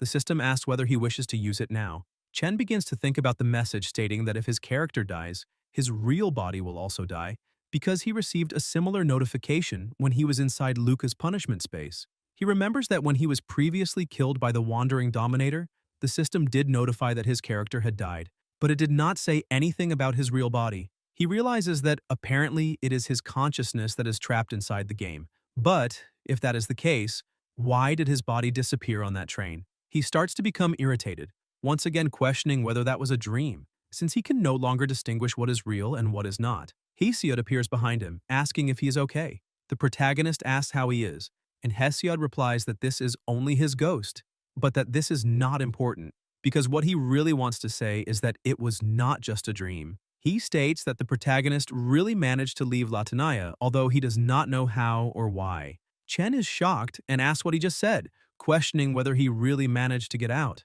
Hesiod confirms it again and emphasizes that he was able to see everything through the protagonist himself. Chen comments that that bald man was looking for him and that apparently he seemed to know that the protagonist would appear at the training, and that suddenly he heard his mother's voice telling him to get out of there as fast as possible. Hesiod says that he did not hear any voice. However, he states that he has never seen that kind of teleportation method before because the protagonist did not use any elemental power or divine power, something he has never seen in his entire life. Chen begins to think that if he really managed to leave Latanaya, then there are only two possibilities. The first is that his consciousness never left the game, but that Latanaya was transferred to the map of the train facility. The second is that he really returned to reality, but was unconscious while he was on the train, and then what entered the game in the beginning was only his consciousness. He becomes increasingly irritated, thinking that in the end, it does not matter what happened, because all of this only proves one thing. The world he is in is not real, but virtual. And then that bald man he saw before may be the same person mentioned. He becomes even more irritated and worried at the same time, questioning whether it is possible that his mother was captured by them. Yet he cannot understand the real reason behind all of this, or why he is the only one who was teleported to that place. He starts to lose control and shouts, cursing everything and everyone, questioning why this is happening to him. Hesiod notices that the protagonist is starting to lose control and shouts for him to stay calm. The system asks once again whether he wishes to use the red key. The protagonist falls silent, and the system informs him that if there is no response within 10 seconds, it will be used automatically. Chen calms down a little and tells Hesiod not to worry, saying that he is fine. However, he asks him a question, commenting that apparently in the past, Hesiod had already managed to defeat a true god, and asks what would happen if he recovered all of his strength and whether it would be possible to defeat the strongest god in that world. Hesiod thinks for a while, sighs, and apologizes to the protagonist, saying that unfortunately his mind is still blank and that he cannot answer that question, but he states that he truly must have eliminated a god before, because if that had not happened, there would be no reason for him to have been sealed in that place. He states that all gods fear the power of the chaos element and says that one day he is certain the protagonist will be able to eliminate the strongest god. Chen thinks that Hesiod is right and that what he needs to do now is become even stronger. Hesiod emphasizes that from that moment on, the protagonist is already capable of activating the power to kill gods, and because of that, those gods will start causing trouble very soon, so he needs to be prepared. Chen starts getting dressed, saying that this really does not matter because he refuses to die there. He leaves completely focused on what he needs to do, thinking that he will leave that world and unravel all the mysteries one by one. And since he still has some time before the ceremony, he will level up a bit more. At the beginning of the night, the preparations were basically finished. Laxi, who was finishing the food, tells Sally to relax a little, since she has already asked the same question more than 10 times, saying that everything is ready and that they only need to wait for Chen. However, Sally remains irritated, asking what difference it makes whether she asks 10 times or not, because if Laxi messes anything up, he will be punished. Ban also gets angry, asking how Laxi dares to irritate Sally. Laxi starts cooking even faster, saying that everything is fine and that it was his fault. Meanwhile, Bros is relaxing comfortably, saying that he has not felt this comfortable since arriving in Latonia, and that he should definitely enjoy the ceremony that night. The old man agrees, pointing out that if the protagonist had not defeated Dorop, he really does not know what state they would be in now. Bros says that he always believed Chen would not lose because he witnessed the protagonist killing the Beast King with his own eyes. Boulay comments that the Beast King cannot be compared to Dorop since his power comes from Hades. Hearing that, Bros is so startled that he ends up falling to the ground, asking if the old man is really talking about the god of the underworld. Chen appears, saying that apparently Bros is as lively as ever, and adds that he is very happy to see that the old man is also doing well. Sally starts shouting with joy as she calls out to the protagonist. Ban is also happy, though he remains grumpy and jealous, while Loxi can barely hold back her tears upon seeing that the savior has finally awakened. Boulay stands up, saying that it seems the hero has just arrived, so they should begin the ceremony that night. They light the torches and throw them into the bonfire, and all the people begin chanting the protagonist's name, calling him a hero and savior, which leaves him surprised by all that affection and warmth. The people keep shouting as loudly as they can until Sally climbs onto the stage and asks everyone to calm down a bit.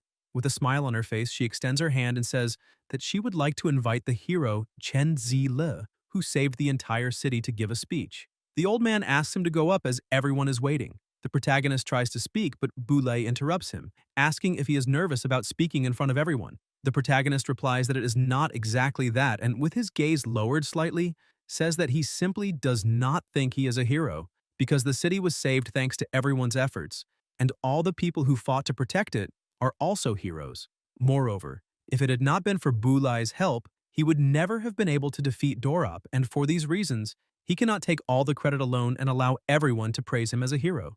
The old man places a hand on his young disciple's shoulder and asks him not to downplay his own efforts, because everyone there knows that if it were not for the protagonist, everyone in the city would already be dead. In addition, the city desperately needs a hero, a ray of hope they can cling to. The old man looks deeply into the protagonist's eyes and says that he is the embodiment of that hope. His companions smile and say that they believe in him. Bulai asks him to go and pass that hope on to the people, because now he needs to be the light that will guide everyone out of that cursed place.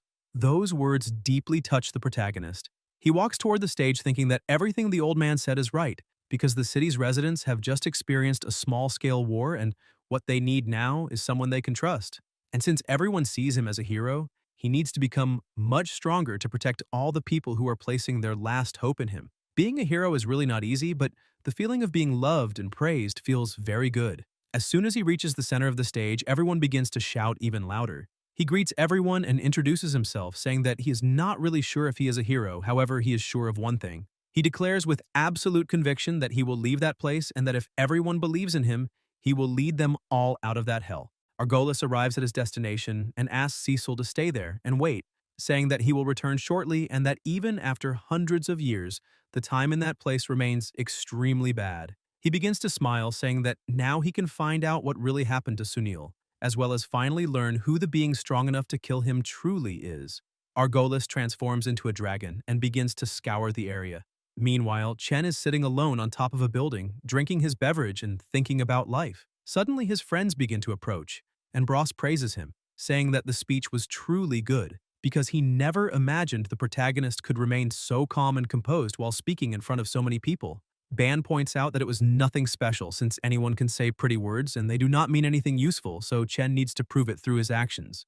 The protagonist stands up, saying that if the speech had been given by Ban, everyone would still be irritated and sulking by now, then asks where the old man and Sally are. Ban becomes irritated by that, but Bros tries to calm him down, saying that they do not need to argue over something like that and adds that Bulai drank too much, so Sally ended up taking him home. Philoga is taking food to Lucius and the other prisoners. They fall silent for a moment, then Bros asks whether the old man said anything about what their next step will be and when they will go to the Palace of the Gods. Chen says not yet, however before they leave he needs to further increase his combat abilities and become much stronger. Otherwise, even if they find the Palace of the Gods, they will not be able to defeat the guardian beast that lives there. Ban is confused by this conversation and Bros asks what kind of beast that is.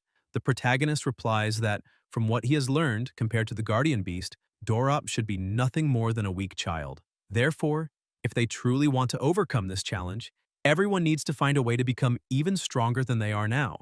After saying all of that, he jumps off the building, stating that he is going to rest and that they should also go to sleep early. The two watch the protagonist leave and Bros comments that it seems he is becoming more and more mysterious. Chen goes to the edge of a cliff and begins to look at his system interface, thinking that after defeating Dorop, his level or cultivation reached 708 and now he also has 41 levels available to use. In addition, he has 65 undistributed attribute points. The upgraded Obliterate skill reduces the cooldown of all other skills, however it consumes a lot of energy and he needs to increase the attribute related to his energy, which is Wisdom, as well as use the Ring of Earth to further boost this attribute. After analyzing the situation, he decides to increase Wisdom by 15 points and divide the rest between Strength and Agility, leaving 25 for each. However, he realizes that he still does not have a weapon, and even after unlocking the weapon shop, he will only have 11 levels left to use, but he has no other choice. Thus, he decides to unlock the weapon shop and try to find something decent with the remaining budget. As soon as he unlocks the weapon shop, the system notifies him that he has just spent 30 levels to unlock that function, and several pieces of equipment begin to appear before him. He takes a good look and comments that the gold level Light of Glory does not seem bad. However, it costs 40 levels, and even if he could buy it, it still would not be comparable to Ozil. He continues browsing and finds the Elite Magic Sword Karthus, which costs 10 levels, increases Strength by 30 points and Agility by 45, and also grants 150 MP, with the equipment level being 70. It has a special effect that causes every successful attack to restore 3% of the user's MP, as well as generate magical burns, causing attacks to deal additional damage equal to 2% of the enemy's MP value. The protagonist thinks that even though it has no special attribute, the MP recovery effect is something he likes very much, so he decides to take it. The system informs him that he has just spent 10 levels to exchange his weapon for the elite magic sword Karthus. He grips his new magic sword, saying that it is not bad at all, and that now it is time to challenge the dungeon. He holds the key in his hand, and the system asks whether he wishes to use the crimson red key. Chen replies yes, and a terrifying aura begins to form as a portal to the dungeon rapidly opens. The system asks him to pass through the teleportation portal as the mission will begin in 5 seconds. The protagonist starts walking toward the portal and places his sword on his back, and upon crossing it, he observes that the environment is completely shrouded in darkness. He begins to walk and the system notifies that he has successfully entered the Crimson Red Dungeon. The endless massacre of Bayside covered all the land in blood and turned it into a river that changed the moon in the sky. And the protagonist starts wondering why the name Bayside sounds so familiar to him. The system instructs him to find the evil Bayside of the moon and defeat it, with the mission reward being a random legendary weapon or piece of equipment, a purple moon key, and 10 million experience points. Chen thinks the reward is extremely generous. A legendary weapon and 10 million experience is very good, because afterward, when he levels up, he will be able to buy things in the shop. However, before obtaining the reward, he needs to find Bayside, yet he has no idea where to start looking for information, since the place has no markings or signs at all, so he does not even know which direction is which. Chen starts thinking that if he searches without a plan, he will definitely get lost before finding his target, but then he realizes that he must find Bayside before moonset, and as soon as he focuses on that, he gets an idea of where his objective might be, because this is a riddle, and the phrase before the moon sets does not only indicate the time, but also the location where his target is. While he looks at the moon, he feels something appearing in front of him. A fog begins to emerge out of nowhere, and a powerful monster appears, bringing with it countless smaller monsters. The system informs him that it is Bayside, a spiritual undead, a level 60 beast. The monsters begin to slowly approach, quickly surrounding the protagonist. He draws his magic sword and looks around, saying that it seems there are many level 60 undead spiritual beasts, and that if it were in the past, it really would have been difficult to deal with them. One of the monsters tries to attack, but he easily dodges and eliminates it with a single strike. He begins to move and wipes out all the monsters around him, as if they were absolutely nothing, thinking that at his current level, those monsters are nothing more than free experience being handed to him. Meanwhile, on a mountain some distance away from the city, Argolis is observing everything and confirms that Sunil was indeed killed, and even if he did not possess that divine power, he should not have been killed so easily. He begins to smell a very strong scent of insects, but then realizes that the smell is familiar and wonders if it could really be him, because that should be impossible. After all, he should have died a long time ago. Argolis starts to smile, wondering if that bastard really did not die and is hiding among the insects. In Delktown, the old man is reading a book and realizes that the sealing of the evil god Murius is not the end of the story, but the beginning of everything. The appearance of Hesiod and his absolute power made the gods fear humans, and according to what the goddess Jeffin saw in the Book of Prophecies, a godslayer will appear among humans and judge the gods, and then the world will be reset. The gods became enraged that humans had created their own power that could threaten them, so they massacred and slaughtered humans, and the oppressed humans eventually resisted and fought back. It is then that the Godslayer will appear and lead humanity to defeat the gods, and after the battle with Dorop, the old man no longer has any doubts that the Godslayer is the protagonist. He begins to wonder whether humans and gods will truly go to war, but suddenly he senses a massive threat approaching. He quickly opens the window, asking if the barrier is under attack, but instead he sees an enormous fireball in the sky, creating a huge explosion. He rushes there, and when he looks to the side, sees that it is the same trash that killed Morse and Luna. The two stare at each other, and Argolis asks the old man if he is the guardian of that place and demands to know where the bastard who killed Sunil is, saying that if he tells him where he is, he will die without pain. Otherwise, he already knows what will happen. Meanwhile, the protagonist is focused on completing his mission, and as he begins to release his power, he manages to destroy the monsters in front of him. The system informs that the magic sword dealt an additional 300 points of damage, and with that he eliminated 3 undead spiritual beasts of Bayside and obtained 30,000 experience points. He pauses for a moment and looks at his sword, saying that if only the Annihilation Strike could also stack passively, then he would have unlimited MP. He leaps into the monsters, saying that it is better to have that than to have nothing, so he will try it. Chen activates the Annihilation Slash skill and begins to deal massive damage to the monsters, but this confirms exactly what he was expecting. The MP he used recovers very quickly, so he does not need to worry about MP at all, and this will greatly increase the efficiency of his hunting. He continues annihilating all the monsters around him, and a short while later the system notifies that he has successfully eliminated all the spiritual beasts. However, he realizes that he did not level up, and when he looks at the system screen, he understands why. He eliminated 25 monsters, gaining a total of 250,000 experience points, but he needs 500,000 points to evolve, so it is no surprise that he did not level up even after killing so many spiritual beasts.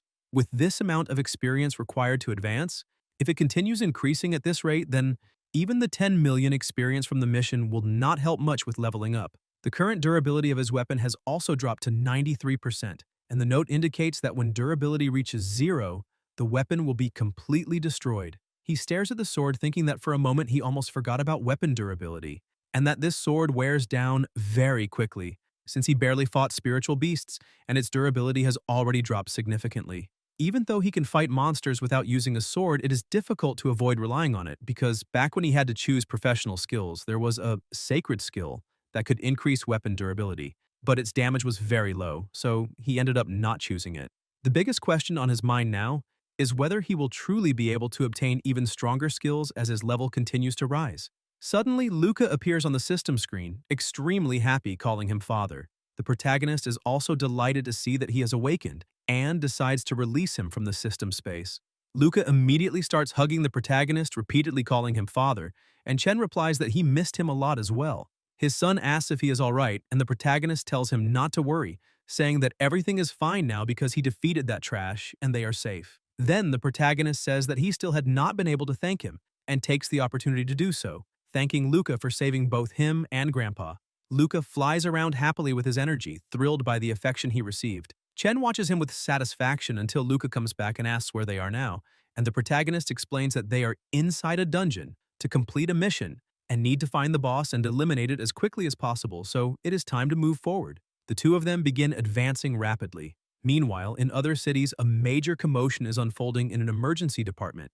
Doctors rush while carrying a person and shout for everyone to move aside. The person brought in from the woods appears to be in critical condition. The doctors say the heartbeat is extremely weak and that they need to inject aspirin immediately. Then they rush into the emergency room. They do everything they can to save him, but just a few seconds later they realize there is no longer any heartbeat. After declaring the death, an assistant goes to Chief Sue and informs her that this is already the third person who has died of cardiac arrest that month, all of them men around 20 years old, and the cause of the cardiac arrest is still unknown, since no abnormalities were found even after the autopsy. She asks whether these people have anything in common, such as the same schools, universities, or residential areas, and the assistant replies that there is no apparent relationship or connection between them. However, according to the investigation, all of them played a game called Cosmos. The chief is confused and asks if all these people played the same game and then died, because that seems like more than a mere coincidence. The assistant adds that there is another case related to the game Cosmos. Last month, a woman went to the West District Police Station to report that her son, Chen, disappeared while playing the same game, and initially the report did not receive much attention. However, last week, someone posted a video in which a young man suddenly appears inside a train, emerging out of nowhere, and then disappearing. And the video quickly went viral on TikTok. After analyzing the case, they confirmed that the young man in the video is Chen. The assistant asked the chief how they should proceed from now on, and she begins reviewing the reports, saying that first they need to remove the video and control discussions about the protagonist. In addition, they must ensure that public panic does not spread. Next, they should contact Cosmos Management to see if they can obtain more information, and if there is any progress, they need to be informed immediately. The assistant says he understands and will handle it right away, while she continues analyzing the protagonist's report, which lists his name, age, address, school name, the date of disappearance, and the information that he was last seen 6 days ago. Back in the small village, Bulai, Argolis, and the old man are still staring at each other down. Argolis asks if he is deaf, since he is not answering. However, Grandpa releases his lightning power and appears in front of his opponent, attacking with everything he has. Argolis blocks the attacks with just one finger, and using only one hand, counterattacks, hurling the old man far away. Ban appears holding Bulai and asks if he is alright. The old man says yes and asks why Ban is there, ordering him to leave as quickly as possible because they cannot defeat that man. Ban tells Bulai not to worry, saying he did not come alone, since Lucius and Hicks are also there to help. Inside the Crimson Dungeon, the protagonist realizes that the closer he gets to the moon, the more spiritual beasts appear, and their level is much higher than the ones he faced before, reaching level 70. He continues eliminating the monsters ahead of him, and to prevent his weapon's durability from dropping too fast, he decides to stop using the Annihilation Strike and switches to normal attacks. However, this change makes it take much longer to defeat the enemies, and if he continues like this, he will end up running out of time to face the boss. The monsters begin to approach, but suddenly they stop moving and start floating. Luca is using his powers to defeat them. Chen praises Luca, saying he is very impressive, and Luca celebrates, showing that he is strong too. Another small army of monsters begins to appear, and the protagonist thinks that he has no other choice. He must eliminate all those spiritual beasts as quickly as possible because he cannot waste any more time. The villagers begin to realize that a great battle is about to happen, and without fully understanding, some ask what is going on, and whether demonic beasts are attacking again, feeling a bad premonition about everything. Argolis looks at all of them with contempt, saying they are just a bunch of weak insects and that he does not want to waste time there, then asks once again where the man who managed to kill Sunil is, emphasizing that his patience also has limits. Ban points his sword and says that no matter what he wants, that city is under their protection and demands that he leave, otherwise they will be forced to act. Argolis looks at them disdainfully and, in the blink of an eye, appears in front of Ban, shocking everyone, releasing his aura and stating that human trash always overestimates itself. He attacks Ban, but the old man steps in front of him. Ban asks why he did that, and Boulay says he is fine, telling Ban to leave immediately because none of them are strong enough to defeat that being. Ban grows worried and asks if the old man is serious and who that man really is. Boulay explains that he is not human, but someone from the underworld, a subordinate of the god of Hell Hades, the Hell Dragon Argolis. The Hell Dragon begins licking the blood on his hand, saying that the taste seems familiar and wondering where he has tasted it before. The old man states that this being is the one who killed Sally's parents and emphasizes that elemental powers are useless against him, so he will delay him as much as possible while Ban must take the chance to escape immediately. Argolis says it is better to forget the idea of discovering whose blood that is because he has devoured so many humans that he no longer remembers, and asks if they really think they can still leave, since it is already too late. When he tastes fresh blood, he never lets any prey escape alive. Lucius and Hicks shout, preparing for battle. Lucius apologizes to Boulay but states that they will not leave, and Hicks says that unfortunately they are still the guardians of that village, so there is no way to run. Ban is also consumed by anger, saying that that bastard killed Sally's parents, and that whether human or god, he will not be forgiven, claiming that if they attack together, they will surely be able to defeat him. The old man says that since it has come to this, there is no turning back, and everyone prepares to enter combat.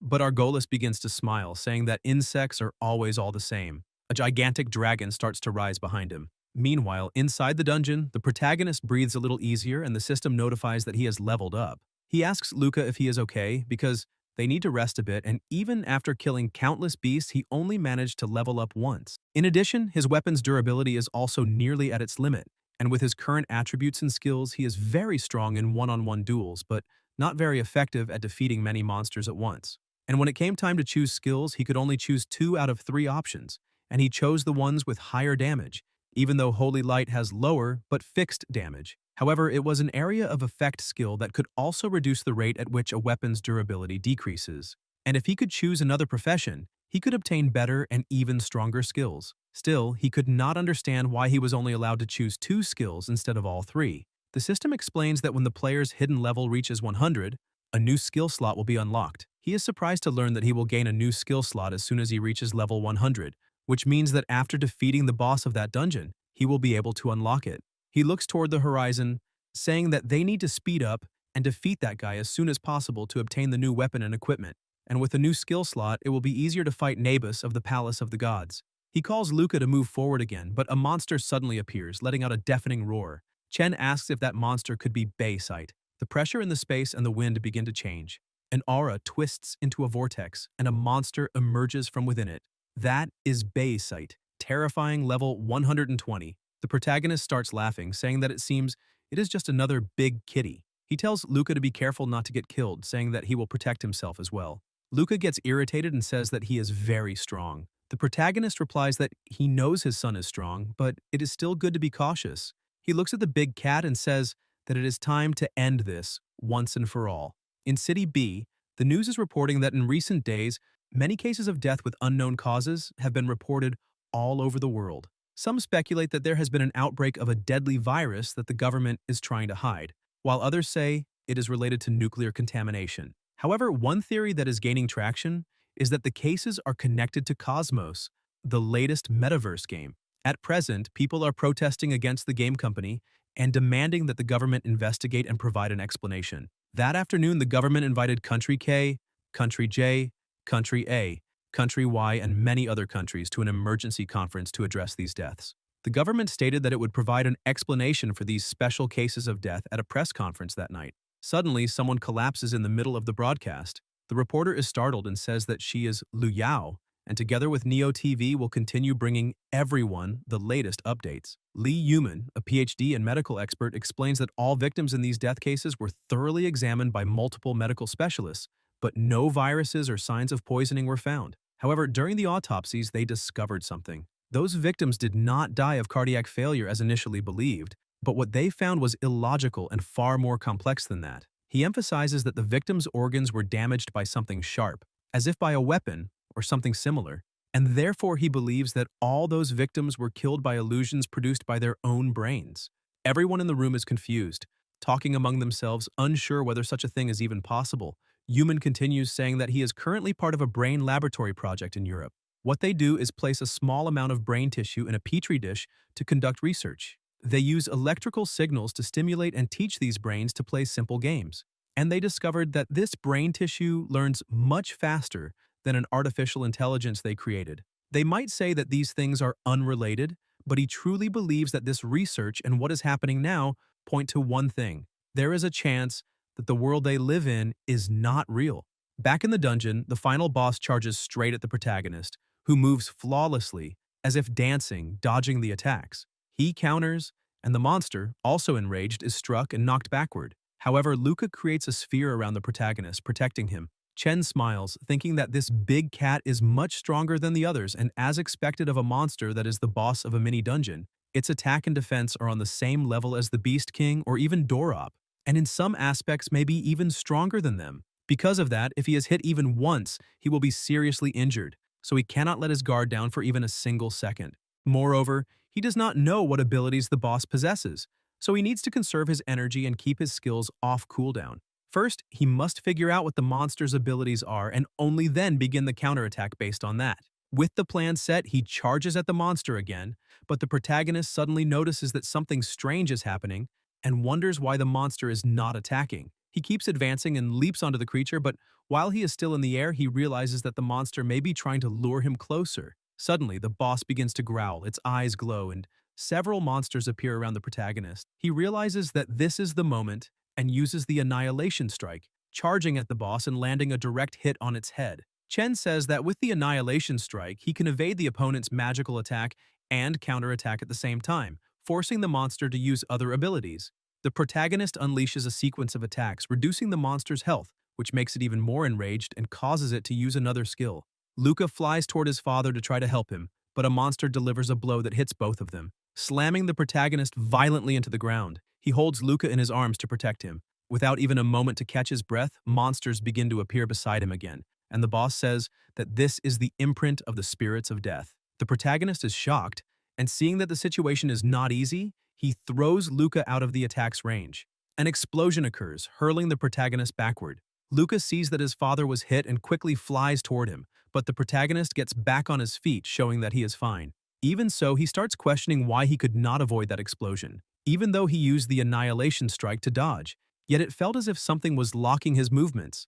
The system informs him that base seat's attacks apply a mark effect, and after being marked by the imprint of the spirits of death, the attacks become locked onto the target. The protagonist begins to understand what really happened, which is why the boss did not attack earlier and waited until he got close, then tried to kill him with the imprint of the spirits of death and used explosions to deal damage. This is essentially a critical counter against someone like him, who relies on close combat. And now the question arises of what he really needs to do.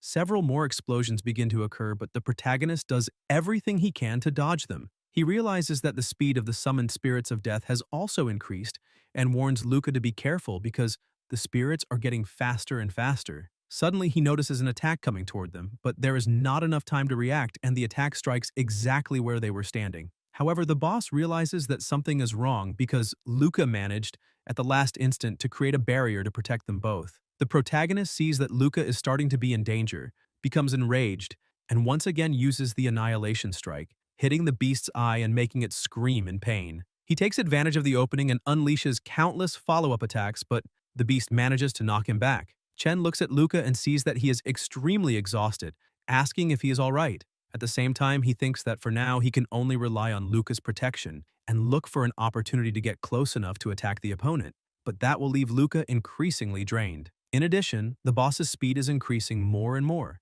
and if the protagonist activates Obliteration and fails to kill the boss, when the skill enters its long cooldown, it will put them in an even worse situation. However, Luca is already very tired and he cannot push him any further.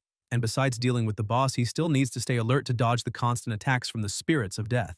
The protagonist finds himself lost in thought, not knowing exactly what he should do, but then he remembers when he was training with Hesiod, when Hesiod used a type of long-range sword technique, and if he can use that same technique, it will be possible to defeat the opponent. Baysite charges at him again, and the protagonist tries to contact Hesiod, saying that he needs his help to defeat that beast. He blocks the attack, but receives no response. While using his skills, the protagonist wonders if it is because he is in the middle of a mission that he cannot contact Hesiod, but that is very strange, because even when he returned to reality, Hesiod was with him. The system warns that only 30 minutes remain for the mission, and he realizes that he does not have much time left, starting to question whether he will really have to give up the 10 million experience points and the legendary weapon. The boss tries to attack him again, but Chen retreats. He looks to the side and sees that Luca is also giving everything he has just to defend himself, and this makes him think that he cannot give up, because if he cannot even defeat a dungeon boss,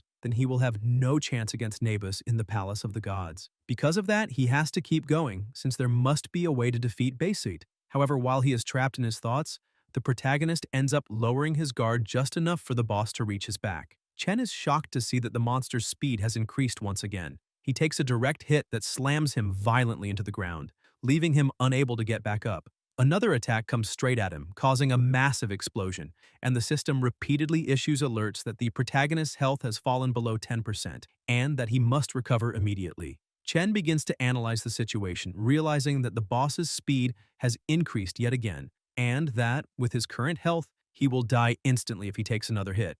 That means the only thing he can do now is activate the extinction state and use some potions, giving everything he has while Luca's shield can still hold. However, before taking action, he remembers that until now, the power of the chaos element and the skills he has used were all guided by the system, and he has never tried to do it on his own. The sword strike Hesiod used seemed to concentrate all elemental power into the weapon before releasing it at the moment of attack, so if he fuses all of his elemental power into the sword, he might achieve the same result. He begins to release all of his power, channeling the chaos element into the sword, questioning whether Hesiod's attack is truly similar to what he is doing now.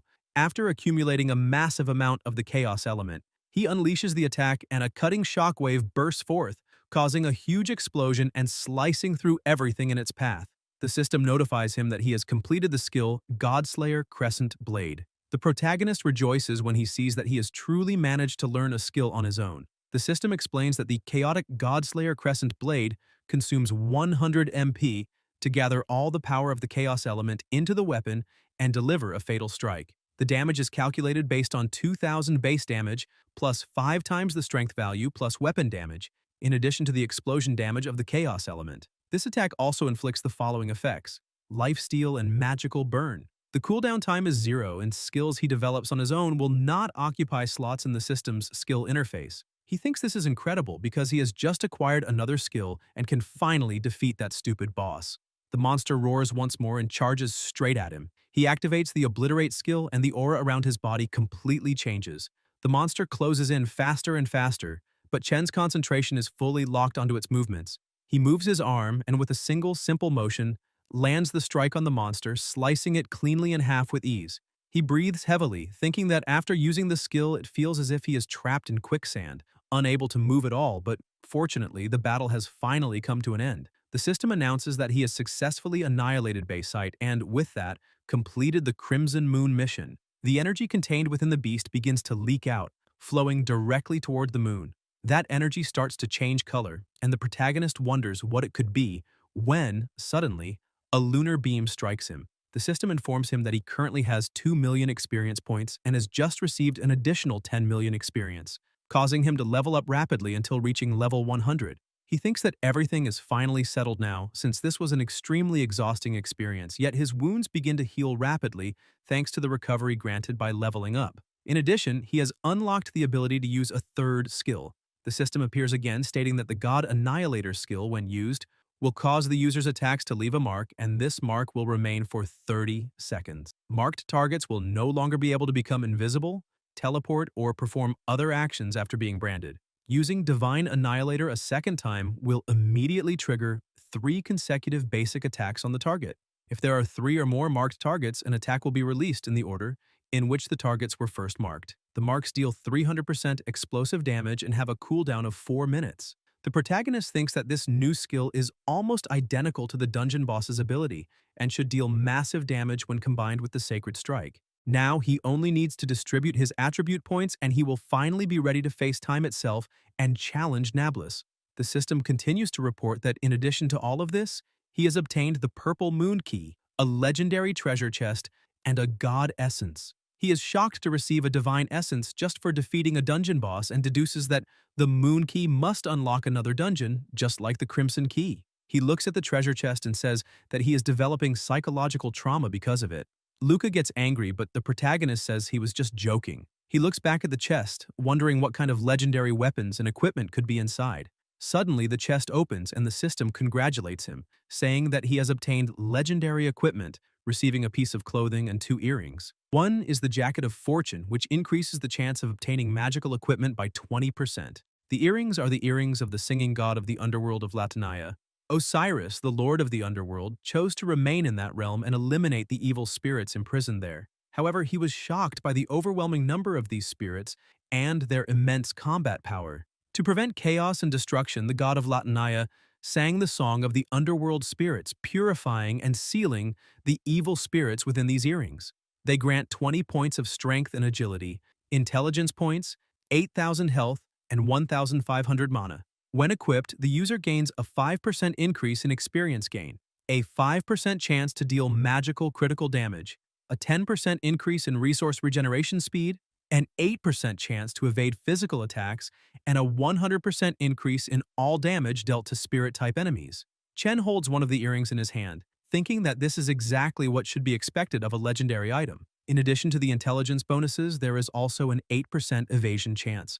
And now that he has such an item at this stage, he can invest all of his attribute points into strength and agility without much concern from now on. However, he realizes that his ears are not pierced and thinks that he may need to select the equip option. As soon as he does, the earring simply appears on his ear and the jacket is placed on his body. The system warns that the mission dungeon will soon be closed, and therefore the already open teleportation portal begins a countdown. He calls Luca to return home and visit the temple together. As soon as he passes through the portal, he returns to the exact cliff where he was before, but he wonders why it is still early night, considering whether time may have stopped while he was inside the dungeon. However, when he looks down, he is shocked by what he sees, because the center of the city is completely destroyed. In City B, 2 people are in an alley relieving themselves, and one of them asks his friend if he has heard about a game called Cosmos, because they say that people who play it end up dying. The friend replies that he has heard about it and thinks it is nonsense, because he honestly does not believe that a stupid game could kill anyone. He comments that young people are becoming so obsessed while playing that they forget about their own health. He says he is an example of the older generation, that his physical strength is still at its peak despite his age, and that the girls that night even thought he was just a little over 20 years old. The young man says that, to be honest, he had already played the game before and has not been able to focus on anything else in recent days because he is very afraid of dying, but his friend says they need to stop wasting time because the girls are waiting for them. While they are walking, a flash of energy cuts across the sky and falls nearby. The older man asks why it is so bright and questions whether it is some kind of illegal gathering, when claws begin to emerge from within that light and a terrifying monster steps through, frightening both men. The older one asks what that is, and the young man replies that it is the boss from the game Cosmos. Suddenly, a girl appears, moving at high speed and prepares to face the monster. Back in the small village, the protagonist begins walking among the ruins and wonders what happened to the city during his absence, thinking about whether time flows differently between Latonia and the dungeon. Hesiod appears saying that the protagonist has finally returned, but Chen is confused and asks Hesiod where he was. The former Godslayer becomes irritated, saying that that is exactly what he wants to ask, questioning how the protagonist thinks he can simply remove him from his own consciousness. Suddenly, Chen senses something coming toward him and dodges the attack, but another strike follows immediately. He draws his sword and blocks it when Ban appears in front of him, completely consumed by rage. Chen asks what Ban is doing, where the old man and the others are, and what happened there. Ban, with tears in his eyes and filled with fury, shouts at the protagonist, questioning how he dares ask about Bulai and saying that all of this is the protagonist's fault, that the old man. Chen starts to grow anxious and asks what he really means. After their exchange, the protagonist goes to the cabin and finds his team there, but Bulai is gravely injured, missing both arms. Chen sits down beside Bulai and asks how he ended up in that state, since he was only gone for one night. So how could all of that have happened? However, everyone refuses to speak. Chen becomes even more irritated and asks Laxi to explain what happened, and Laxi says that the protagonist was gone for 3 days, which is why they thought he had left without saying goodbye. Chen is shocked and asks what she just said. Ban enters the cabin and tells him to stop asking questions, stating that Chen said he would protect everyone, but ran away thinking only of himself at the most critical moment. Moreover, it was not only Bu Lai who was affected, but there were also tens of thousands of deaths throughout the entire city, and all of it was the protagonist's fault. Ban begs Chen to say who he really is and why that God wants to find him at any cost, but Chen remains completely silent. At the Public Security Department of City B, a policewoman was telling two people that if they kept talking nonsense, she would have to arrest them for wasting the police's time. The two men kept insisting that everything they had said was the truth. Another officer arrived and asked what was going on there.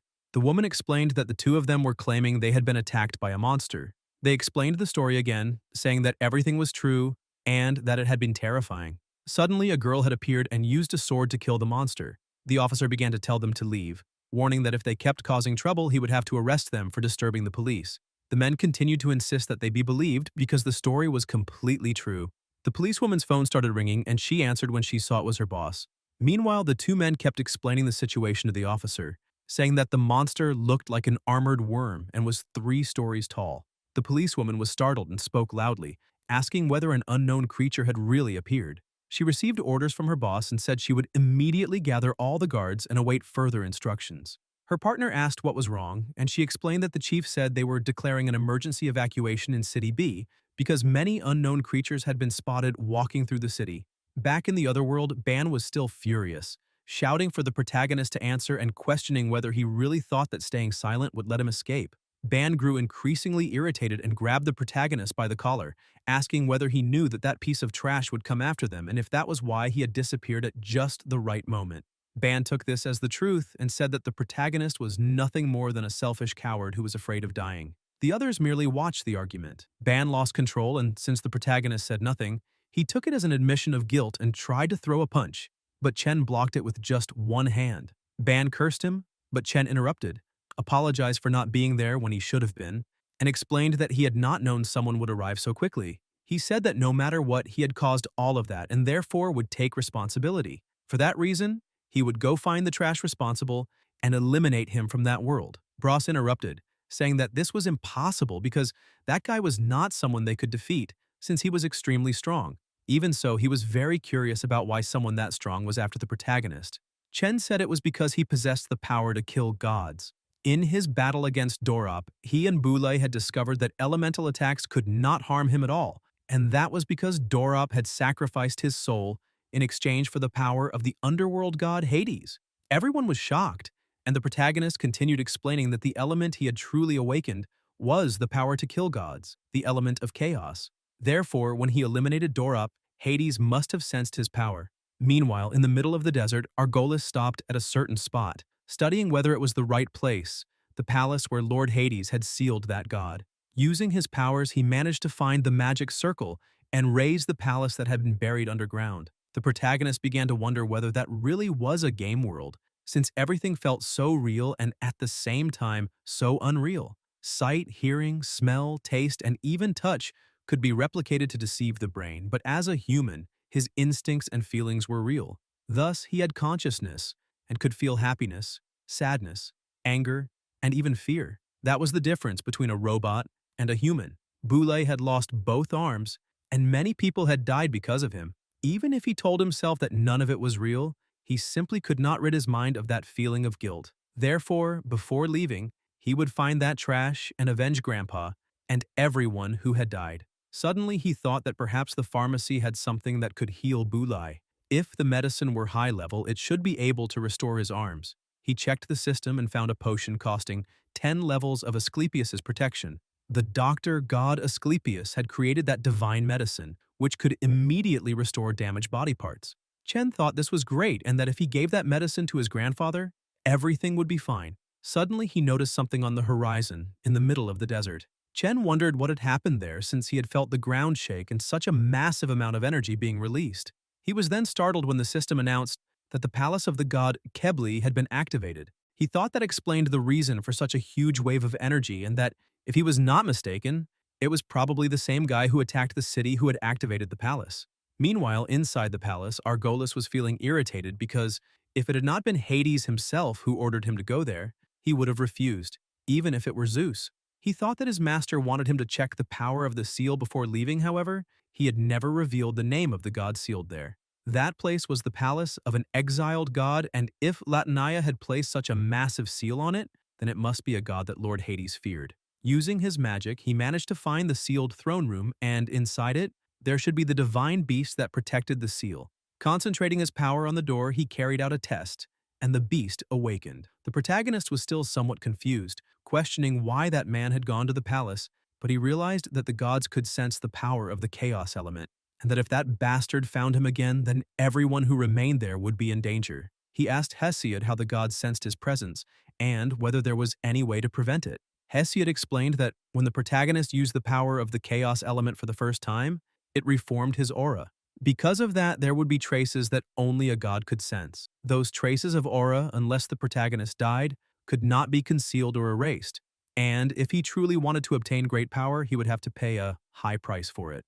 Hesiod emphasized that Chen could not hide, so he needed to eliminate everyone who wanted to eliminate him, or simply accept his own death. The protagonist said that before more gods appeared there to try to kill him, he needed to go to the palace of the gods and remove the seal of the desert so he could get all his friends out of there. Hesiod agreed with him, since that was the only thing he could do for his friends. Chen returned home and sat beside Boulay. At the same time, he thought that Ban was right, because he was the reason everything had happened, bringing disaster to the city. The old man had ended up like that, and he did not know how many innocent people in the city had died because of him. He apologized, saying he was sorry for making Boulay go through all of that.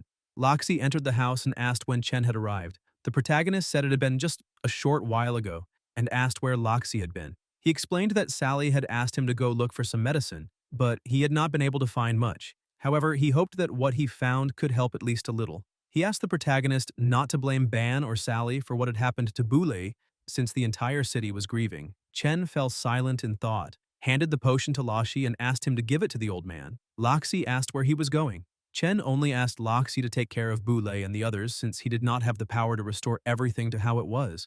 He would do everything he could to protect what remained. Looking back, he apologized to everyone for leaving without saying goodbye, but said it was for a better reason. Chen began to run, thinking that if he were fast, he might find that piece of trash. Meanwhile, in the real world, monsters were taking over the city, and people were running while crying for help. A woman appeared before them, and a monster stopped right in front of her. She warned through the system screen that this was the strongest monster they had encountered so far, capable of reaching S rank. Her companions responded by informing the clan leader that 3-level 120 heroes were on their way to her location, asking her to wait for their arrival, since facing such a powerful monster alone was far too dangerous, even for someone like her. Chin informed her clan to tell the 3 heroes to immediately go to City S and leave that place, because she would handle it alone. Her companions remained anxious, saying that she should at least wait for 1 hero as reinforcement.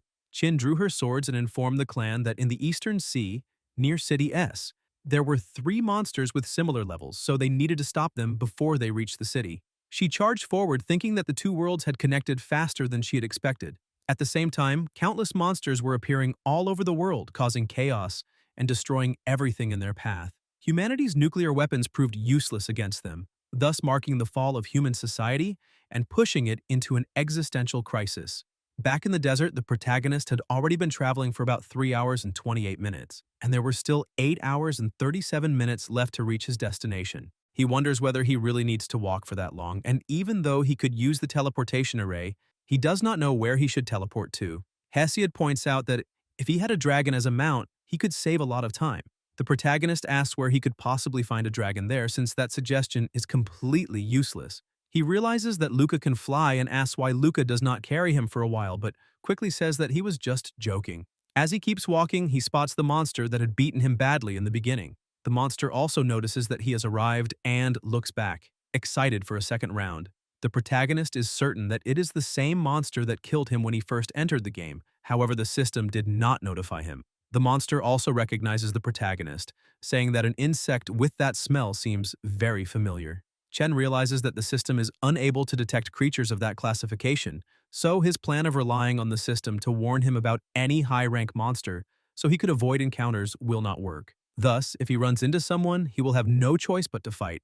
But then the system notifies that it has detected an elite monster named Wandering Dominator with an unknown level. The protagonist starts smiling and calls the monster an idiot, saying that they have met again. The Wandering Dominator asks whether the protagonist really is the same insect he had eliminated before and how he is still alive. Chen keeps smiling, saying that thanks to the monster, he is not only alive but doing very well. The Wandering Dominator charges forward with everything he has, saying that all he needs to do is eliminate him again, but this time the protagonist is far stronger and easily dodges all the attacks. And when he finally counterattacks with just a single punch, he sends the Wandering Dominator flying far away as if it were made of paper. The protagonist asks whether the monster really thought he was still that weakling, who only knew how to slash and hack, and releasing his power says that now he is someone capable of killing even gods, transforming into a godslayer. The Wandering Dominator also releases his strength, saying that in that case he will be cut into pieces. The system warns that the Wandering Dominator has used the skill Dominator's Scythe, increasing his attack power by 30%. The protagonist realizes that this must be the elemental power of that piece of trash. Hesiod warns that for a creature to be able to manipulate elemental power means that it is not ordinary, so the protagonist should be a bit more careful. The monster charges again and the protagonist merely watches, thinking that this being truly is not ordinary, because back when he was defeated, his attributes had increased by 100 points, yet he was still defeated easily, which is already enough to prove the opponent's capabilities. However, now he is already at level 100, and after eliminating Bastet, his weapon and equipment are the best he has ever had, and this fight will be a great test, because if he cannot defeat his opponent, then he can forget about the temple. The battle between them begins, causing massive explosions that echo throughout the desert. After measuring each other's strength, they pull back, but the protagonist suddenly rushes forward trying to catch the opponent by surprise, who, with astonishing speed, manages to dodge, and appears behind Chen saying that an insect is still an insect, slow as always. The protagonist uses Sacred Slash, striking the Wandering Dominator and forcing it to retreat. The monster cannot understand how that attack was possible. The system also notifies that the durability of the protagonist's weapon has dropped below 70%. He realizes that the weapon's durability is falling far too quickly, so he needs to end the fight immediately. He releases Extinguish and his body begins to change completely, and the Wandering Dominator recognizes Chen's covered face. But in the blink of an eye, the protagonist closes the distance and lands a blow on the opponent's chest. Even though he is vastly stronger, Chen realizes that something is wrong and wonders why the monster did not dodge the attack. The Wandering Dominator begins to say that this is impossible and asks whether Chen is its true master. In the real world, inside an airplane, everyone was in panic as tons of unidentified creatures had suddenly appeared in the northern waters of the Pacific Ocean. The joint squadron of Country J and Country H was already on its way there. And, in addition, the troops of Country A, located to the east, had also departed from Hawaii. Chief Su was questioning Mr. Zhang Wu-san, asking him to explain why the monsters from the game Cosmos were appearing in the real world. He says that he is very sorry, however, they are just a game company. The monsters in the game are merely pieces of code that they write. And as for why those monsters are appearing in the real world, perhaps he is not the right person for her to ask, since he is the CEO of the Cosmos company.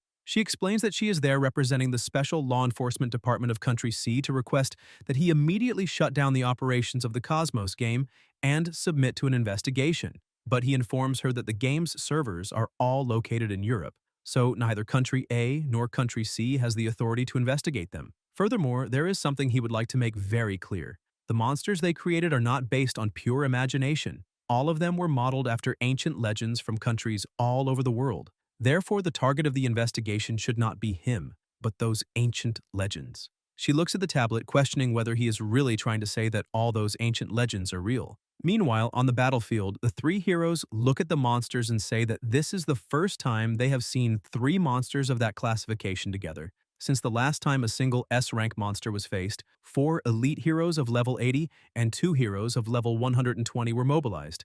But now there are only 3 of them, and the archer agrees, saying that they will not be able to win with only 3 heroes. However, the biggest issue is that President Qin said they only need to delay those monsters because she has already requested reinforcements.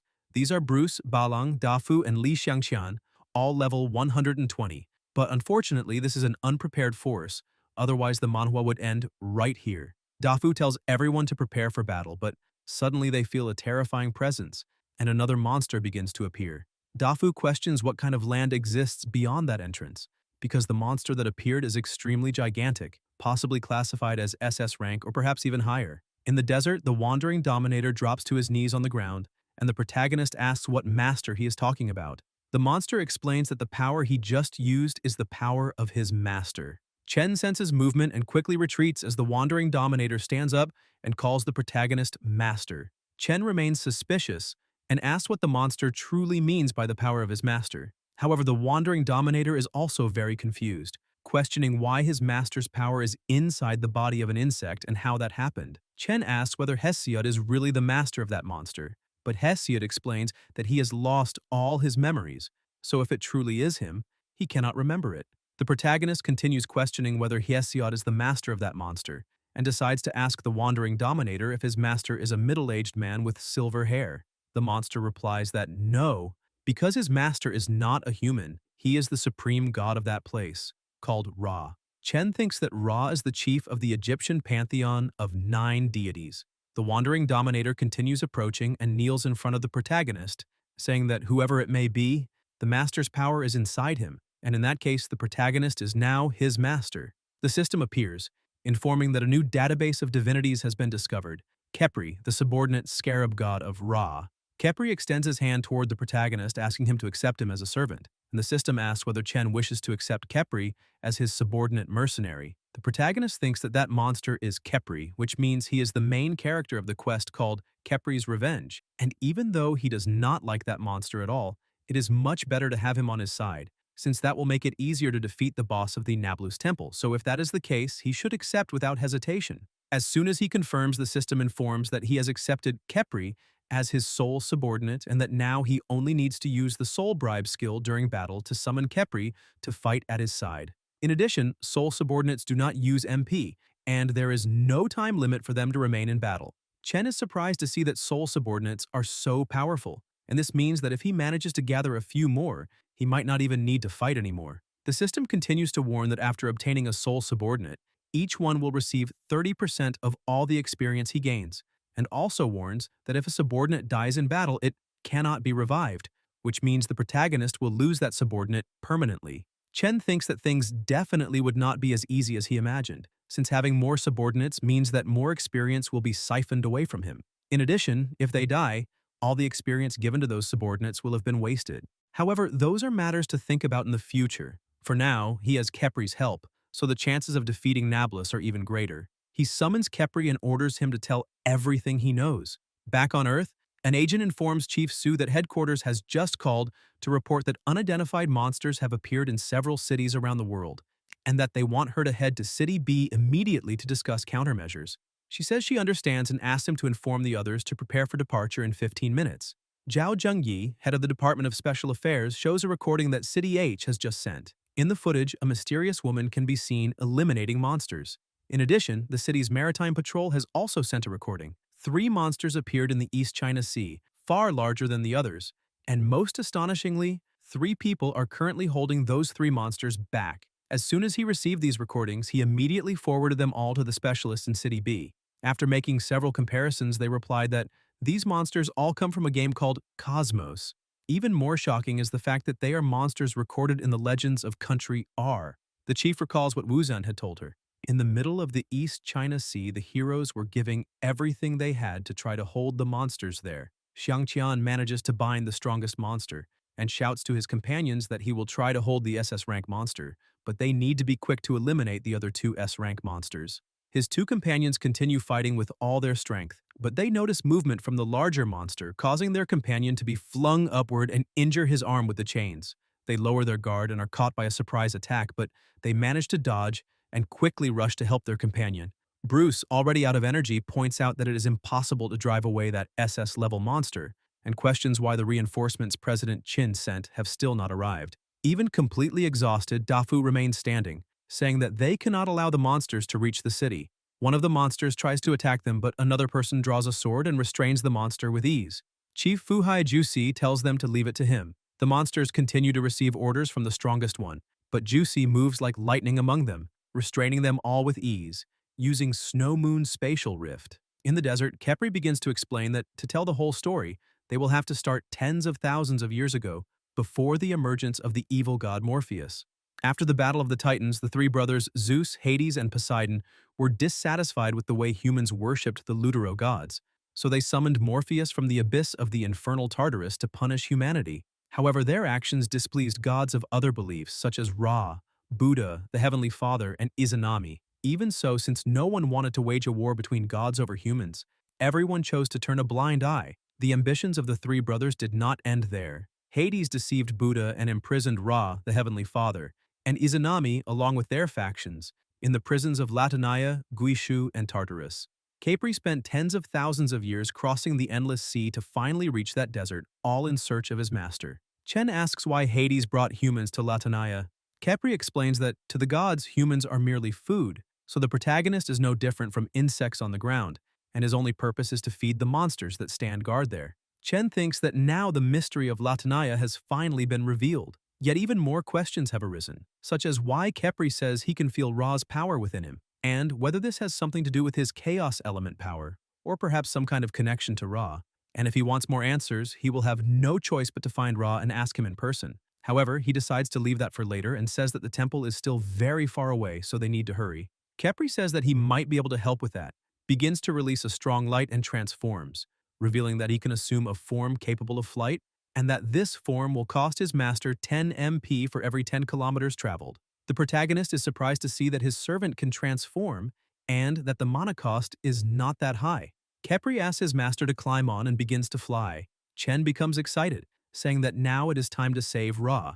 On Earth, beside the lighthouse, Juicy reports to President Qin that the situation is getting out of control and that if they cannot find a solution quickly, all humans on Earth will be exterminated. She says that unfortunately she has the feeling that it will not be limited to Earth alone, and that perhaps not even all humans in the cosmos will be spared. Juicy grows serious as Qin opens a portal because Hades' army has already arrived at Bergama, and it will not be long before Sporades is also dragged into the battle. Chen approaches the palace and asks whether Hesiod still remembers nothing. He replies that unfortunately his memory is still completely blank. The protagonist feels confused since Hesiod does not even know who he really is, so they have no idea what they need to do for him to recover his memories. Chen touches Hesiod's shoulder and tells him not to worry because there is a solution to everything, and this will not last forever. The system notifies that he has arrived at the temple. He looks down and asks Khepri to descend. Argolis senses someone's scent, and meanwhile, outside, Khepri returns to his normal form. Chen thanks him, saying that his subordinate worked hard, and Khepri replies that he is simply fulfilling his duty to help his master. The protagonist looks at the temple, thinking that all he needs to do is defeat the Guardian to leave that place and return to the real world, and that if the one who attacked the village and activated the temple is the same person, then he may still be inside. Suddenly, Argolis appears on top of the temple, saying that he recognizes that scent, and with a smile on his face states that they have finally managed to meet, making the protagonist realize that he is the one responsible. Argolis prepares for the fight, telling the protagonist not to worry, because he will eliminate him quickly so that he can die comfortably. With terrifying speed, Argolis charges to attack, catching Chen by surprise, but Khepri steps in front and collides with the attack, causing a massive shockwave across the area. Argolis realizes that the monster is a soul servant. The protagonist thinks that the opponent's speed is incredible and that the attack would probably have landed if his servant had not stepped in, which shows that Kepri is far stronger than he had imagined. Argolis remains shocked to see that the protagonist truly possesses a soul servant, something only gods can have, which proves that Hades' concerns were not unfounded. Suddenly, something grabs his arm, Lucius appears, and other attacks head his way. Even a serpent emerges, attacking all at once and trapping Argolis in the middle of sand that solidifies around him. Chen looks to the side and sees Ban and all his friends approaching. Ban asks how the protagonist intends to settle accounts for abandoning his teammates once again. Chen asks how they managed to find that place. Sally replies that it was all thanks to Lucius, and Lucius explains that his shadow wolf recognized the protagonist's scent and managed to track him. But the scent disappeared before they could get very far. Bra says that after that, they simply kept following the same path until they arrived there. Unfortunately, Bulai repeatedly sensed a strong burst of energy coming from that area. Chen looks at the old man and sees that his arm has recovered. Bulai gives thanks, saying that the healing was complete, and asks who that monster standing there is. The protagonist explains that he is his sole subordinate named Kepri. When everyone hears that he is a sole subordinate, they are shocked, since he is the legendary bodyguard of Ra, also known as the Scarab God, the leader of the Egyptian pantheon. Argolis releases an overwhelming amount of energy and manages to break free, angrily calling everyone insects and saying that he will eliminate everyone there. He tries to attack again, but Kepri blocks him once more, protecting everyone. The protagonist calls his servant, but Kepri asks him to leave that piece of trash to him and tells his master to go after the seal. Chen agrees and calls everyone to enter the palace. Argolis notices this and tries to stop them, but Kepri blocks him yet again. The two prepare to face each other while the protagonist's group reaches the entrance. Chen opens the door and tells everyone to go inside. Kepri sees his master entering and tells Argolis that now he alone will take the beating meant for 10 people. Inside, the protagonist thinks that something is strange because they have been walking for quite some time and still have not seen the end. He tells everyone to stop, and Ban and the others go on high alert, asking whether he sensed an enemy. Chen says that there are no enemies there, and Ban gets irritated, asking whether he is trying to scare everyone on purpose. The protagonist asks if they still have not realized that they have been walking for a long time and still have not reached the end, which means that something is wrong there. He approaches the wall, saying that he has just observed the temple's structure and that the distance they have traveled since entering should already exceed the temple's full length. The structure of space and time there may be completely different from the outside world. They make a mark on the wall, and the old man says that if they're stepping on the same place when they keep walking, they should pass that mark again. Because of that, they must keep moving forward. The protagonist agrees and takes the lead once more. On top of that, he has noticed that after entering that temple, the system no longer provided the map or any mission hints. He wonders if it is possible that he forgot something.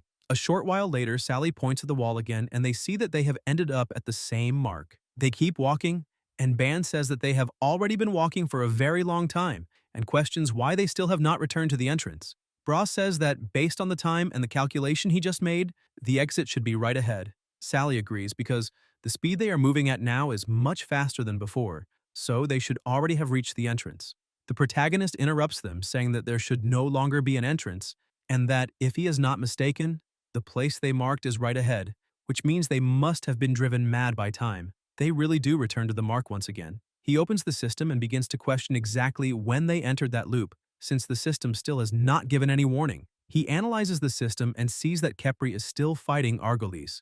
The group gathers once more, and Bra says that they checked all the walls and the floor, but they did not find any doors or secret mechanisms. Bulai points out that they also checked for any barrier or magic circle, but there is nothing at all throughout the corridor. The protagonist asks whether they checked the ceiling as well, but the old man says they checked everything, and there is nothing there either, no clue and no place. So the only thing they can do is think of another method. Ban asks Sally whether she would like to try using her flame orb and see if it can break through some wall. She's a little hesitant and asks whether that is really a good idea. Bra says that at the moment they have no other path, so the most they can do is try. Bulai agrees, and she decides to use Dance of Fire and launches an explosive fireball. The spell goes straight into the wall and causes a small explosion. They are surprised to see that it actually worked, and the wall had been broken through. Bros takes a look and calls the others over, asking if that really is the method for them to move forwards. But as soon as they look inside, they see the same mark as before. They look more closely and realize that it really is the same mark the old man made with his sword. Sally questions how that is possible.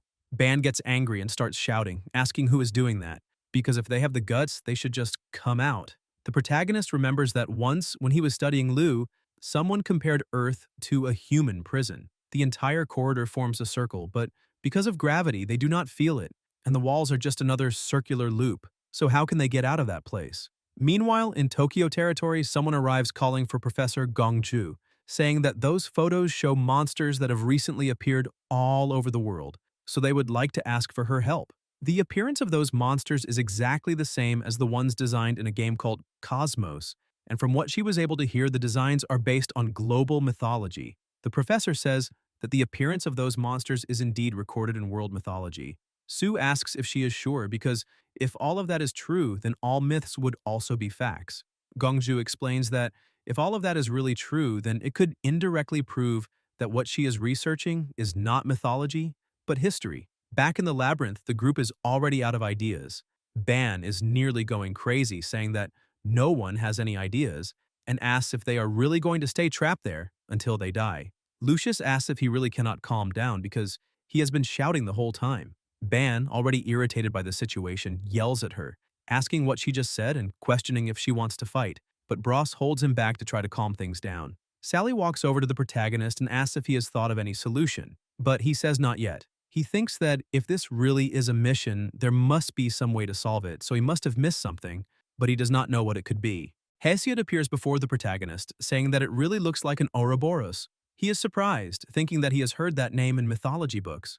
Ouroboros, with its head and tail connected, symbolizes an infinite loop. Jormungandr from Norse mythology and Shesha, the serpent god from Indian mythology, were both recorded as Ouroboros. He asks Hesiod if he is saying that they are all inside the stomach of an Ouroboros, which would mean that, if they manage to open its stomach, they could get out. Hesiod explains that Ouroboros is not what he thinks. That is a divine restriction placed by the god of dreams, Oniroi. The moment they entered the temple, they were immobilized by this divine restriction. The protagonist asks if he knows how to break it. He says yes and points out that it is actually very simple. They just need to find the god who placed it and eliminate him. Chen is surprised and asks if he means that one of their companions is not real, but rather created by Oniroi. Hesiod emphasizes that he must be very careful, because within the Ouroboros loop, that being is like a god. The protagonist thinks that if that is really the case, then he cannot alert his enemy. He needs to catch him off guard and deliver a fatal blow before he notices. But the big problem is that he does not know who it could be. He looks at everyone, wondering if any of them could be fake, but he cannot identify who is disguised. Meanwhile, at the edge of the underworld, a woman beneath a tree near a waterfall watches the flowers falling and wonders what is happening inside the Temple of Latinaya since the divine restriction of dreams has been activated. She is Oniroi. Suddenly, Hades arrives and calls out to her. She is startled and hides the flower behind her back. She asks why he is there. He approaches her and asks what is wrong, questioning whether he is not welcome and why she made that expression. She explains that it is not that, but rather that he has never visited the edge of the underworld before, which surprised her. She asks if there is something in particular he needs. He says that his revered father, Kronos, has escaped from the prison of Tartarus. Oniroi is shocked, saying that it is impossible because the divine restriction of dreams in Tartarus prison was not triggered, and there was no way he could have escaped without making noise. Hades tells her that before Zeus and Poseidon find out, she had better help him bring Kronos back, otherwise she will take his place in the prison. She becomes somewhat upset but ends up agreeing. However, she cannot understand what methods Kronos used to escape that place without activating the divine restriction of dreams, nor how he managed to bypass the three-headed hellhound. In addition, she also cannot understand what is really happening inside the Temple of Latinaya. Back in the labyrinth, the old man asks what the protagonist means and whether Holink's training will take place there. Chen explains that either way they are stuck there for now and asks why they should not take advantage of that time to challenge each other again, since the last time was a terrible defeat. Ban asks the protagonist what he is really trying to do. Chen says they can simply train since standing around is boring, and that last time Ban got beaten badly and might be scared now. That makes Ban furious, saying he has never been afraid, and he asks the old man to use that artifact immediately, but Sally smiles and tells Bulai not to listen to their nonsense. Chen thinks that if he tests them one by one, that person will eventually reveal himself. So it is better to create a conflict directly, and the more sudden and chaotic it is, the greater the chance that person will expose himself. If Bulai is the real one, then he should.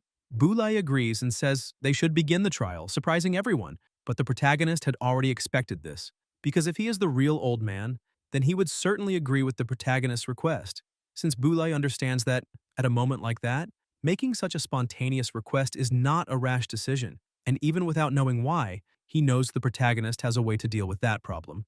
Boulay releases his aura and says that he is one of the former 12, so he will judge. Hesiod tells the protagonist that he never imagined he could come up with such a method. However, it is impossible to find the imposter relying only on combat strength. Chen explains that he already knows everything there can be replicated, but even so, there is one thing that cannot be replicated.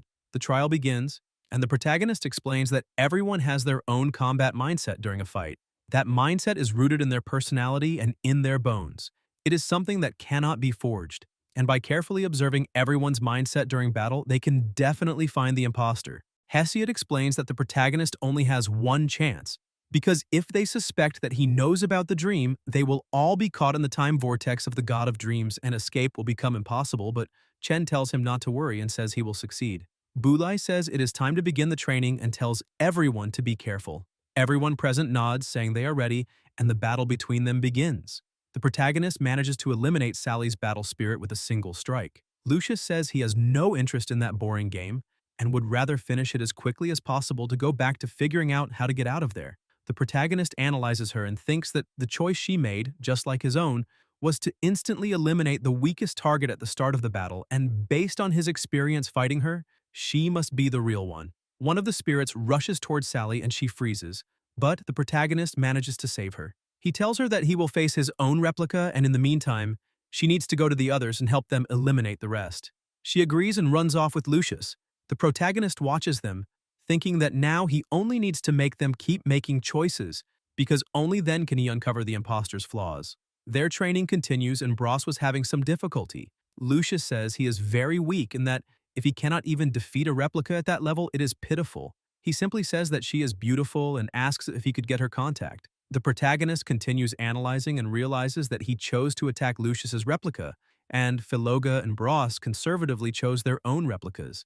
But he and Lucius, on the other hand, chose the weakest replica. Sally is indecisive, as always, not knowing how to fight. However, he stops to analyze, thinking that he missed something, and a few seconds later he realizes that he has finally figured out who the imposter is. The battle continues, and suddenly Chen walks up to Bros. He asks why the protagonist is there, but before he can finish speaking, he is killed, leaving Philoga shocked. Bros, barely alive, tries to speak, but the protagonist simply looks at him. Philoga shouts, asking what Chen is doing, and the others also ask if he has gone mad. But Bros's body begins to dissolve and falls to the ground like a pile of shining fragments. The protagonist says that it seems he guessed correctly. That guy was the imposter. Suddenly, the entire place begins to glow and the ceiling starts to collapse, and they appear somewhere else. But it still looks like the same labyrinth. Philoga runs to his friend and asks if he's okay. Bros says he is perfectly fine and asks what happened and why they are sitting there. Ban, still not understanding anything, grabs the protagonist by the shirt and asks what he is doing, but Chen simply ignores him and keeps looking to the side. Ban asks what is so interesting that he cannot even make eye contact. Chen, with a smile on his face, says that they finally managed to escape the loop because the door was right in front of them. Meanwhile, outside, Kepri says that for the dragon of the underworld, whose soul was sacrificed to Hades, he is nothing more than useless trash because he thought they could play a little longer, but that fight is already getting boring. Kepri grabs Argolis by the neck and he becomes frightened, asking what exactly he is. Kepri says that if he wants to know his name, he should go ask his despicable master in hell. Just as he was about to finish the fight, a strange glow begins to appear, preventing him from finishing it. Kepri realizes that it is Hades' divine restriction and questions whether hellfire is really inside his body. Argolis stands up trembling, and another glow appears in the sky, creating an intense pressure all around. Argolis realizes that it is Hades. Meanwhile, in the underworld, Hades realizes that the divine restriction placed on his servant has been triggered, so the Godslayer is indeed in Latanaya.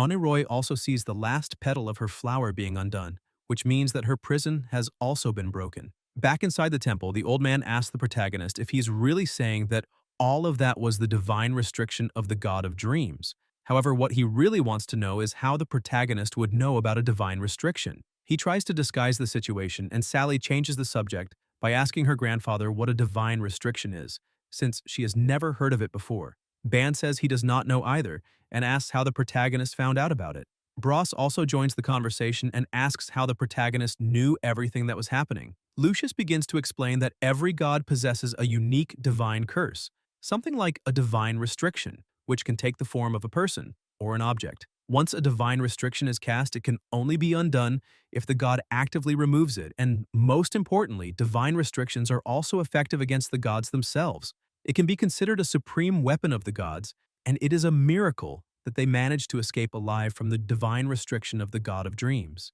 But she also does not understand how the protagonist knew that he needed to eliminate Bros to break the divine restriction of dreams. Bros becomes frightened and asks what he just did. Chen explains that they were trapped in the divine restriction until just a moment ago, so he needed to eliminate the fake Bros in order to escape. But the important thing is that everyone is safe. Suddenly, the system flashes red, warning the protagonist that Kepri has been sealed and that the duration is 30 hours, which surprises him. He tells everyone that they need to move in immediately because the guy outside managed to seal his servant and should be recovering soon. Everyone walks toward the door, and upon opening it, they are faced with a place full of rooms.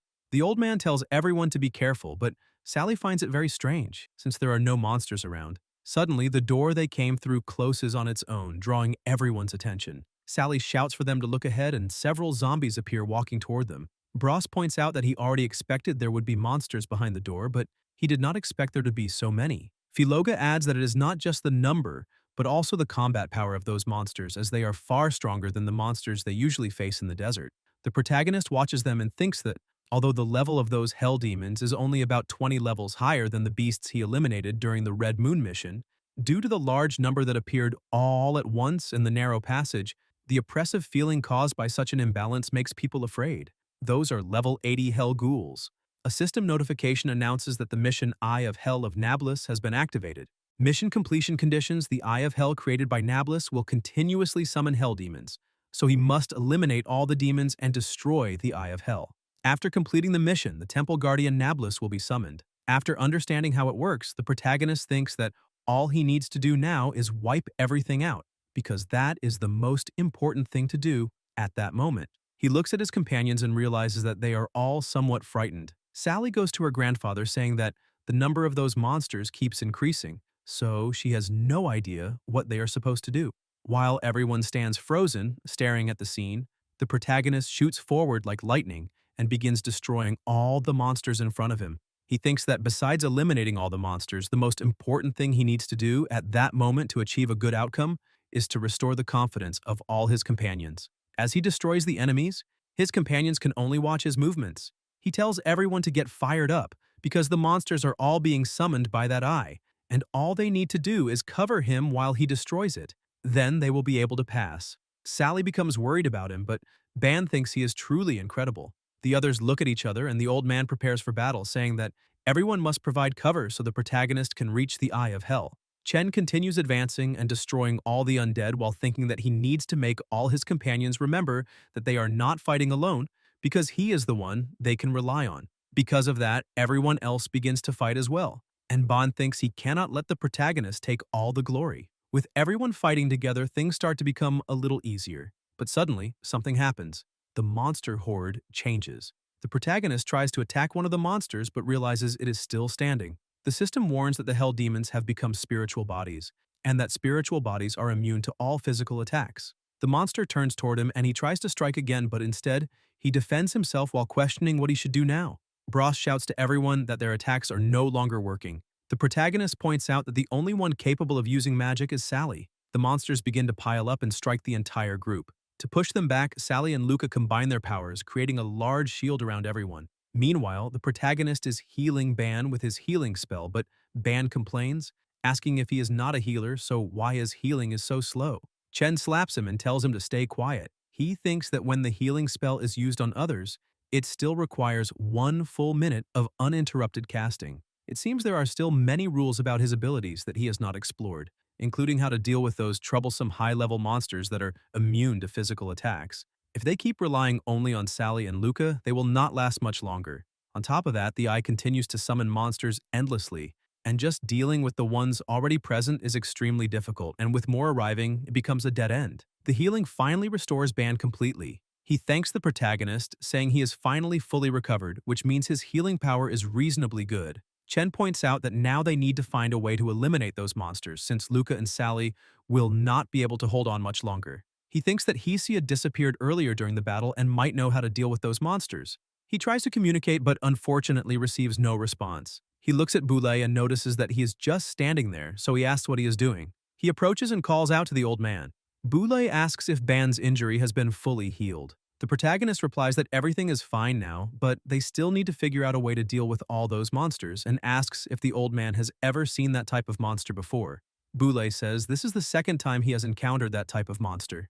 The protagonist is surprised and asks when the first time was and what he did to eliminate them. The old man explains that during the Battle of Aubreen, he went alone to the Black Sea while fighting a giant troll. The enemy also used that ability and he could not hit it, so he was forced to defend himself. Just when he thought he would be eliminated, a blue longsword mixed with lightning suddenly appeared before his eyes. His intuition screamed that it was a sacred relic granted by the gods to eliminate the giant troll. Surely that sword could not only strike the troll but also deal powerful damage to it. After an extremely difficult fight, he managed to win and eliminate the troll.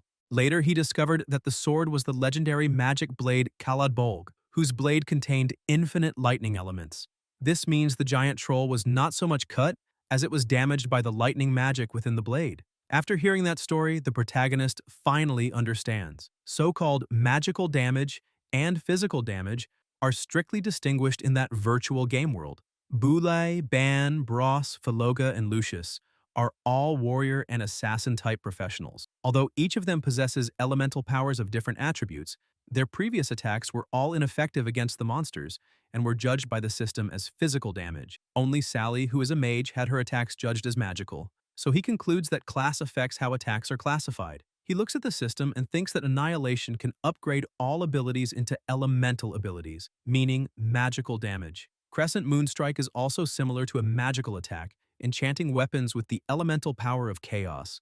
Boule points out that, unfortunately, he has never encountered a mage capable of enchanting weapons. The protagonist looks at the monsters ahead and thinks that, if he is not mistaken, eliminating them will be child's play. Suddenly, the undead begin to gather energy in their mouths and continuously fire at the barrier created by Sally and Luca. They shout that they cannot hold on any longer, but just before the barrier breaks, Chen rushes forward like lightning, activating the Underworld Song of Ra, dealing 100% additional damage to undead enemies. The protagonist rushes forward once again, eliminating all the monsters in front of him, and the system counts 5 eliminations, granting him several experience points.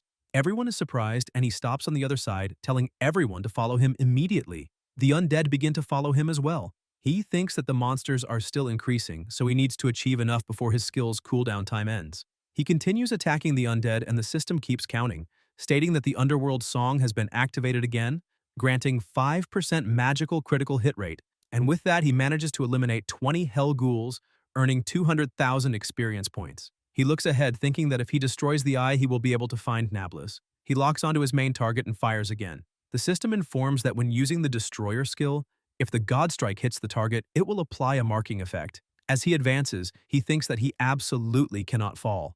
More monsters appear in front of him, but he manages to strike them all within seconds, marking every single one. He keeps focusing on his objective, thinking that hope lies just ahead. He manages to eliminate 18 more enemies, gaining 180,000 experience points. He prepares to attack, thinking that no matter what happens, he must win. He continues eliminating monsters, and the system does not stop counting the kills. On top of that, the effect of the demonic sword is active. Since the system judges all those monsters as elite monsters, all of his skills can be upgraded and their cooldowns are reset. The monsters keep coming without end, and the protagonist continues fighting all of them. The system warns that the durability of the demonic sword has dropped to 59% and that below 60% the wear will accelerate. He thinks that his only regret is that his attacks are causing the demonic sword to wear out too quickly, and his current progress is still too slow.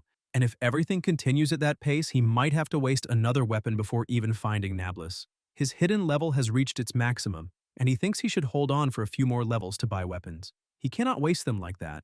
Otherwise, he will have fewer hidden levels to trade for potions or to fight bosses. Although those moves cause heavy wear, his weapon is the only way to deal damage. He uses Crescent Moon Chaos Slash, Godslayer, devastating the undead in front of him, and because of that, he manages to restore all his skills again. Everyone is impressed. Bros thinks that in such a short time, the protagonist has become incredibly stronger. Philoga questions what the limit of that guy's power even is, but Ban thinks that he will definitely surpass that terrifying strength. The old man thinks that although he does not like to admit it, the protagonist's strength surpassed his a long time ago, and thanks to that overwhelming power, it brings everyone a sense of absolute security. Even though the entire group is shocked, they are also fired up, with their fighting spirit burning intensely. The protagonist finally manages to get close to the eye and thinks that it is right in front of him. As long as he destroys it, he will be able to find Nablus. He leaps and gathers all his strength into his final strike, cutting the eye in half. Meanwhile, in Country A at the Cosmos headquarters, some people comment that that man's son suddenly disappeared in the subway of City B in Country C, and not long ago they were still searching for him. However, they tell the boss to remain at ease, because that man's wife is still in their hands, so he definitely will not stay idle. The boss says he has already heard that and swings a golf club into one of his subordinates' faces. He asks if they have been talking all this time, just to tell him they have no idea where that man is. The subordinate becomes frightened, afraid of what the boss might do to him. Wu-san holds the club close to the subordinate's face and says he does not care what method they use. If they cannot get what he wants within 7 days, they will be eliminated. Everyone becomes terrified and agrees with the boss.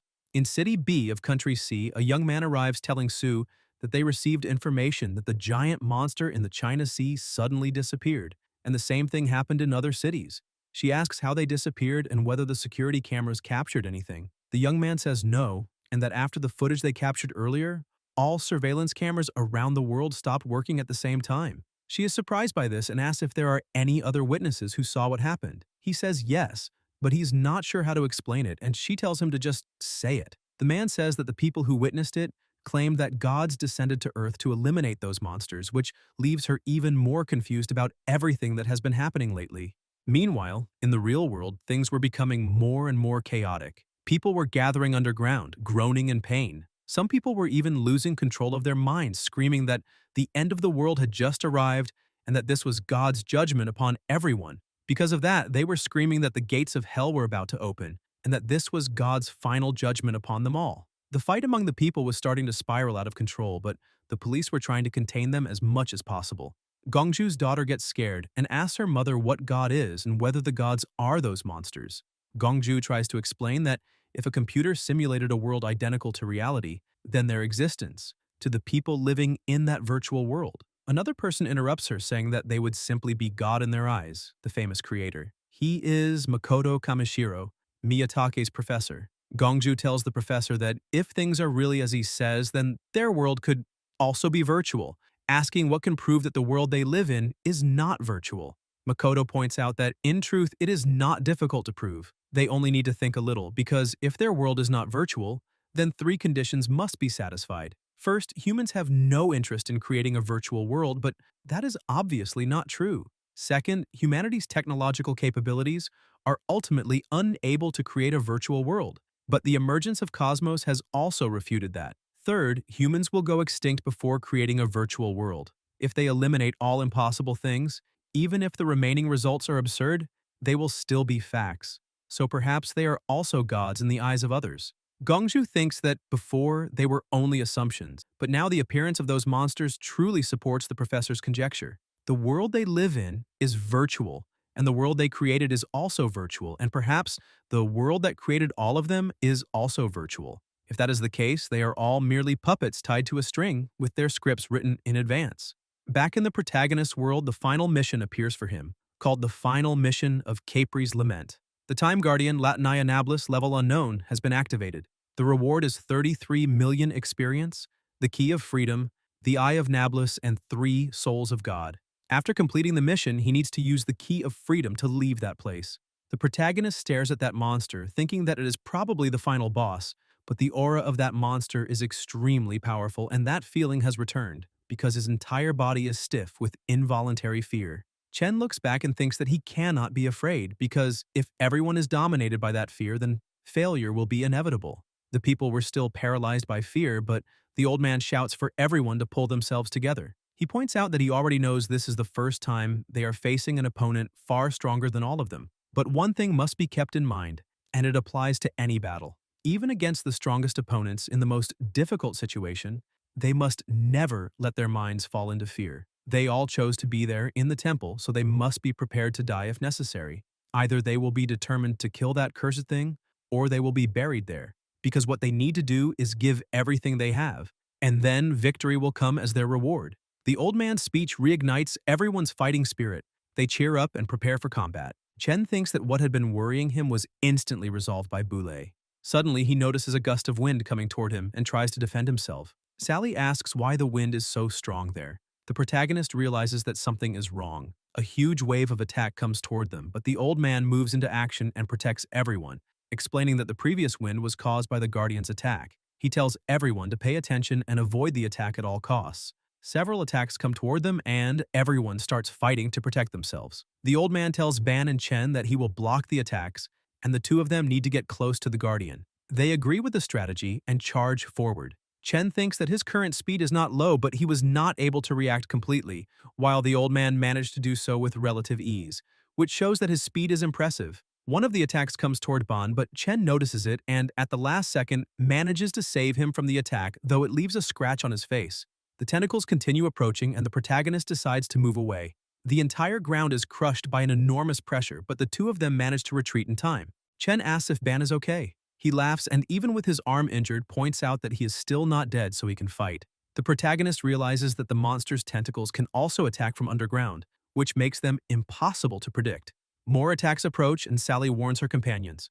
Boulay manages to act quickly and saves the two companions. The protagonist realizes that they are being completely cornered by the attacks and thinks that the enemy is hidden while they are exposed, so they cannot continue like this and he needs to find a way. He opens the system because perhaps there is something useful in the shop. He finds a flare costing 3 levels. With it, he can illuminate any darkness for 5 minutes. He thinks this is great because, with it, he can see the tentacles from every direction and only needs to focus on the tentacles coming from beneath the ground. He buys the item and throws it, causing a huge explosion of light. Nablus freezes for an instant, but soon uses another tentacle from underground to try to attack the protagonist. Chen cannot predict the attack, ends up being hit, and has his body pierced because it was a light-speed piercing attack. Meanwhile, in City L of Country A, 2 people were sitting on top of an abandoned building. The woman says that this is the world where the so-called creators exist, and that it is fundamentally no different from their world. The man begins to laugh, saying that seeing those arrogant insects being eliminated is an indescribable thrill. Ymir is surprised, seeing that Jinx still has vulgar tastes. He asks if she is serious, because he bets that she also enjoyed it. She tells him to go inform Lady Shirley because the person they were looking for is not in that city.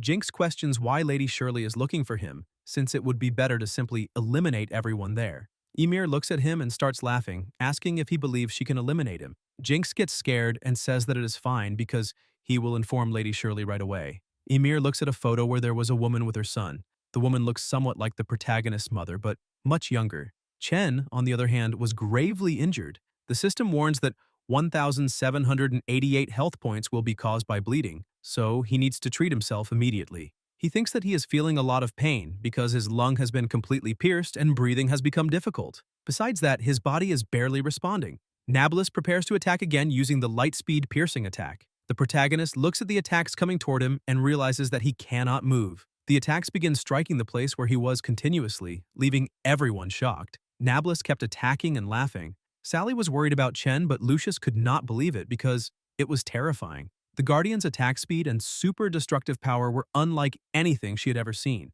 and not even the protagonist could defeat that. But she notices that something is strange. The old man had managed to approach in time and was dodging all the attacks while carrying the protagonist on his back. However, one last attack catches him off guard. He uses Thunder's final resistance and blocks the attack with only his endurance. To keep dodging and protecting his disciple, he uses Mystic Thunder Tribulation and quickly avoids the attacks. Lucius still cannot believe that the old man managed to dodge all the attacks while carrying someone on his back. Sally feels a little more relieved, seeing that her grandfather managed to save Chen. Lucius finally understands why Boulay is one of the 12 heroes, known as the Son of Thunder with the blue lightning, because he is incredibly strong. Chen was injured, but still conscious. Luca runs to his father and starts shouting desperately. He tries to calm the little one down, saying that he is fine, and thanks the old man for the help. Boulay tells the protagonist that this kind of injury is not fatal, so he will take the lead and protect the protagonist while he focuses only on healing his wounds. Chen still cannot understand how Boulay managed to do that, because even he, in perfect condition, while facing the attacks, could not avoid them all without a scratch. But the old man managed to do all of that while carrying him on his back, which drastically limited his ability to move. He begins to heal while smiling, seeing that the strength of that old man is definitely above his own. Meanwhile, Argolis was advancing through the corridors, seeing that the protagonist and his group were no longer there, and that they had probably already broken the barrier and reached Nablus. He begins releasing his powers, saying that he underestimated those bastards, but Nablus must have already torn them all to pieces. However, Hades had ordered him to bring the Godslayer back alive. He opens the portal, saying that his lord will definitely nag him to death, but apparently there is no other choice but to bring the protagonist's corpse back. Chen was still healing while watching Bulai's impressive speed, because he could effortlessly dodge the high-speed attacks of the tentacles. But what was even more terrifying was that Nablus's attacks were constantly accelerating. Even at his current level, with 2/3 of his attribute points in agility, he would not be able to do that, which makes what that old man is doing even more impressive. But while fighting, something goes out of control. 10 years ago, a man appointed Andre Wiggins and Dominic Davis as A-class combat heroes. Boulay was also with the two of them. Now, they were members of the A-class combat team. The man emphasized that he hoped they could join forces, trust one another, and strive to protect their homeland. Andre asks if Boulay is that boy from the legends. Dominic says yes, because he had also heard of him, but never thought he would become a teammate.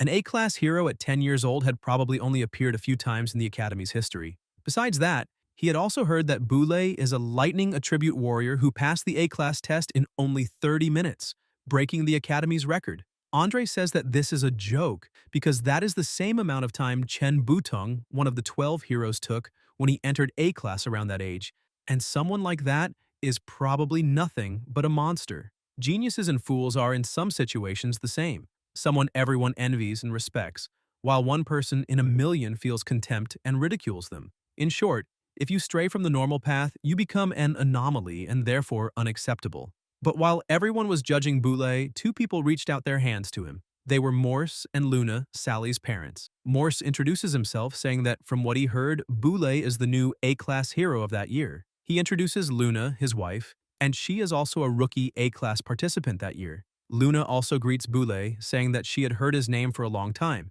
and did not expect him to be even younger than she imagined. For the first time in a long time, Boulay began to feel a little more important. Morse was saying that the two of them planned to apply to form a team with Boulay and asks if that was all right with him. This made the old man understand that the world is truly mysterious, and no matter what happens, there will always be people who will accept you as you are. Whether you are a fool or a genius, you will always find your own path. The protagonist had managed to see all of this because he obtained the character profile through the system. The old man was still ready for battle, giving everything he had like a true hero. Returning to the past, Morse tells Luna that she has just recovered and that this mission is not important, so she needs to let him and Boulay go together with the other reserve members. But Boulay tells him that he will go alone with the others and asks him to stay there, because his family needs care. Morse asks Boulay if they had not already agreed that he could go on the mission with him because the two of them can convince Luna to stay, so why is he backing down now? But Luna looks at them with a terrifying aura and asks what her husband just said, questioning whether the two of them are really conspiring about that. Morse tries to smooth things over, saying that the mission is too dangerous and that she should stay there. Boulay tries to make him stop that and points out that he should stay there with his family. Morse says that Boulay is going back on his word. Luna gets irritated with their argument and attacks both of them with fire, telling them to stop immediately. After things calm down a little, Boulay warns the two of them that he heard that the situation is very complicated. 2 teams of D-rank members were eliminated, and now that the two of them have a daughter, he does not want to see either of them taking on a mission as risky as that one. Luna gets irritated by those words and points out that even though they had Sally, Boulay had also become so important that he is an indispensable person in both of their lives. Morse agrees, saying that this is exactly why he should go along on the mission, because he does not feel comfortable letting someone so important go alone. Luna agrees with her husband, saying that she also needs to be on a mission as risky as that one. The two of them smile and say that besides all of that, their team has a genius who only appears once in a century. Luna smiles and emphasizes that she faithfully believes he will be able to protect them if necessary. Returning to the present, the old man was still on the front line and tells Luna and Morse that this time he will definitely protect Sally and make sure she leaves that place safely. Even if it costs his life, he will not hesitate for even a single second. Gathering all his strength, he charges like lightning toward Nablus. But as soon as he gets close, That monster lets out a deafening roar, making everyone's head ache. The protagonist also does not understand what is happening, because his head suddenly becomes dizzy. The system explains that the skill applied to Nablus's roar releases a stunning effect. Everyone had been affected, and the tentacles were grabbing everyone, taking them straight toward the monster's mouth. Boulay manages to act quickly, freeing his companions, but Sally was still being carried toward the monster's mouth. The old man thinks that this is not good at all, but other tentacles appear to block his path. Unable to get closer, he shouts desperately. Chen dispels all negative statuses and uses his divine speed, rescuing the two of them. He looks at the old man and thinks that, this time, he can act. He thinks that Boulay was born like a god, and it is a shame that such terrifying power only makes people feel intimidated. He understands that feeling very well, that loneliness of being seen as a monster by everyone. Only when Sally's parents appeared did he experience what it truly meant to be mortal. More than friends, they were more like his parents. However, he cannot imagine what it must have been like for the old man to see Luna and Morse die before his eyes. Perhaps he felt despair, rage, helplessness, or even sadness. But either way, he truly hates that feeling, that sense of powerlessness. Therefore, he must protect his friends, his family, and his mother. So, there is no choice but victory. Losing is unacceptable. He needs to go beyond the existence of a god and defeat Nablus. Boulay goes to the protagonist and thanks him for saving the two of them. However, the battle was still not over. He explains that in the battle they had just fought, he managed to notice that although that guy's tentacles are flexible, the main body moves very slowly. However, if someone gets close to the main body, it will use its protection skill and the protagonist will be able to dispel its effects, so he will have to attack it. Chen gets a little confused and asks the old man if he also was not able to dispel the negative stunning effects. Boulay explains that it is true he cannot dispel them, but the lightning attribute naturally weakens the stunning effect. The other members of the group ask what they should do. Ban also wants to join the fun because he cannot let the protagonist steal all the spotlight at a moment like that. The old man agrees and shouts, saying that he is sure everyone heard the plan, so they need to help the protagonist get close to the main body. Chen prepares for the attack, saying that this time he needs to defeat that monster once and for all. Boulay activates Thunder Roar and releases a powerful aura once again, charging forward with the attack of 3,000 cuts. Nablus tries to interrupt the attack by striking with everything it has, but the old man shows that he is still in good shape and destroys all the tentacles in front of him. The protagonist also prepares to attack, seeing that the plan is already underway. Nablus notices his approach and creates more tentacles to block him, but his teammates arrive and begin helping, clearing the path for him. Chen realizes that he finally has a completely clear path and thinks that now is the time. He activates his divine speed. This skill increases his speed by 20% for 40 seconds. Nablus keeps trying to block his advance, but all of them work perfectly as a team. The protagonist thanks everyone and realizes that he is carrying all their hopes, so he cannot fail. He leaps and activates Annihilation together with the Godslayer strike. The system says that critical damage has been triggered, and the damage has increased by 50%. With his combo, he manages to activate Phantom Song, recovering 10% of his own health. Nablus receives an absurd amount of damage, and this makes it even more furious. It leaps out from the middle and appears to the side. The old man is shocked, asking if the main body can really teleport. But Chen starts to smile because he had not finished attacking yet. He uses the second stage of Flying God Annihilation. Nablus realizes that something is wrong with its abdomen, and several extremely high consecutive damage numbers begin appearing on its body. Chen analyzes the situation because when he subconsciously activated Divine Speed, he used Flying God Annihilation, so now only the final strike remains, the Godslayer. He activates the Chaos element with Crescent Slash. The force of the attack was overwhelming. As soon as it hits the target, the protagonist thinks it is over, but Argolis appears, saying that they really broke through the forbidden zone of the gods of dreams and reached the deepest part of time, proving that they truly are capable. Everyone is surprised. The protagonist cannot believe that his full power attack was blocked so easily. Besides that, his body has also reached its limit from using too many skills, and all of them are on cooldown. In addition, the revival time of Kepri's Servant of God is still 29 hours, so what should he do in a situation like this? He realizes that things are worse than he imagined, because it is not only their bodies that are injured, but also their fighting spirit that is completely exhausted. So what should he do now? After all, he is not facing only the powerful Nablus. Argolis realizes that the protagonist is the Godslayer and quickly approaches him, saying that they have finally met again. The protagonist backs away, saying that was too close.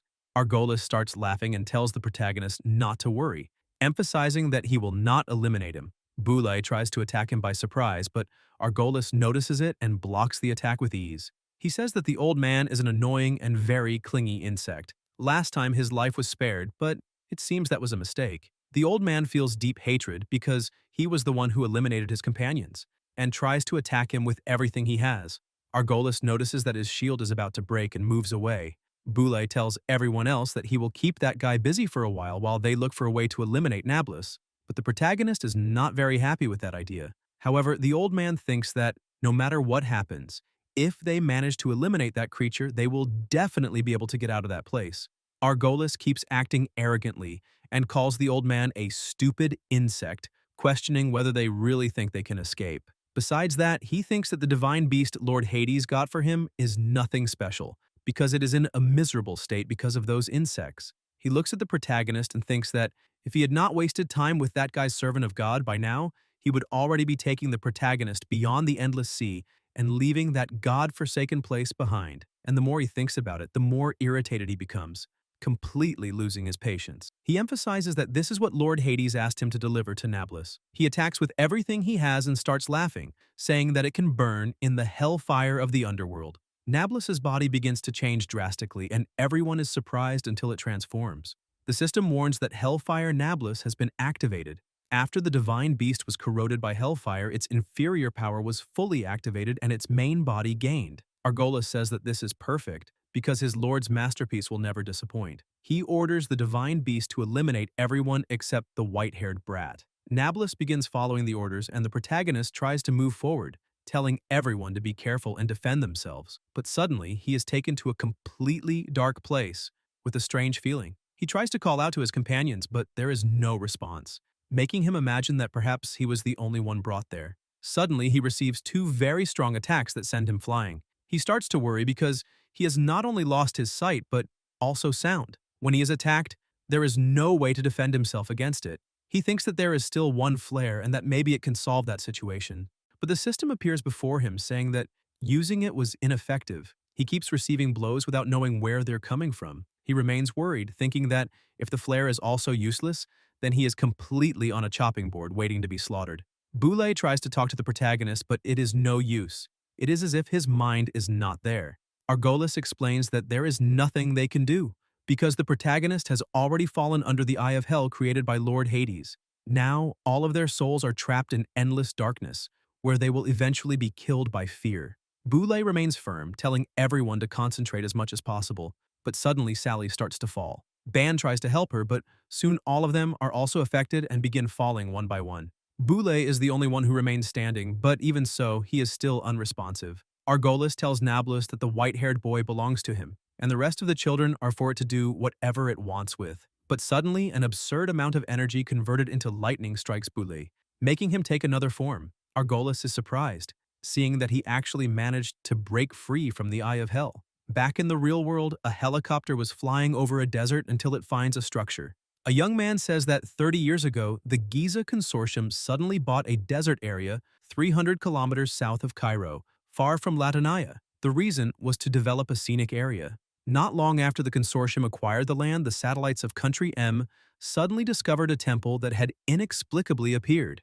Because of that, it is important for them to know that such a large temple could not have been built in a short period of time. Later, the head of the consortium was received by the president of Country M for an entire consecutive month, and extensive cooperation was reached with the country. Strangely, the consortium, whose main business was energy, suddenly announced the creation of the Cosmos game development team, and a large number of programming specialists were secretly recruited. Because of that, they suspect that the leader of that project is Chen's missing father. With no photos, no name, and no information whatsoever, his relationship with the protagonist was inferred from a photo of him and his mother found in his residence. Chief Sue asks if there is any news about the protagonist's mother, but her subordinate says there is none. She has completely disappeared. She tosses the tablet back to her subordinate and says that from that day onward, everyone must investigate Chen's family with all their effort, because she wants all information about them within 3 days. While looking at the temple, she thinks that, apparently, the key to solving this mystery lies with Chen,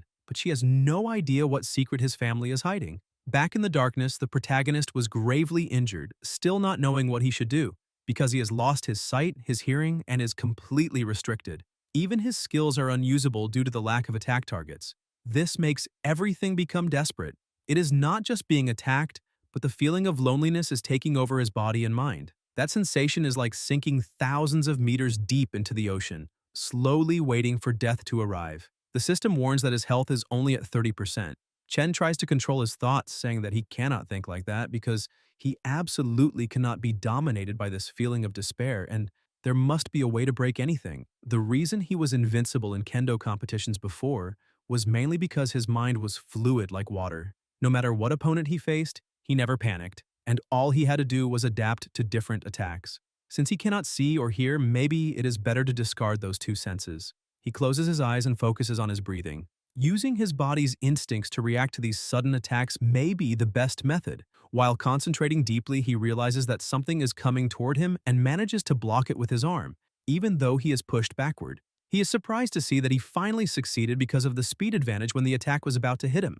The hairs on his body sense the attack first, then his skin. But since the attacks are incredibly fast, this also requires almost instantaneous reaction speed. However, even being hit this way is still far better than taking 100% of the damage. Besides that, there is one thing he has never tried using before. He begins jumping and creating distance. He activates the ring and creates a force field around himself. Because of that, he manages to sense the attacks before they hit his body, allowing him to dodge all of them. He realizes that he has finally succeeded, so the attacks no longer have any effect on him, and all he needs to do is find a way to escape that place. But he realizes that he is stepping on something strange. As soon as he looks at the ground, he falls into something as if it were water. Argolis looks at Boulay, who thinks that the Eye of Hell created by his lord is not just an illusion. Instead, it extracts the soul and seals it in an endless void to suffer. Even high-level gods cannot separate themselves from it easily. So how did the old man manage to do that? Boulay begins to attack. Argolis dodges the attack but becomes a little surprised, thinking that this cannot be possible because, if he is not mistaken, that power is. Boulay attacks Nablus and strikes it with an extremely powerful bolt of lightning. Argolis realizes that this is the lightning power of Zeus, king of the gods. However, he still does not know how it is possible for that worm to have the power of Zeus. Boulay was still silent, dominated only by his fighting instinct. Argolis realizes that things are becoming a little more serious. Boulay creates a cage of lightning, trapping the three of them inside, and the cage begins to close in. Argolis gets distracted for a second, but notices an attack coming toward him. He dodges, but the attack begins bouncing off the corners of the cage and returns, causing a light wound on his face. He cannot understand how the returning speed is even faster than that of the main attack. Every time it touches the cage's reflection, the speed of the lightning increases even more. He refuses to lose there and shouts that he needs to break that cage immediately. He and Nablus attack the cage simultaneously, but both of them are repelled back to the center of it. He becomes irritated, realizing that he is trapped there. Boulay prepares for the second wave of attacks and begins moving with impressive speed, striking them both several times. Even injured Argolis starts laughing, asking what he gains from having the power of Zeus, because he will still have to watch all those young people die right in front of him. He orders Nablus to go eliminate them immediately. The divine beast begins disappearing into a sea of fire. Argolis emphasizes that the foolish old man must not know this, but Nablus has activated the Eye of Hell and can teleport into the void of anyone under its spell. Boulay continues attacking tirelessly, while Argolis only laughs, saying that all of them will die together. Suddenly, it begins shrinking rapidly and a powerful bolt of lightning heads toward the temple. Guys, if you enjoyed the video, leave a like, comment, and subscribe to the channel so you don't miss new content. Thank you.